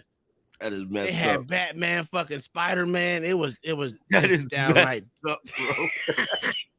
Now, like if you want to do it like these motherfuckers. And that's why I think that's why my son's afraid of like gay people. Yo, like, the funniest thing is, what's funny about it is he thought that he was showing me something new, not realizing I've been sneaking and getting his freaking porno tapes for I don't know how long. Like you remember back then, you had VHS, so you would watch it, but you had to remember the spot you found it in. So you had to rewind it right back to it. Dude, I was 7 when I saw my first porno. I was in my dad's room. Hit play. I was like, what the fuck? Me and my sister like, what the fuck is this? Bro, to this day, I was like, yeah, I was 7 years old when I first saw my first porno going to my dad's bedroom, fucking with his tape. Bro, you always knew because like if you look through any older dude's room, any tape that was hidden somewhere, you already knew. He was like, oh yeah. It's going down. It's about to go down. Yeah, that was the first shit I said. Man, it was crazy. Until you know, up until this point, we were having a very awesome conversation. I'm sorry. And you triggered. You act like you ain't seen porn before you was age. Oh, stop it! I'm the only advocate in this space, right? Everybody else talking about how it's so damaging and destroying to people. Well, because you know we have ladies. We have ladies here, sir. But no, this is why I'm saying I'm triggered. I'm talking in jest, right? But I know I'm triggered because you said your son said he got rimmed, right? Yeah, that was. For some reason, right? That is the big thing in the XXX movies right now, right? All the movies, all the scenes, all of a sudden now the girl, they call it milking, right? The dude is bent over, like he's literally bent over. The girl is milking him like you would a cow from underneath him while sucking his ass. And I'm just like, why is this necessary? At this, like, when did y'all everybody just start doing this all of a sudden? And now I'm sitting here, I be triggered by this. She'd be frustrated with me. You don't want to see it. But I'm sitting now like, that's crazy that even the younger kids are seeing this, man. Ain't no telling how much stuff they really doing out here. Right up. Definitely watch too much porn because you be speaking in porn lingo. Like, well, it's not. I wouldn't say it's that I watch too much. I just watch enough to know what the hell I'm saying. It ain't about it being too much. I mean, but what else is there to do? They got songs talking about eating groceries, so you already know what time it is. Just think about what the songs were talking about. Yeah, I forgot about that. Yeah, you know, just think about the songs when you were a kid, what they were talking about compared to what their songs is talking about. Yeah, but even I remember that what that thing smelled like. But even with the grocery line, right? That was Uncut. a female saying it, not a dude. You know what I'm saying? Like the first time I hear a dude say that shit in the song, that's gonna be type weird. You haven't heard of the gay rappers out here? I definitely have old not. Raunchy. They got some old raunchy stuff going on there. And LA What was that? They're mostly from Philly. That might be a fact. What was that prison show from HBO where the guy was talking about tossing salad back in the day? Uncle Tom's House. What was it called? Oz. No, it wasn't Oz. It was a documentary, and I know the documentary. You talking about that documentary? Yeah, I know the documentary you're talking about because that documentary kept me out of prison. what are y'all talking about? I don't know about that. I know I watched Sex. What was not Sex and City, but what was it called on? Taxi Cab Confessions. Real Sex. Real Sex. That was that. Hey, I learned some shit on Real Sex. And that was I was terrified of the tossed salad guy, bro. Oh yeah, everybody was. Man, terrified to the point of the last time I knew that type of terror was when I first watched Nightmare on Elm Street.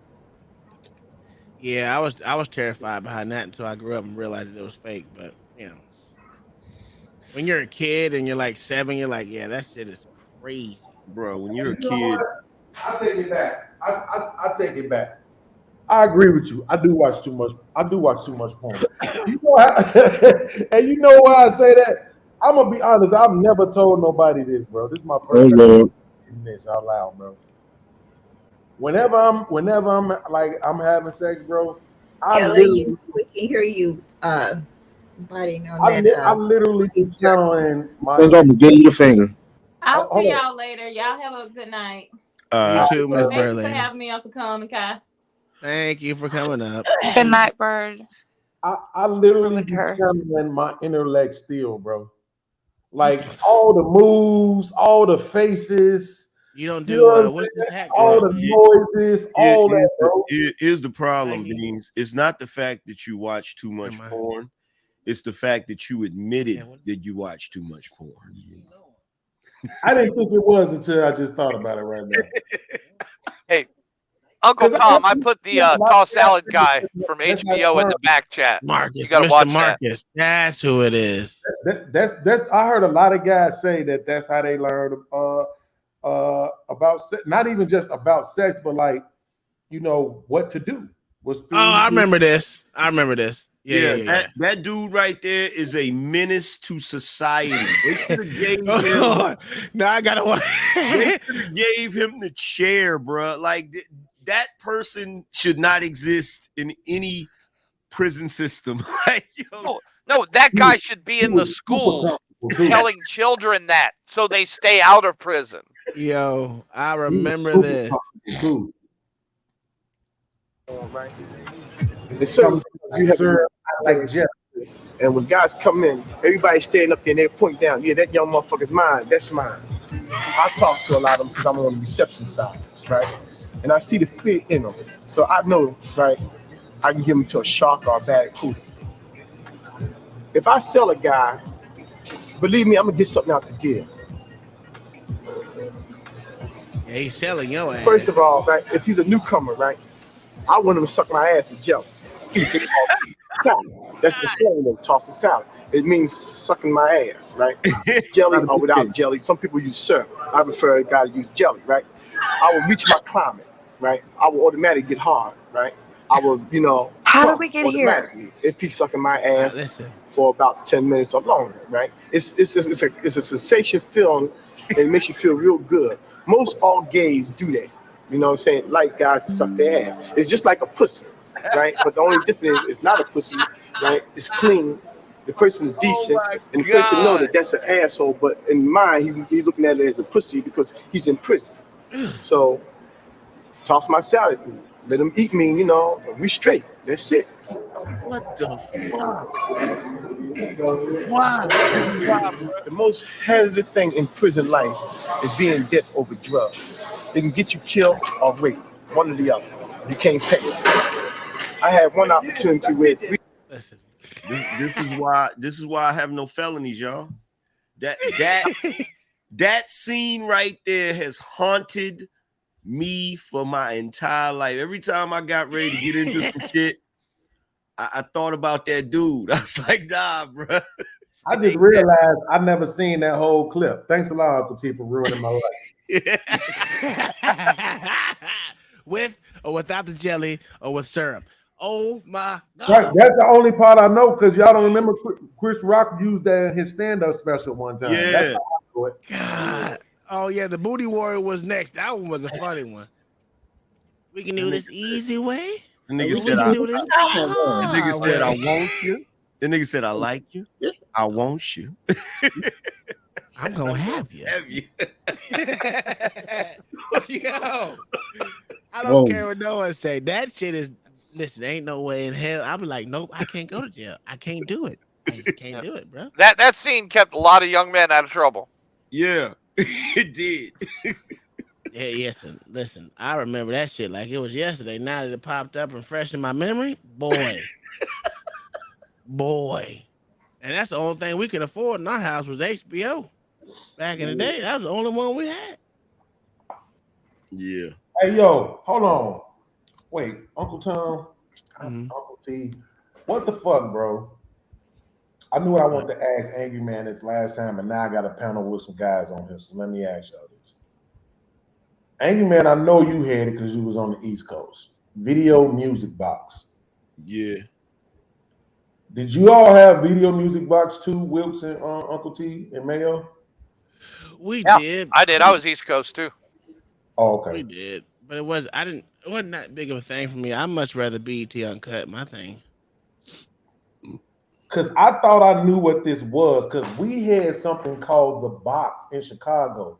But I just watched this documentary on Video Music Box, and that is not the same thing. Yeah. Yeah. So all this time when I've been hearing people say, yo, you ever watch the Video Music Box? And I'm like, yeah. But now that I watch this documentary, it's not the same thing at all. Yeah. That's crazy, bro.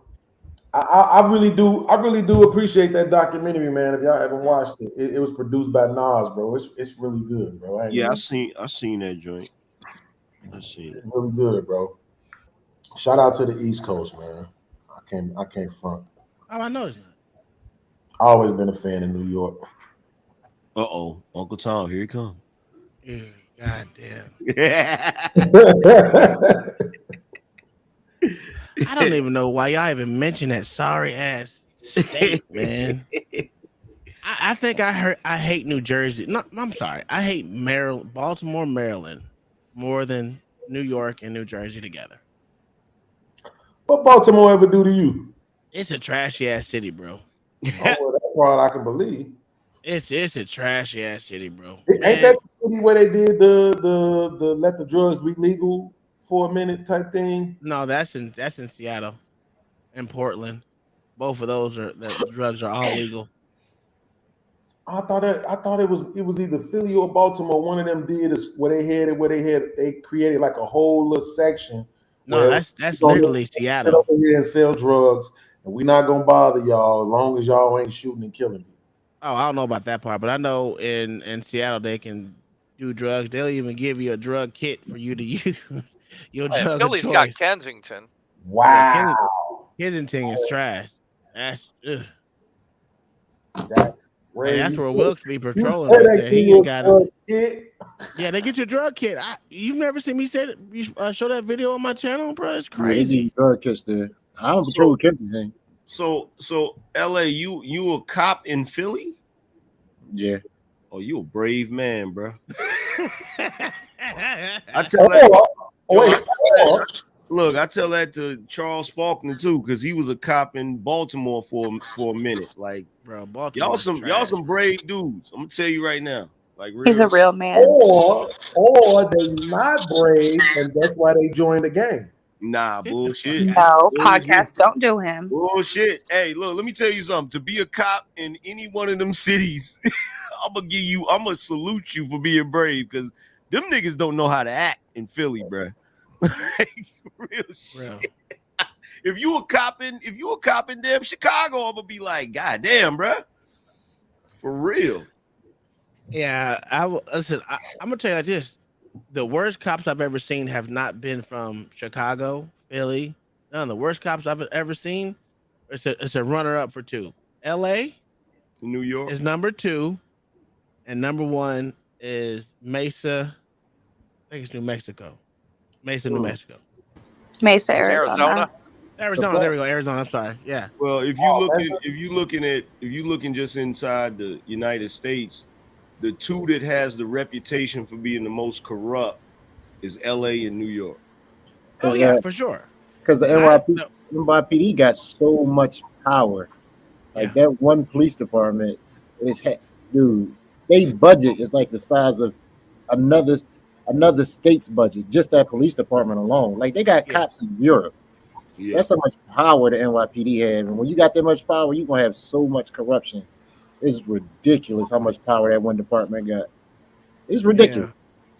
I mean, they budget is billions of dollars. Yeah. Billions. That's what people mean when they say defund the police. Yeah. That's ridiculous to have that much. Like to have that much power in one city. I don't know what to say about it. You know what I think? What I'm like I said, I'm you know I said I'm against bad policing. I do like good policing. Bad policing is where I hate. I don't really have a problem with cops. I got my best friend's dad was a cop. Hell, I got 2 cousins that are cops. I don't talk to them, but let's be honest though. Let's be honest. I'm gonna be honest because ain't nobody else gonna be honest. If some dude broke into my house and the police, catch him, I kind of want them to whoop his ass on the way to the station. I kind of want that, like real shit. Like, oh my god, it used to be understood if you made a cop run, yeah, you were gonna get your ass whooped. You was gonna get an ass whooped. You was gonna get your ass whooped. That's you why was gonna catch an elbow in the ribs or an extra knee.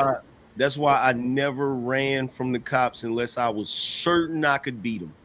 Unless I was certain if I thought I could beat them, I'd be like, "You got me, bro. I'm good." I think.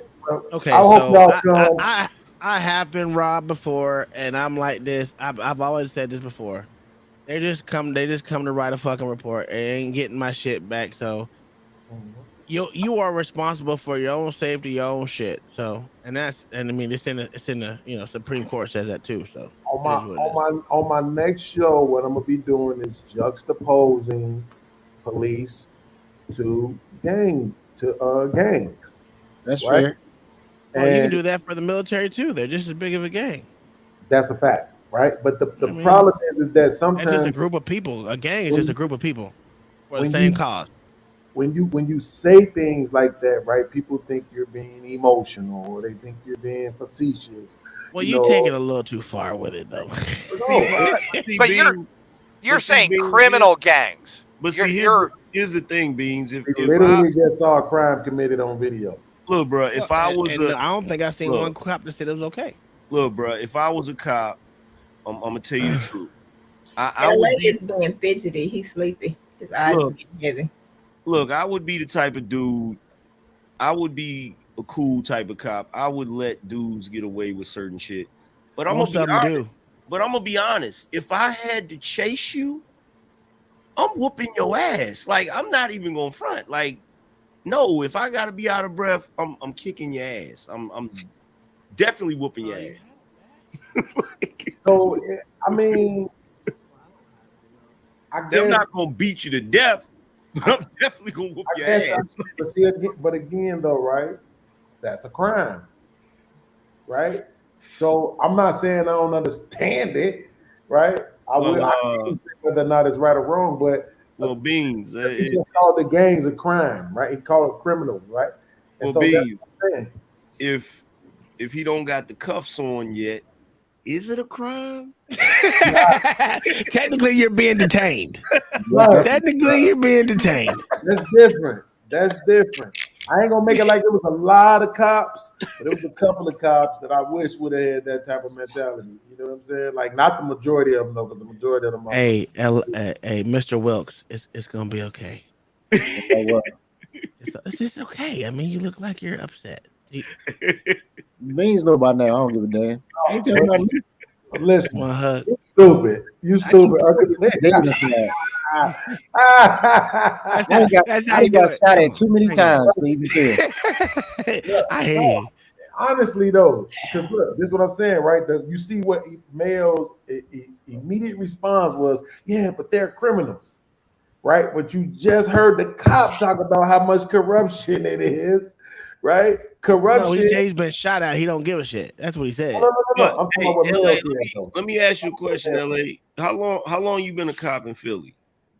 It'll be 17 years on the 14th. Do you ever encounter that little dude that do skits now? The one to be like, bro, I got real ops out here. The light skinned dude. Oh my god, with all the goddamn face tattoos and No, but it was some gay dude. Well, some dude pretending to be gay going around messing with cops. And, yeah, but no, I don't have them problems. They don't play with me. They don't play with me. I always say they pick and choose who they gonna do that shit to. I said even with the Karens, they gonna pick and choose who they gonna do that stupid shit to. Because the neighborhood I patrol, the dude's not gonna let that. Because I'm cool with everybody. Like I'm from that area, so I know everybody. I half of these kids I saw grow up, so I don't have those issues. Anytime I got shot at, like I told everybody else, it was from people that was outside the city. So I never had problems in my neighborhood. If that would ever, like, they don't let dudes come up to me like that. You ever got hit? Yeah, I got shot 4 times. Oh, that's right, you did say that. And then the other one. Did it hurt? No, it was a breeze. Sting a little bit. He said no, it was a breeze. No, to be honest with you, where'd you get shot? I really want to know. Did it hit the vest or anything? No, I got shot 3 times in the stomach and once in the shoulder. God damn, you took 3 to the stomach? Fuck. On separate occasions or at one time? One time, and then the other one I didn't get hit. We was just shooting. That's the one I was working at a bar doing overtime, and dude got mad and started shooting because he got into a fight. I'm still going to court for that now. Hell no. Hey, you brave, bro. I ain't gonna lie. I don't like, nigga. I learned in Afghanistan. I don't like bullets whizzing by my face. No, it's not fun. When you hear, And I saw the video to see how he That ran shit- toward the dude.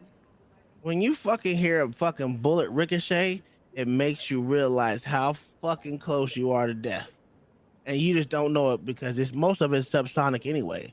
So when you hit, man, I just don't like it. I don't like it. I mean, I like the military for what it was, but I don't like being shot at. I damn sure don't like being doing convoys. I don't like doing convoys. Nobody I likes. just seen so many MRAPs fly in the air. I'm good. I'm good on that. I know Mayo said he's had it. Mayo had his issues. Nobody likes getting shot at. That's why, That's like, crazy. I had one friend down here. He was thinking about joining the police force. He was like, "Yo, you should join with me." And I'm like, "Nigga, I didn't like dealing with niggas when I'm not a cop, much less dealing with niggas as a cop. I'm not. No." People usually give you the same kind of energy you put out, though. Yeah. It's all about your personality. The thing that trips me out, though, right? And I hate to do this because I know what it's gonna make me sound like. But it's like when we talk about cops getting shot at, when we talk about people in the military getting shot at, it's all. Nigga, I just said I know no one wants to get shot at. Shit, I don't give a fuck who you is. But what I'm saying is this: we don't consider that when we talking about people in the quote unquote hood. Yes, that we is do. with this shit all day. Yes, every we day. do. Yes, we do. I talk about that shit all the time. I talk about the PTSD that dudes that have never been in the military, they never served in the military, they never been police officers, but they have the same level of PTSD that a lot of these guys have. Like I talk about that shit all the time. I'm not saying that you're not. Here's the I've situational. never heard that said. Here's the situational problem that I have with that whole thing is the choices you decide to stay. Once that should happen one time, why would you stay in that situation? Me personally, if I have a chance or inkling of being shot at, I'm not gonna be there no more. I'm not gonna be in that state, no city. I'm gonna be outside where I don't have to worry about that shit. Because my life is very important. And ain't no city that important over my life. Okay, so I'm not disagreeing with you, right? But you realize that same logic can be applied to being a police officer. I agree. But why would you choose to continue to be a police officer so you can get shot at? It's a whole job. But you rarely hear cops pay way more money. complain about it, Beans. That's the problem. You never hear cops talk about, I want sympathy because you got shot at. You never once heard me say that, ever. Like, it's not my, it is what it is. I know it come along with the job. So your statement is like people giving you sympathy, but people give everybody some type of sympathy. It's not like you asking for it. No, they don't. They do. Are you kidding me? No, they don't. Stop. Okay, let me rephrase that. I've never seen it ever. Just because you don't see it, don't mean it don't happen. Okay, but my experience don't count. I've been around for a long time. Have you ever seen a bald eagle flying? Who? A bald eagle flying. Have you ever seen that? Yes, but what does that mean? Some people haven't, so that doesn't mean it doesn't. Man, I've been around for a long time. He said that was a good one. That was good. I like that one. I've been around for a long time. I'm thinking if people, like Angry Man just said, talked about the people who's walking around with PTSD and depression and anxiety, bro, undiagnosed and don't know it. If that was a major conversation, like It how is a major conversation. They It is a major conversation. Like They talk about the how the podcast. black The woman thing ain't is- shit conversation. That's because it's the spaces that we are in, and these YouTube streets. You won't hear that. You won't hear those conversations where motherfuckers is real about PTSD. There's a whole sector of the emotional people that usually go with each other to figure out their problem, their PTSD problems. I've seen them on here on YouTube, but you got to be in those spaces. And even outside of this, as a retired veteran, out of the military, I still go to a PTSD group to this day. It's that what you choose to be like. If you know you got PTSD or emotional or any type of problems with your mental health, that's on you to get fixed out, man. You got to go seek those things out. You just said something that we're gonna duck, and it's gonna make me sound a certain way. You just said if you know, and the words that you literally used was people walking around undiagnosed. Nobody's talking about this, bro. When I was growing up, when I was growing up, bro, when I was young, I used to cut on my wrists and shit, bro. Right? You don't think that was a problem? Wait, listen to me, please. I used to cut on my wrists and shit, bro, right? And I used to pop pills and shit, all that shit, right? And you know what my family used to say? That ain't none but the devil, and that's your daddy's side of the family. Well, that's bad parenting. Okay. I would have said, "What are you, a white girl?" Hey, hold on. Hold on. I can't talk very loud, but hold on. Wouldn't the bottom line of that be all not take out the job, take out the military? Wouldn't it just be people? Hear me out for a second. You're talking about men normally.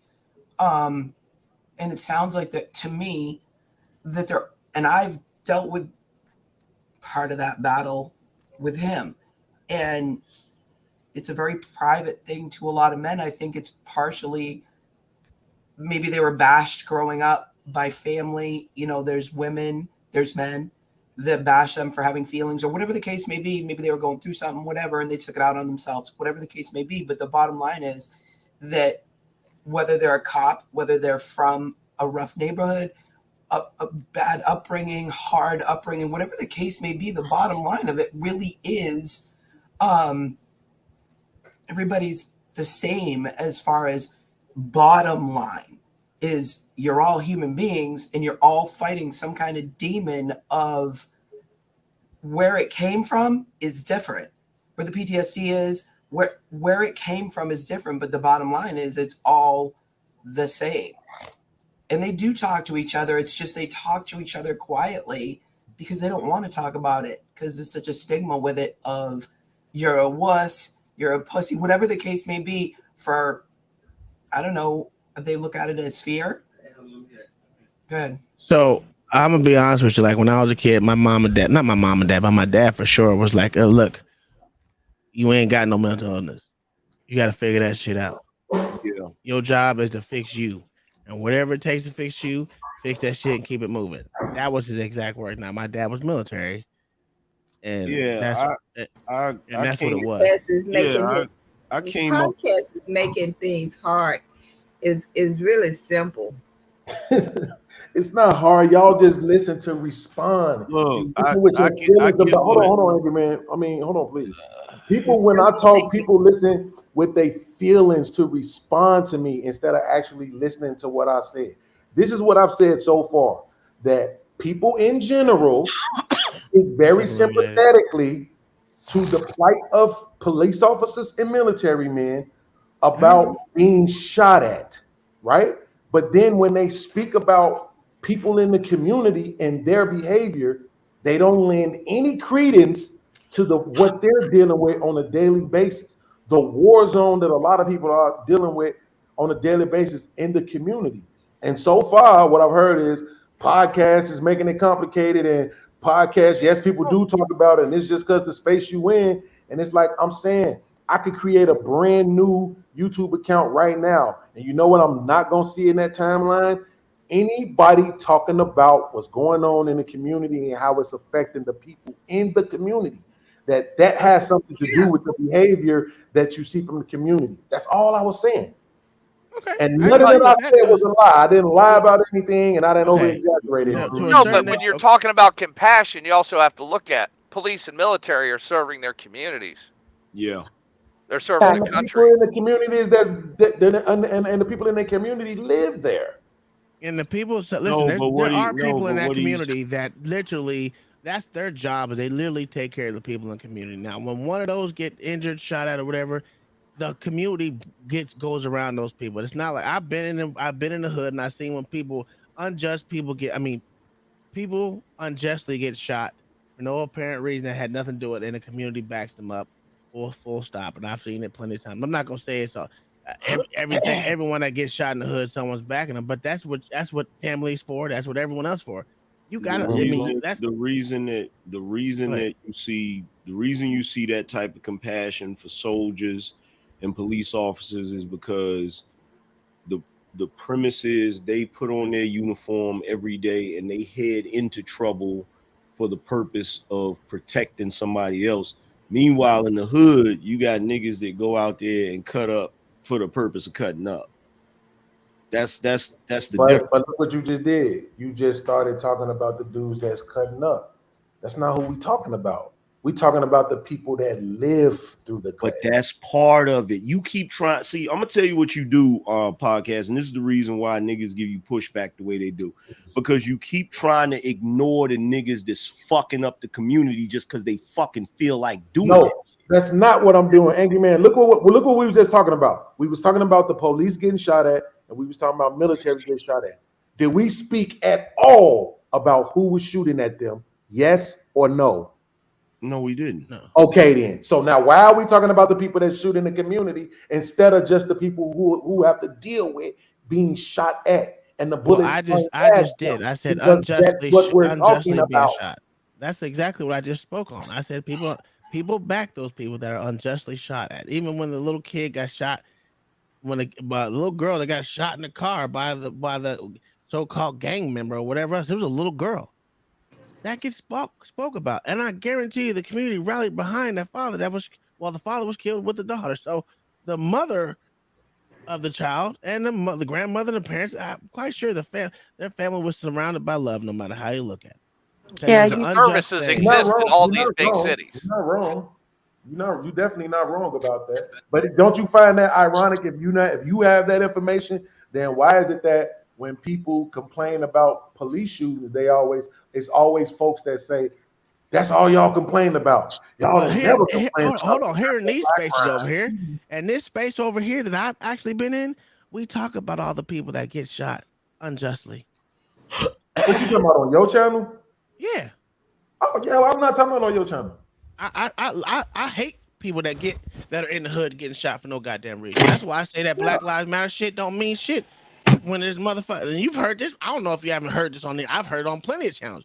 Black lives don't matter unless a motherfucking white cop shoots you. But here's what does that here's, say? but here's the thing though. Here's the thing though. When it comes to police officers as opposed to the hood, okay, you got niggas in the hood. Yes, it's messed up that people in the hood that ain't involved in that are getting shot at. But see, that's the difference, and that's the reason why there's more sympathy being shown to police officers than the people in the hood that's doing the shooting. Because when a police officer's in the hood, most police officers, 70% of police officers don't even use their weapon. Fact. They never even have to discharge their weapon. Meanwhile, the niggas in the hood that do get to shooting, they be discharging they shit all the time without any regard of who they gonna hit.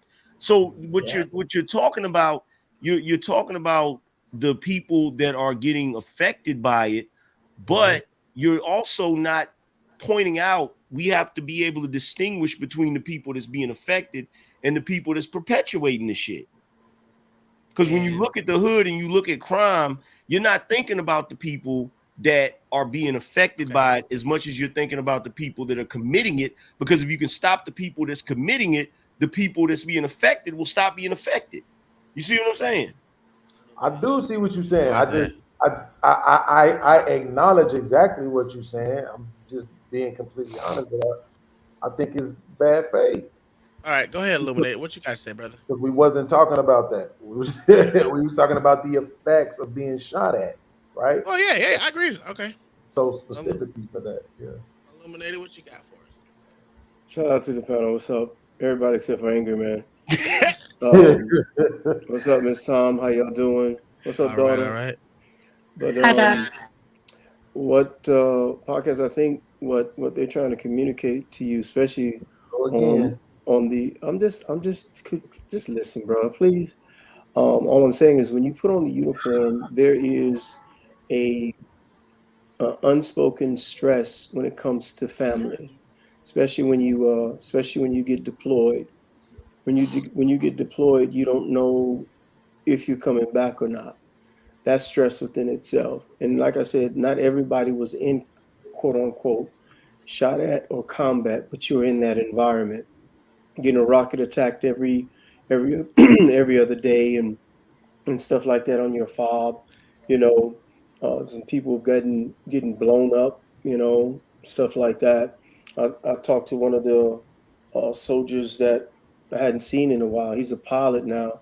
He got blown up. So like what happened with Uncle Tom, that's something that you just don't talk about. My father was in the military, and that's something that he never did speak about, the things that he saw in war.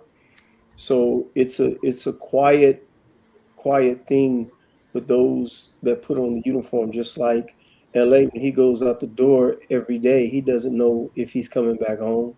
So that right there puts on stress on you mentally. So I understand what you mean about the people that are in the hood, and it affects them also. I agree with you, but it's always you'll hear on, not so much as probably in these panels or spaces, but you'll hear on statistics saying that those who raise their hand are less than the 1% in the country that put on their uniform and serve. So when you do that, it's like an unspoken thing with us military, and then those that serve in the municipality. It's an unspoken thing where we see each other. Hey man, be safe. Appreciate your service. We check on each other as far as like Uncle Tom said. I was going to one too, where guys just go in and talk to. You have to have those sessions because there's times where you just snap over little stuff, That's over for dumb damn stuff. sure. I mean, and people don't understand when we come on these panels, even though Anger Man hasn't been in the military, but he was raised by military men. And I said this on a couple of panels ago, and people thought I was just, being facetious or stupid. But we in the military are raised in a certain environment, not all, but you serve at a certain level, and stupidity is just, you just can't put up with it because you hear stuff on these panels, and you just like, have you even read? Our favorite one, shout out to the guy with the light skinned facial features, uh, financial literacy. That's one of me and him favorite things that we just look at and like, have you Negroes even read? Have y'all even studied? Have y'all done any research? And that's what, pisses a lot of military folks off, because we were involved with, hey, the regulation states this as far as height and weight. There are certain regulations that govern you to wearing a uniform. So when you come out of that structured environment, you like, wow, oh, okay, cool, and then you come out here, and then to Anger Man's point, you just people out here doing all willy-nilly, just out here just throwing stuff around without any regard for life. And that's what Yeah. he's talking about, people screwing up the hood. And to your point, it affects them. So who's policing up the people that are screwing up your community? And That's that's what needs to be said. Sure, we should all be studious to each other and check on each other. That's what I mean. I don't know how many times you gotta see. I don't know if y'all are on these spaces on Facebook. I know down my timeline it says like I don't know what time of year it is, but it's always like check on a suicide awareness check. Hey, check on one of your battle buddies. Yep.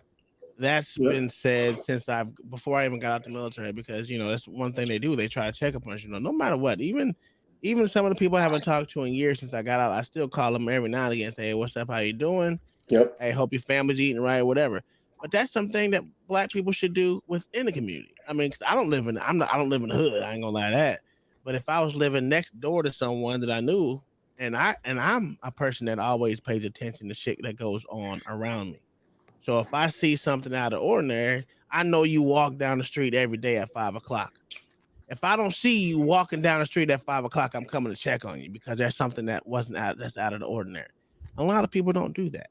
And guess what? And guess what? To speak to what podcast is talking about, the reason why a guy like you or a guy like me, I definitely suffer from PTSD, and I'm pretty sure you do too.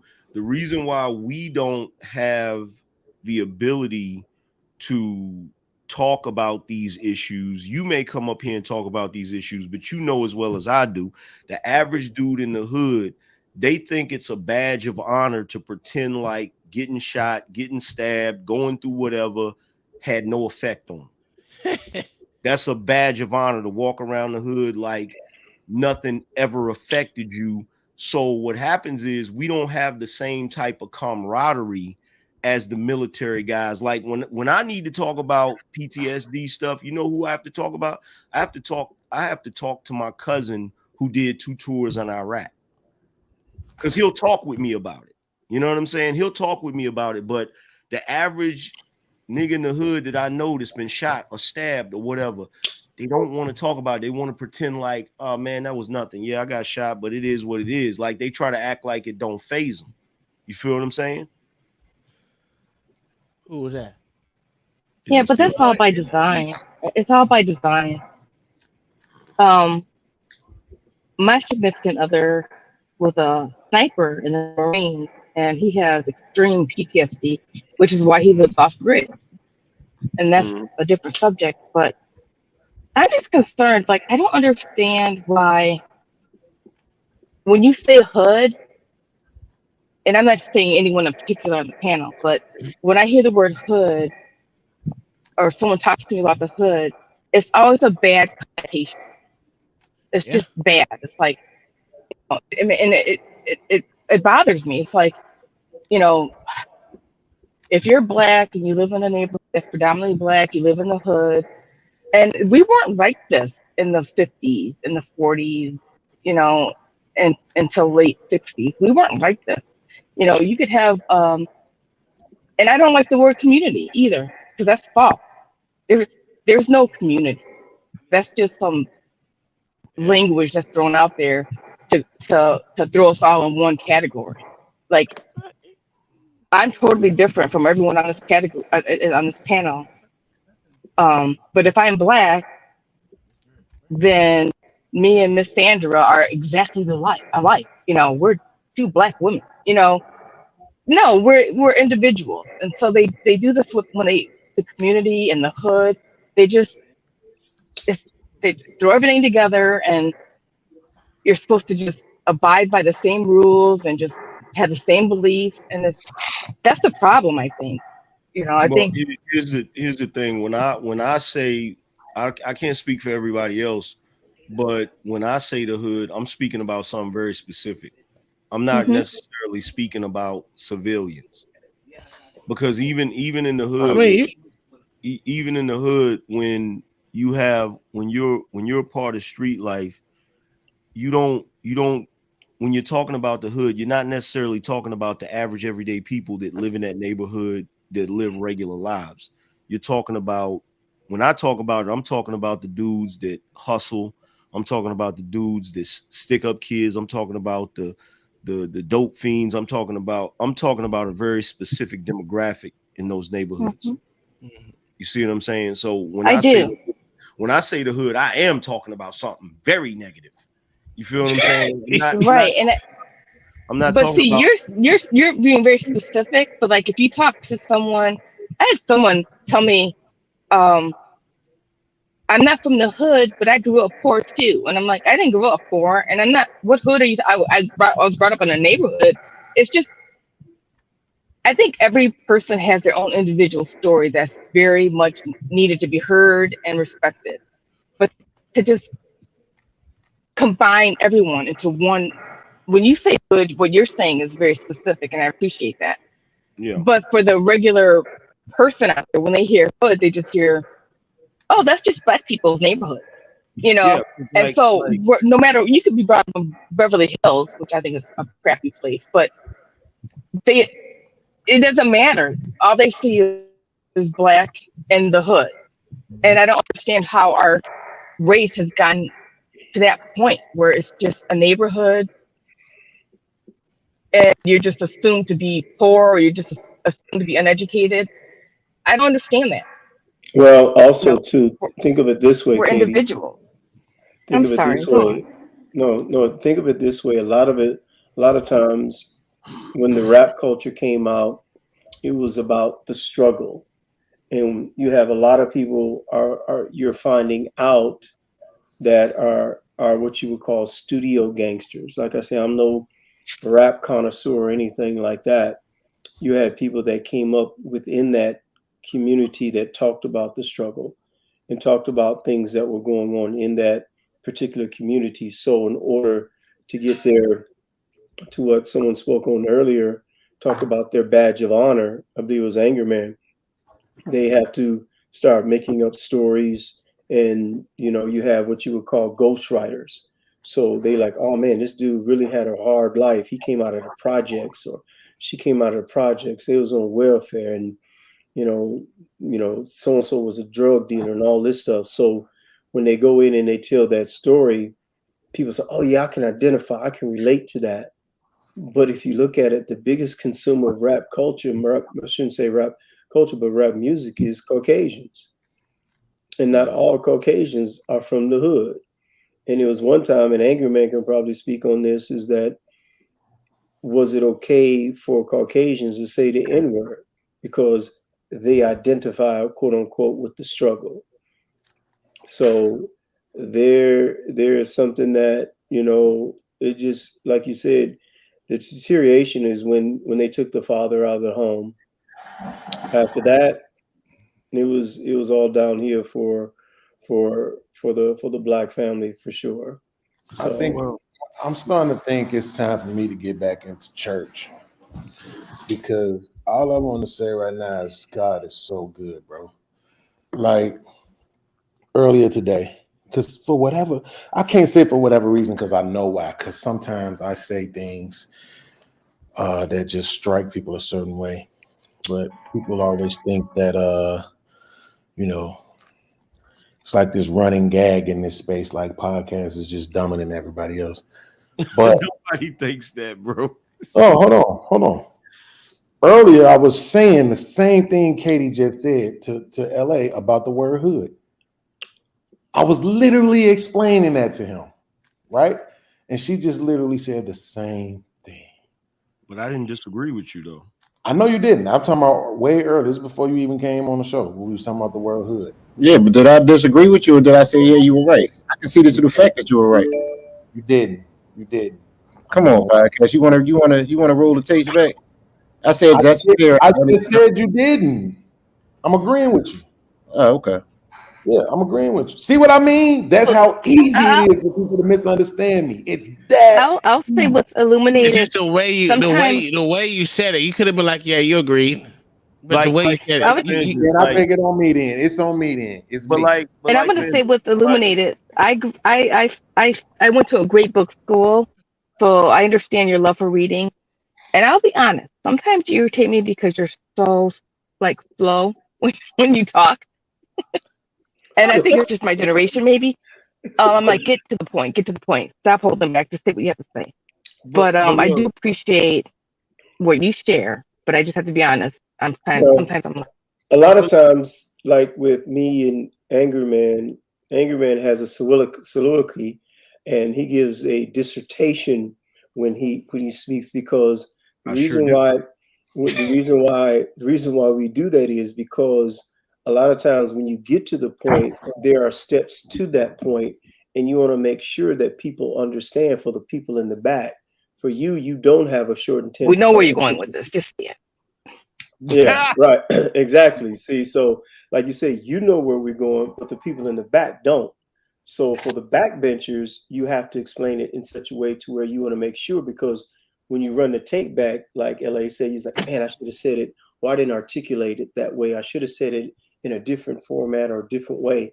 And I'm very, very conscious of my communications when I come on these panels, because, you go back and watch these things. We're not the only one watching this stuff in these spaces. And when people come off, I sure to get a strike for an old video. Yeah, so when people come why on, you bring that shit back up? That shit pisses me off, bro. But look, it's just like when I'm talking to. See, this is what I'm talking about. A black man is always getting interrupted. When he's trying to sit up here and explain to somebody. But go ahead, light-skinned individual. Well, a lot of white men are interrupted too. I don't know. That's that military shit, sir. Yes, sir.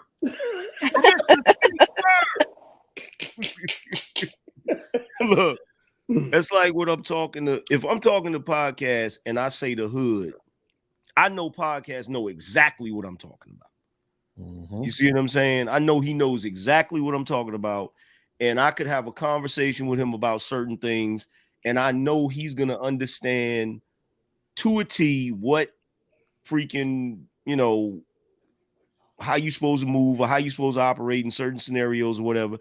And it's gonna be the same thing with Uncle Tom and Illuminated if they start talking about the military and they start talking about a E3 and all of that stuff. Everybody else ain't gonna know what they're talking about.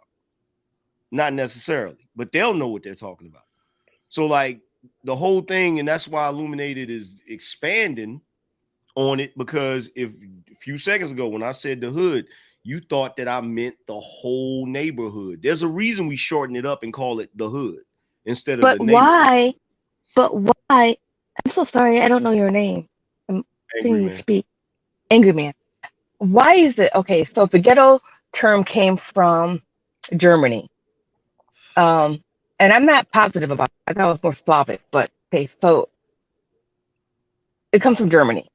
Why is it that you have young girls who are brought up in nice neighborhoods and with both parents navigating to the hood? I have like a relative who's doing that, who's done it her whole life. And I'm like, identity crisis. but I've never seen that. I've never seen that in any other culture. Like what you just did is you just gave two different terms though. You said the ghetto and you said the hood. Okay. That's not necessarily the same thing.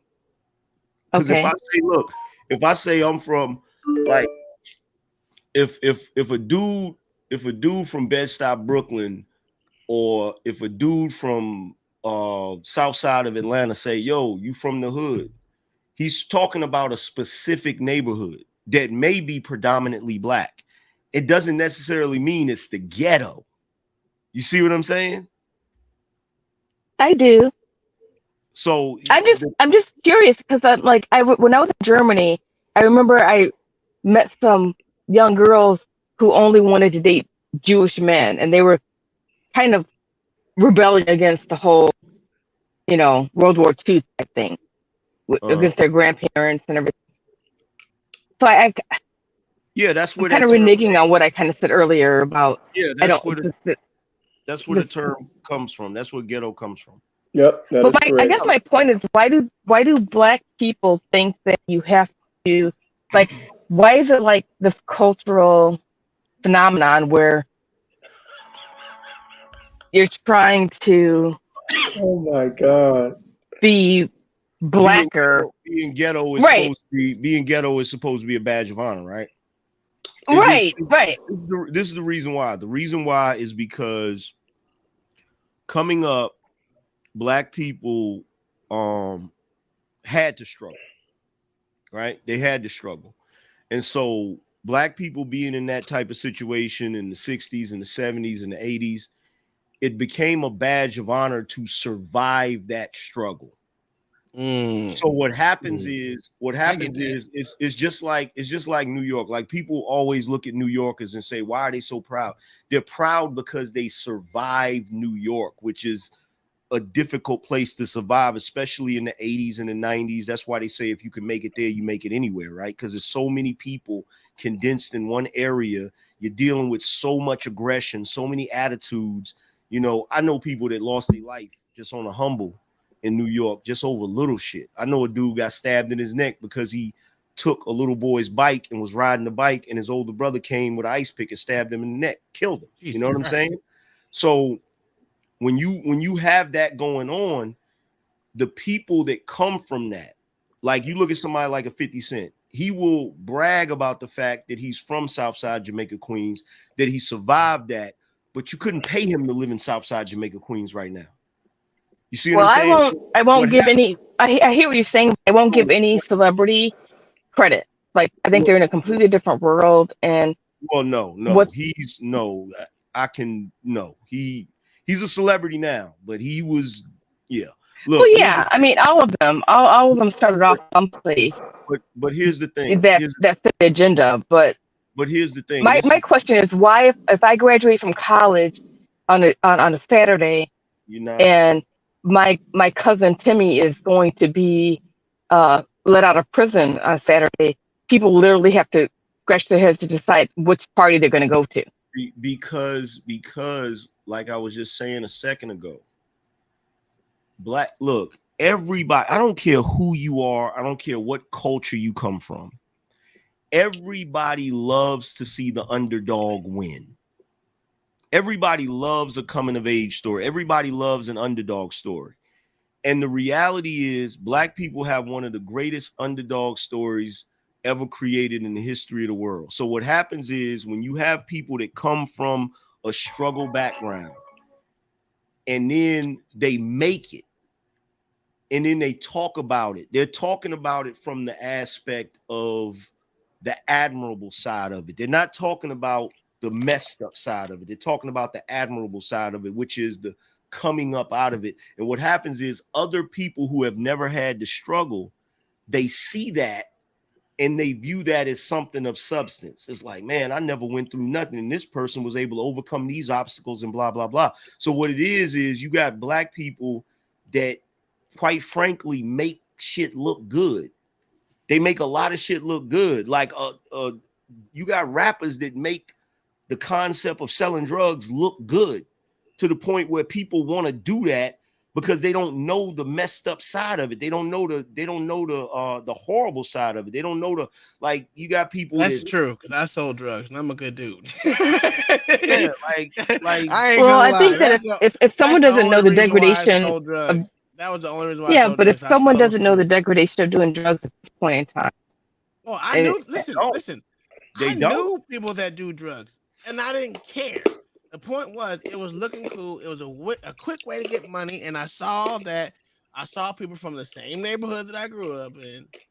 They got one day they didn't have shit, the next day they had a whole lot of shit. See, look, they'll see. And it's literally that easy. They'll see somebody. Keyword is shit. I'll use the same example again. They'll see somebody like 50 Cent on a rap video bragging. You know what I'm saying? Bragging about the fact that he was a hustler. They'll see how people fear or show him a certain level of respect, and they look at that and they see the glamour in that. But what they don't see is when he had to fucking learn to walk again, or when he had to go outside of his house to jog, and he's afraid to go out because he don't know if the dudes that tried to kill him is still trying to kill him. See, they don't see that side of it. You feel what I'm saying? That's why, like, for me, yeah, but I could care less about 50 Cent. Honestly, I could care less. I'm more concerned about the grandfathers who fought in wars and you're not listening. No, I'm listening to you. You want me to empathize, and I have a hard time. Why? No, you're asking me why somebody would be attracted to that, and I'm telling you why. I'm giving you the exact reason why people are attracted to that. Angry man. It's why? The key word is identity, and that's what it is. And my question is, why are people attracted to that? Like, Katie, it's identity. Because think about it like this. Think about it we'll use internet terminology. Identity far as this social media. So now podcast is from the hood. He has an identity because he went through X, Y, and Z. And now everybody's like, oh man, you hear about that podcast, brother? Oh yeah, boom, boom, boom. So someone else from, like I say, don't take this the wrong way, your community is like, wow, podcast went through that. Man, I didn't go through that. So they come over there and try to, hang out, and, and Angry Man and podcast can attest.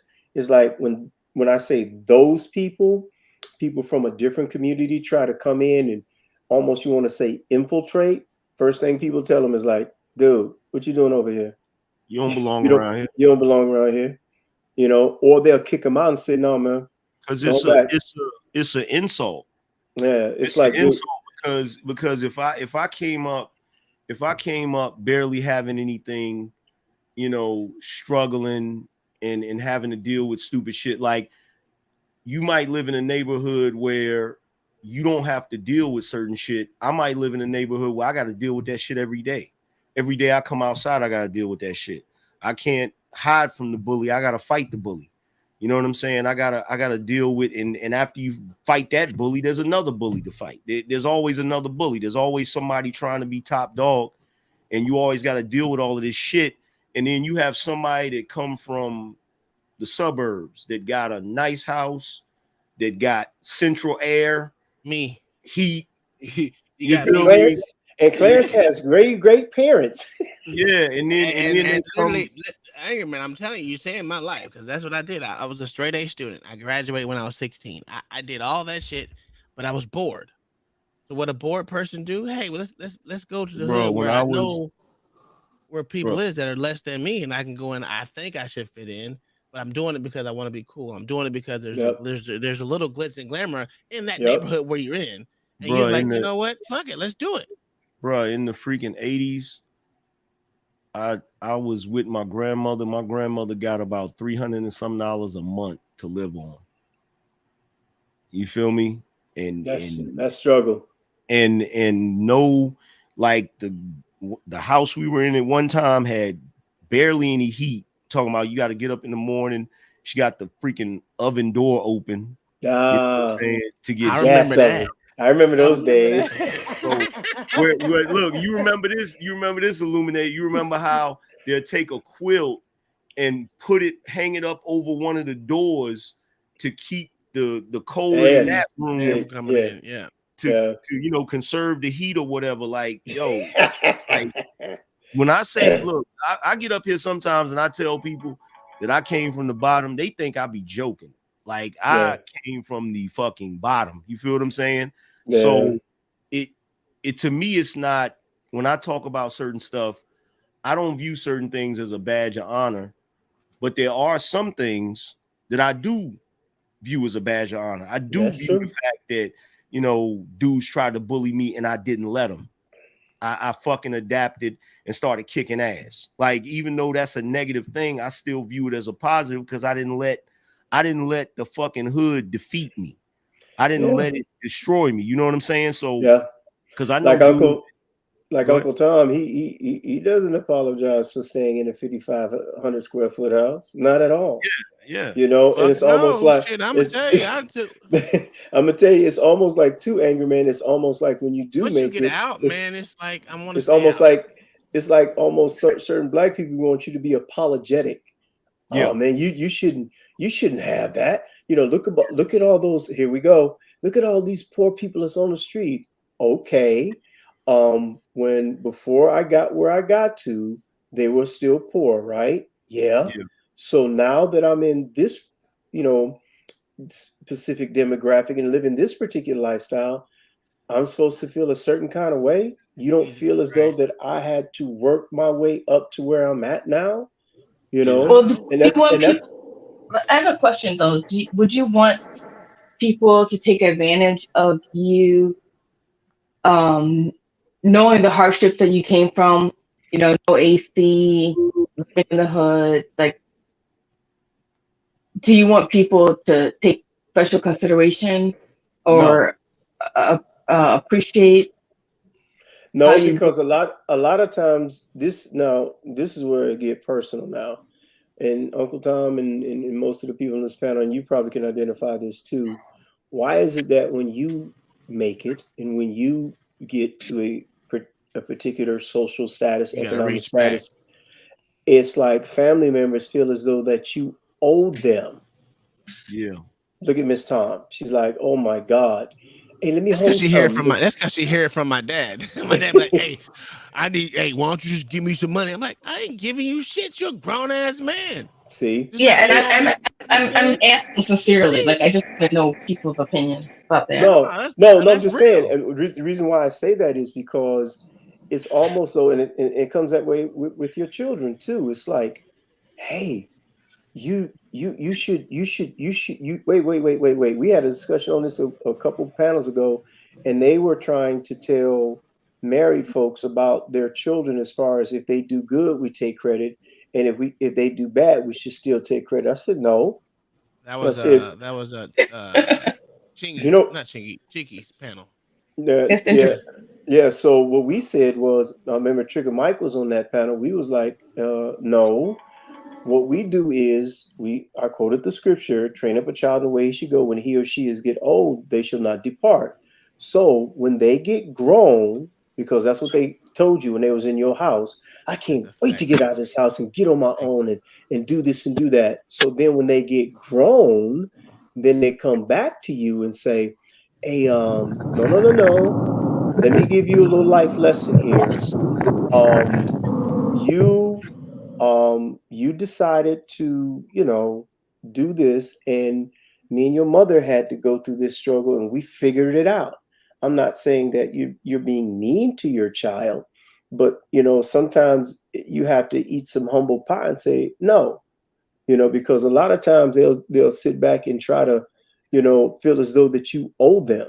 And that's what I mean by once you get to a certain status, you don't apologize for where you live at. You don't apologize for the things that you have, having a nice house and a nice vehicle. And one of the rules in our house is like, hey, ain't nobody coming down here and stay. Visit any of that. We got a hotel. But what I'm tired of is people just assuming that because you're black that you don't have a nice home, or you don't have a nice car, or you don't have a nice job, or you're not educated. Well, that's just liberal. That's just liberal nuts. Those are just liberal zealots. Because I say the same thing about it. Like, look, listen. I'll throw my money in your face if you like. Don't fuck with me. Don't play with me. Oh yeah, that's anybody that just assumes, because like liberal zealot. There's been black people all throughout the history of this country that's had nice shit. That's just an assumption that people make. You know what I'm saying? Hey, man, remember this saying? When black folks moved in, oh, there goes the neighborhood. Yeah. There goes the neighborhood. And see, that's why I'm not much of a person of division, but I certainly see, the progressives and the liberals. I'm like, I am not. I've had the nicest people, and they happen to be liberals, say nice things to me, but it's almost like, just pity. Like, oh, yes, you have a nice car. You this that, and I'm like, just stop. I'm a human with dark skin. Nice. Like, it's nice, honestly, but they're condescending about it. It's disgusting. It's like, just stop, because they're literally, they think, and I told one liberal who's telling me all this stuff about myself, complimenting me, and I'm like, you know what? Maybe it's the liberals who are racist. And he literally almost fell out of his chair. Like, what? Yeah, because I've never had a conservative talk to me like this. I can honestly say I put my hand in the Bible. Never. Like, I've and a lot of people I know by choice are conservative, and they would never approach me. You know why? Why? Because the conservatives don't want anything from you. Nope. The liberals want something from you, so that's the You're reason. Right. You're so right. They're always trying to identify with you and not even realize they're being racist while they're trying to identify with you. Yep. My philosophy is this, though, Katie. My philosophy is this: if Angry Man and Uncle Tom and Mayo, if they're my neighbors, I want them to be my neighbors because they're not going to hit me upside my head. They may not have, ask you to borrow something, because I don't do that shit either. Yeah. See, so it's like when you have neighbors like that, like in the community I'm in a retired community. I talk about it, somewhat, and we have people that mostly they just want to keep to themselves. They don't want to bother nobody. But there's certain people that I have one friend. We always check on each other. Hey man, I ain't seen you in a while, because I'm a type of dude. Like I was telling Angry Man, I was out in my yard yesterday putting stuff down, getting ready for the season and stuff. I'm a yard guy. My philosophy is this, and I tell them when they come by, when they stop by, they always call me the grass doctor. Hey, grass doctor, what you putting down now? It's a secret, brother. G14 classified. We be clowning on each other. But my philosophy is you either are a home buyer or a home owner. I said, you can get your credit score up. You can buy a home. But what happens when it comes to ownership? Are you keeping the landscaping? Like my wife, it has been said, not to us, we don't say it, but it's been told to us that she has the baddest flower bed in the whole subdivision. I believe it. So for me, it's like she does the flowers. I've seen her take plants and make that junk just doggone grow, you know. And one time I was in there, I was mad. I said, "Woman, you got this dead plant sitting there." She said, "Leave it alone." And I kid you not, Katie, within a week, that junk was growing. After then, I shut my mouth. I am trained. Most people call it simping, but I am trained every year. We go to Lowe's, we go to the nurseries. I said, "What are you planting this year, sweetheart?" "Well, let's see what's coming back." I have my little dirt Are you in cocktail. Wisconsin? Huh? Are you in Wisconsin? No, I'm in Texas. Oh, okay. The Knolls Yeah. common in Wisconsin. So, Yeah. So it's like, for me, it's like, we do all that, and I keep the lawn. Like I was telling Anger Man, he was having a problem, and I still gotta send you that list, Anger Man, of what to put on his grass, so he can have the baddest grass in the subdivision. And that's what but people see, do when you have a beautiful home like we have, and you go by and you see a Uncle John's with 5 cars, and the other one he's still working on, and stuff piled all up in there. You don't want to live like that. You don't want to well, even see, see that. my grandfather was the first, and I hate to say first black because now it means nothing. But at the time, it meant something. Back in the '60s, my grandfather was the first black CFO at Great Lakes Navy Base, and Oh, okay. part of his personal life was landscaping. And Okay. so growing up, my parents were all about landscaping, and I'm like, you know what? When I get my house, like I've had home, but when I get my actual house, not a condo or a townhome, I don't want to follow any of those regulations that you just stipulated. I don't want to. None of that. I want uh, flowers. I want to be out in the country. I want to be away from everyone. I don't want to Oh yeah. abide by any, Any HOA, any Oh, HOA. I hear you. Well, a lot of us yeah. feel that same way too, because But right now I commit. No. in Texas, that's where a lot of the retirees is talking about doing, is getting about 2 or 3 acres, building, getting away from, as Uncle Tom say, getting away from certain individuals of certain demographics and color, and getting away from everybody, and just set up your 360-degree perimeter. Hey, I And say just, everybody. I don't care what color you is. Hey, yeah, guess what? I love Guess that. what? Give me a compound. I want a yeah, compound.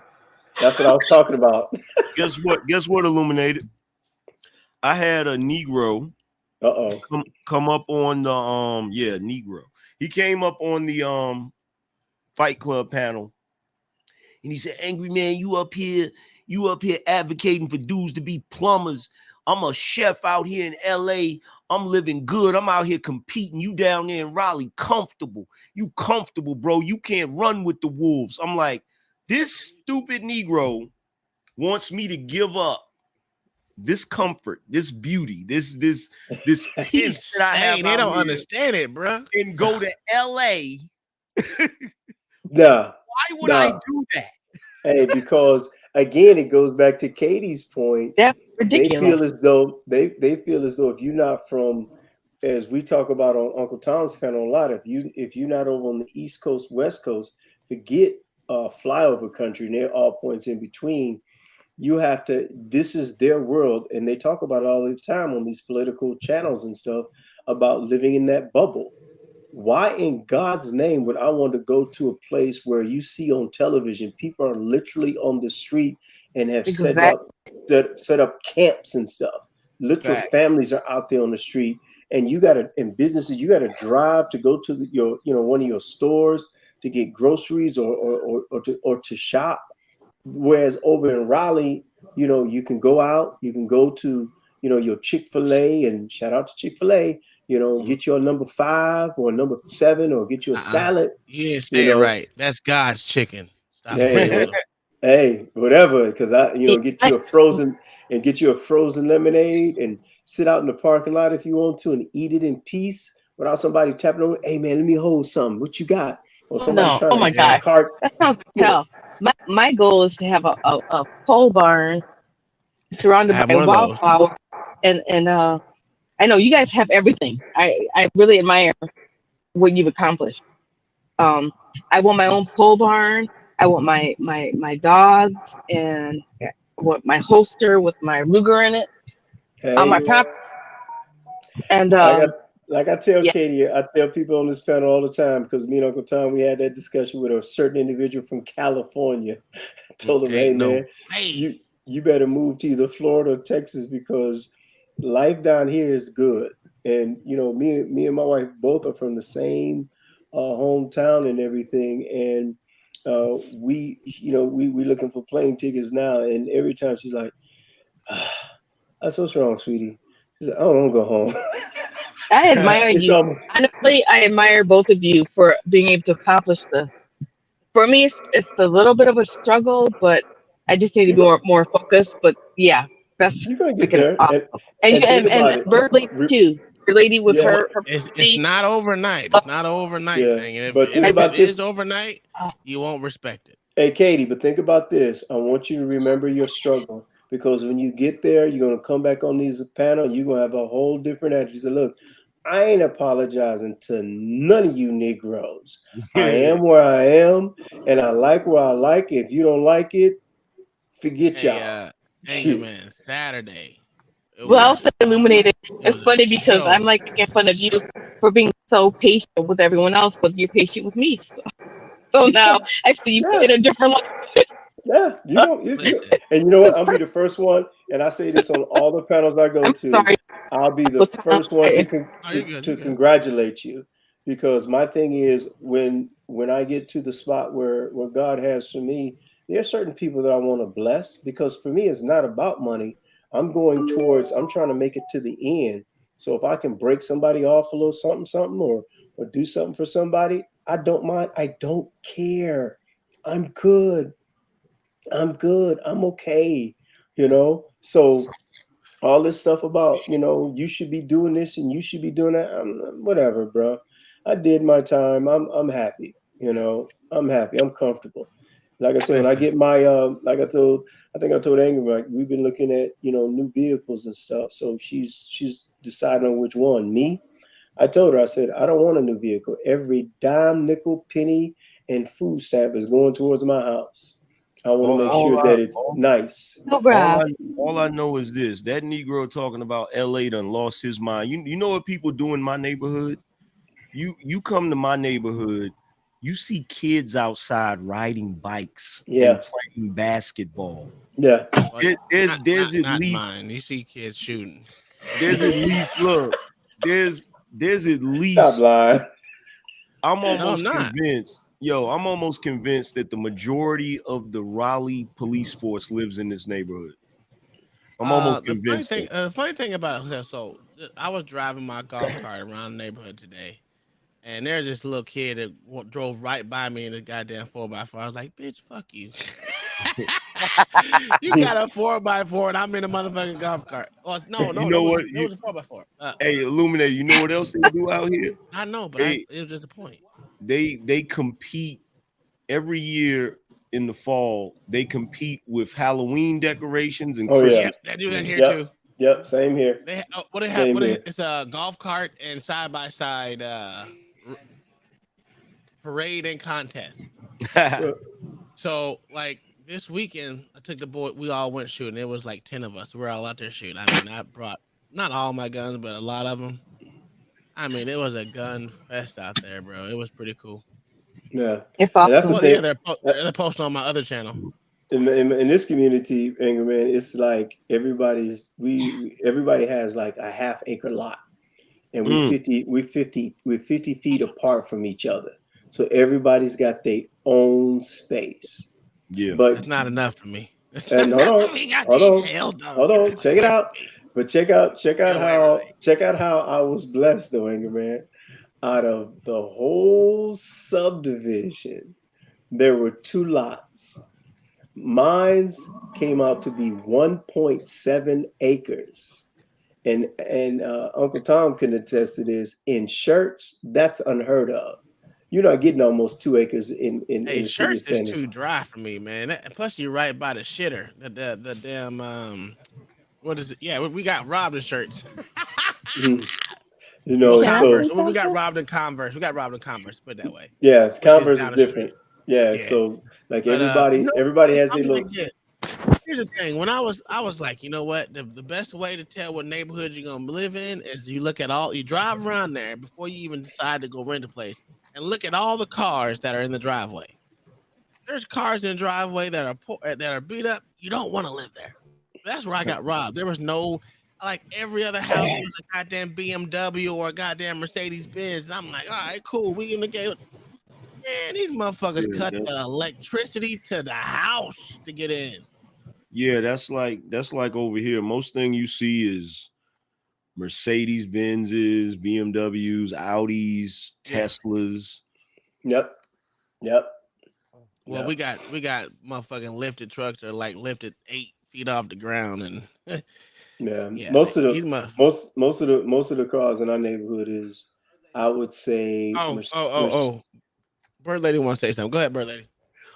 I'm sorry. I was trying to talk to Katie, but looks like she left out. Just gonna hope she's still listening. When she was saying, she's trying to get there, and just want to encourage her to just, hang on, and it'll happen. It'll happen at the least time you expect it. And sometimes things happen in a way that you never thought they would happen. Because like we're on 69 acres out here, and it fell in our lap. And right now, because my dad is still alive, he's like, leave everything in my name, the land in my name, and because he's military, he doesn't pay taxes on it. So that's a secret, Bird Lady. Okay.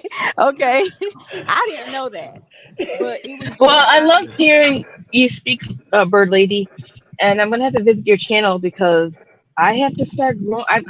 I'm more of a herbology type person, but I want to learn about growing my own food, and I know that you teach that on your channel. So you and Grammy.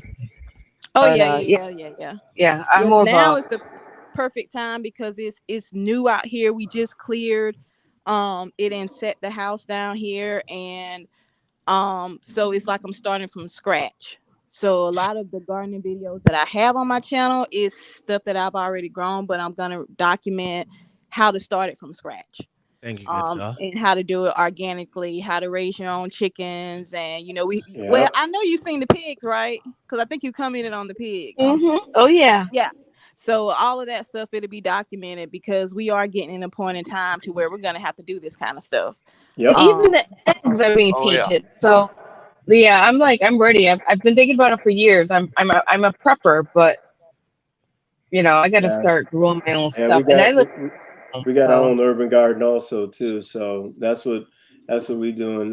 We already talked about. She's already gathering her seeds, and I already got my dirt cocktail mixed up with the black cow garden soil, chicken manure on Medina and all that stuff. So I got my dirt because my boy came by and adjusted my sprinkler heads for me, and he looked at me and said, "Dude, what?" Because down here in San Antonio, Uncle Tom can contest to this. It's You got just water clay. bands over in that bitch. It's clay. That clay is clay just hard. It's just clay in lime rock. Well, so I know they had it, but it's usually that's why they have the water bands. Yeah, well, they still got that in certain areas. But for me, I just pour stuff on my. That's what I was trying to tell Angerman. If he's having that trouble, go get you some soil activators, some Garrett juice, and molasses at Lowe's, and I guarantee you, it's the cheapest way to go. Get you a hose and sprayer, mix it up, and get you a hose and sprayer, bro.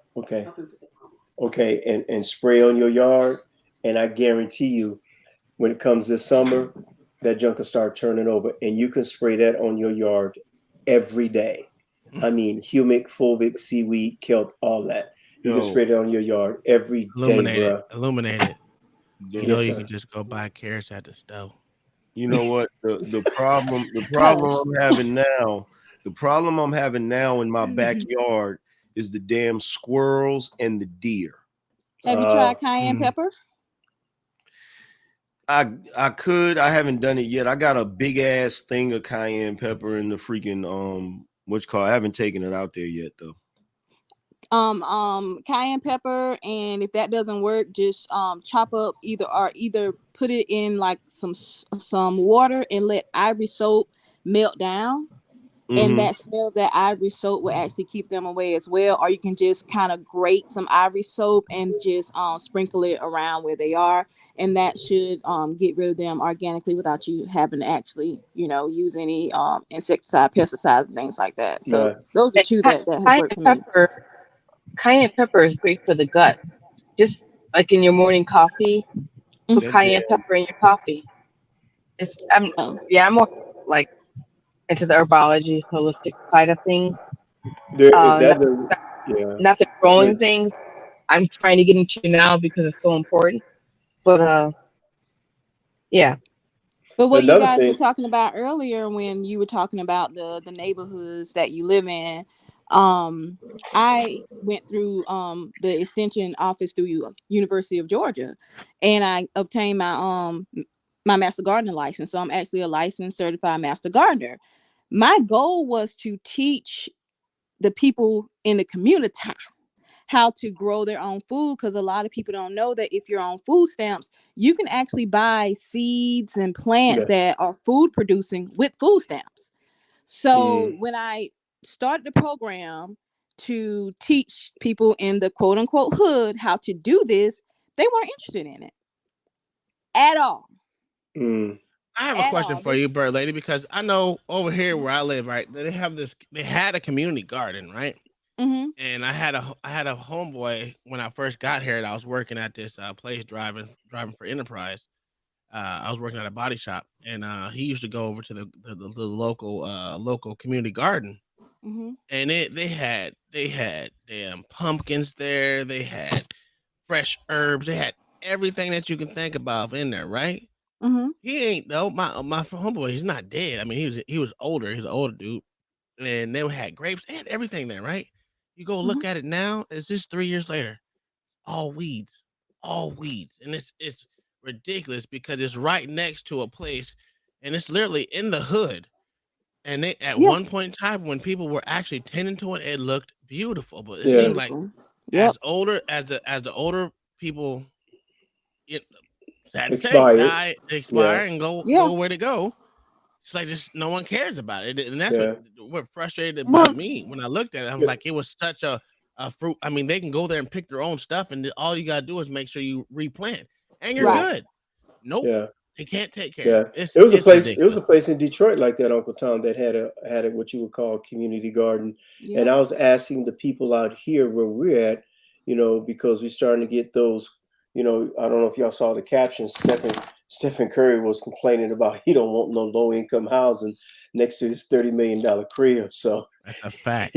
He's complaining. That's what happened to us. So like I was telling the people out here, and they keep, there's a big debate about it. I said, guys, we need to go ahead and gate. We need to go ahead and gate, find us a spot, and make us a community garden. Excuse me, because that way, like to Bird Lady's point, you can be self-sustaining. Because everybody, not since everybody, the people that have seen, when they come over here, it's like, dang, man. I say, hey, man, I'm telling you guys, to Katie's point, whole house generator, get all that stuff prepped, outdoor kitchen, propane gas, all that, get yourself, get prepped, because like to Bird Lady's point, no, we're in that time now, Bird Lady, not coming into a time. We're in that time. Because the FDA and all the rest of these people, as far as that community garden, they're penalizing people for that mess.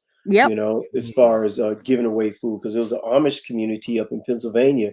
They literally went in with almost like guns blazing, maybe a little bit exaggeration. They went in there. It's like, hey, what are you guys doing? We want you. We want for a community garden. Yeah. That's crazy. Yeah, but if that, I'm going to tell you right now, and I know Lady Bird, and I know Uncle Tom understands too. It's like when you give people stuff, then they don't ever expect to create for themselves or grow for themselves or understand for themselves. And that's what's happening right now. It's like you have people who have EBT cards that I would love to have because I understand the importance of gut flora and seeds and planting, but they're using those cards to buy processed foods, right? Are selling them. Yep. Yeah, Yep. and I'm gonna Well, turn it over to uh Mrs. Ladybird because I think you understand what I'm trying to say, but I oh know that yeah, she could say it yeah. better. But Lady Bird also too. It used to be you could always buy those EBT cards, but now times are getting so rough, man. I guess due to inflation, they don't want to Yeah. give them up like they used to. It's Yeah. easy to What find. is $2 for $1? $2 for $1? Hey But man, I do want to recommend people to like kind of start weaning yourself off meat. There's a yeah. lot of things that are going, even the vegetables and the fruit, and it's so many chemicals they put on those things. If you grow Yep. it yourself, then Yep. it's a lot more, because think about how many women nowadays who have fibroid issues. That didn't used to be a problem, but almost everyone, I would say, I don't know the statistics, but there are a lot of women now who are having fertility, but it's a lot of stuff that's going Oh, into the Lady food. Bird, you are getting into some good stuff right now. Opening the That's door, why but I'm because not saying I nothing. stay up I'm not until saying 2 nothing, but a.m. to I'm make right. sure I my know what you're husband talking gets up about. for work, and I click back on, and I'm like, oh, they talking my kind of talk now. Yeah, because I picked Maine. Well, I would recommend people to go on, and honestly, this is how much I love you guys because I'm going to do it myself, and I don't want the whole world to know because I don't think there will be enough for the whole world. But um, Sun Foods, Sun Foods. If you want to like alkaline your body, in your gut, have substance during difficult times that we are sure to endure. Um, get greens, powdered greens. Get some powdered greens, hide them in your stash, your prepper. Add water, shake it up, and drink it, and you'll be good to go. yeah, I'm on the alkaline diet for the last going on 2 years now. My alkaline water intake, each bottle I drink is anywhere from 9.5 to 10.5. So we have a guy not too far from us that I go and I buy it by the case, and I was asking him, because I wanted to send it to some people, and he told me, he said, man, it's just too expensive. Now, to Lady Bird's point, according to the powers that be, they want us to eat bugs. Matter of fact, they're getting ready to get rid of all the cows and all the rest of that stuff. So, like you said, we're in that time now as I I'm don't think following that's this gonna stuff. be done. What? The I don't think bugs they're and all gonna. that stuff? Most people ain't I gonna listen. If they ain't gonna eat it now, they ain't gonna eat it later. So Yeah, and No, no. we're not. I don't think we're gonna get that far. Honestly, from my research and my studies, and I don't think we're gonna get. That's their goal, but we're not gonna get that far. But Well, there's nothing wrong well, with being prepared for it. But I don't. But I said the well. same Here's thing about C19. Like I did not imagine that we would be where we're at with that. And I don't even want to talk about it. So yeah. I'm just yes, putting it out there as far as that's not. we have no idea. I We have just no came off idea. community guidelines strike. We're not gonna do that. Yeah, we're not Most going to talk people. about that. No, I'm so sorry. The only reason I brought that up was because I thought I like mean, 5 years ago we would be in a different place, and right now it's freaking eh, uh, Well, unbelievable.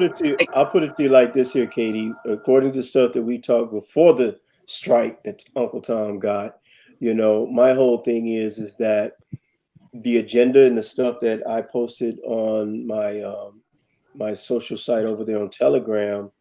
I mean, it's like careful, I'm not going to get Uncle Thomas right. So be no, careful. no, no, no, no, no, no. I'm just saying the stuff that I posted over Hear there. that? It is like they put their foot to the metal and they're not playing.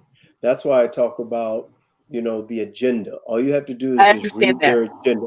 Once you read their agenda, Yeah. your husband went to bed. He said he was tired there, Alexander. you He know, said he was tired. He had to go to bed. No, So you're right. You're right. Their agenda is ridiculous, and they have the same playbook over and over and over again, and we've fallen right. for it over and over again. Well, that's what I'm saying. So right now, there is an uprising in Brazil, China, and all different parts of the world that's going against it. I love that. Yeah. So the thing is, hopefully, the main thing I want is I don't want a civil war. I don't want to see bloodshed. But I do believe in what my prayer is when people find out what has been done to them. And this was said at a particular conference that I was that was quoted from, and the individual said, "Look, there's going to be a time when the good people like ourselves, that when this time comes, we're going to have to stand aside because there's going to be nothing we can do to protect those folks that implemented all this stuff." Because there was a saying that I hear you, and I'm going to say this: there's casualties in all war. Yeah, it is. Sadly, most people don't understand that we're in a war. Yeah, true. and that's the hard fact. When you wake up every morning, brushing your teeth, taking a shower, and you're like getting ready for work, you're like, half the people I'm going to meet today have no freaking idea that we're in a freaking war. Yeah, but and that's what's frustrating. But that is truly what the Great Awakening movement is all about: is to wake people Great up. Awakening. You're right. And what's happening is more and more people are starting to come to the Angry Mans and the Uncle Toms and the Bird Ladies and people like yourself and even me saying, "Hey man, remember that stuff you was telling me about? I see it now." And that's what happens is, like the scripture talks about, the God of this world blinding the very people of this world. So what happens I'm going to say that. Go ahead. This what's happening right now is not the end of us. It's the end of them. True. Okay. It's the end of them. All the deception, all this horrible crap, it's the end of them. And they're kicking up a big storm. And we're the tail end of that storm. Everything's already been done. Yeah, it's a lot of. On this note, I am getting tired. I knew it. know. I can see it in his face. I'm like, yeah, he's about to end it. I know. Check this out. Every time you see Uncle Tom with Chinese eyes, it's over. Once he starts. But I'm not gonna. I'll let go. I'm gonna go to bed and. I gotta get up and go to the gym in the morning. I'm starting my workout, so I'm back in the gym. So, hey, I'm good to go. I work from home. I have to go to the office tomorrow. I go into the office like twice a week. So yeah, I'm going into the office tomorrow. But Alex, Alex, you just say good night. I'm mad at you,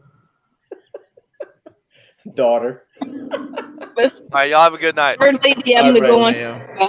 Your man, I know you in there sleep podcast. I know you just switched your thing, so have a good night too, because I'm about to close it out. Good night, everybody. Again, good night. Up, you guys. All right, y'all be good. Peace. Good night, everyone.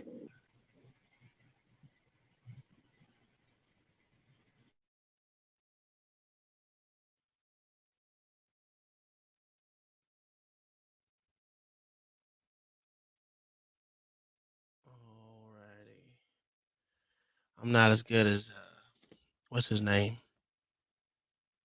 How you say it?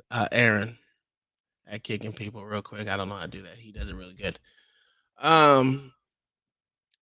Thanks for all the super chats out there, Angry Man. Thanks for coming out here supporting and hey, rocking out with us for hours, bro, and giving your analysis on what you see in the world and how you view things. I love it. Bird Lady, L.A. Wilkes, Jesus. Black Shooter 5, Black Thoughts, the same Mayo, all the same crew, Katie May, Alexandra, everyone that came out. No, it's not Tuesdays, it's Conspiracy Wednesdays. Yeah, I am sleepy as shit. And this white woman behind me needs to go to bed because she's sick. So it's been great, man. I'm glad to be back on the regular channel, man. It's just awesome. Hopefully we're trying to get we're not trying to get no more strikes at all. But yeah, thanks for all the cash apps and everything that everyone that donated to the show. We will be trying to do other things, and I'm going to start using my microphone and go out and ask questions so we can actually come back and talk about what type of video that I got. It'll be my own video. That would make it great. It'll be my own video we can talk about. Go out in the community and do these things. Yeah, we're eventually gonna get to that. But as of right now, I'm tired. You guys, thank you for being here supporting the channel. As always, David, Artie, sheesh, who else was there? Everyone that was in the chat. Thank you for coming out. God bless you, or whoever it is you prayed to. You have a good night. Peace.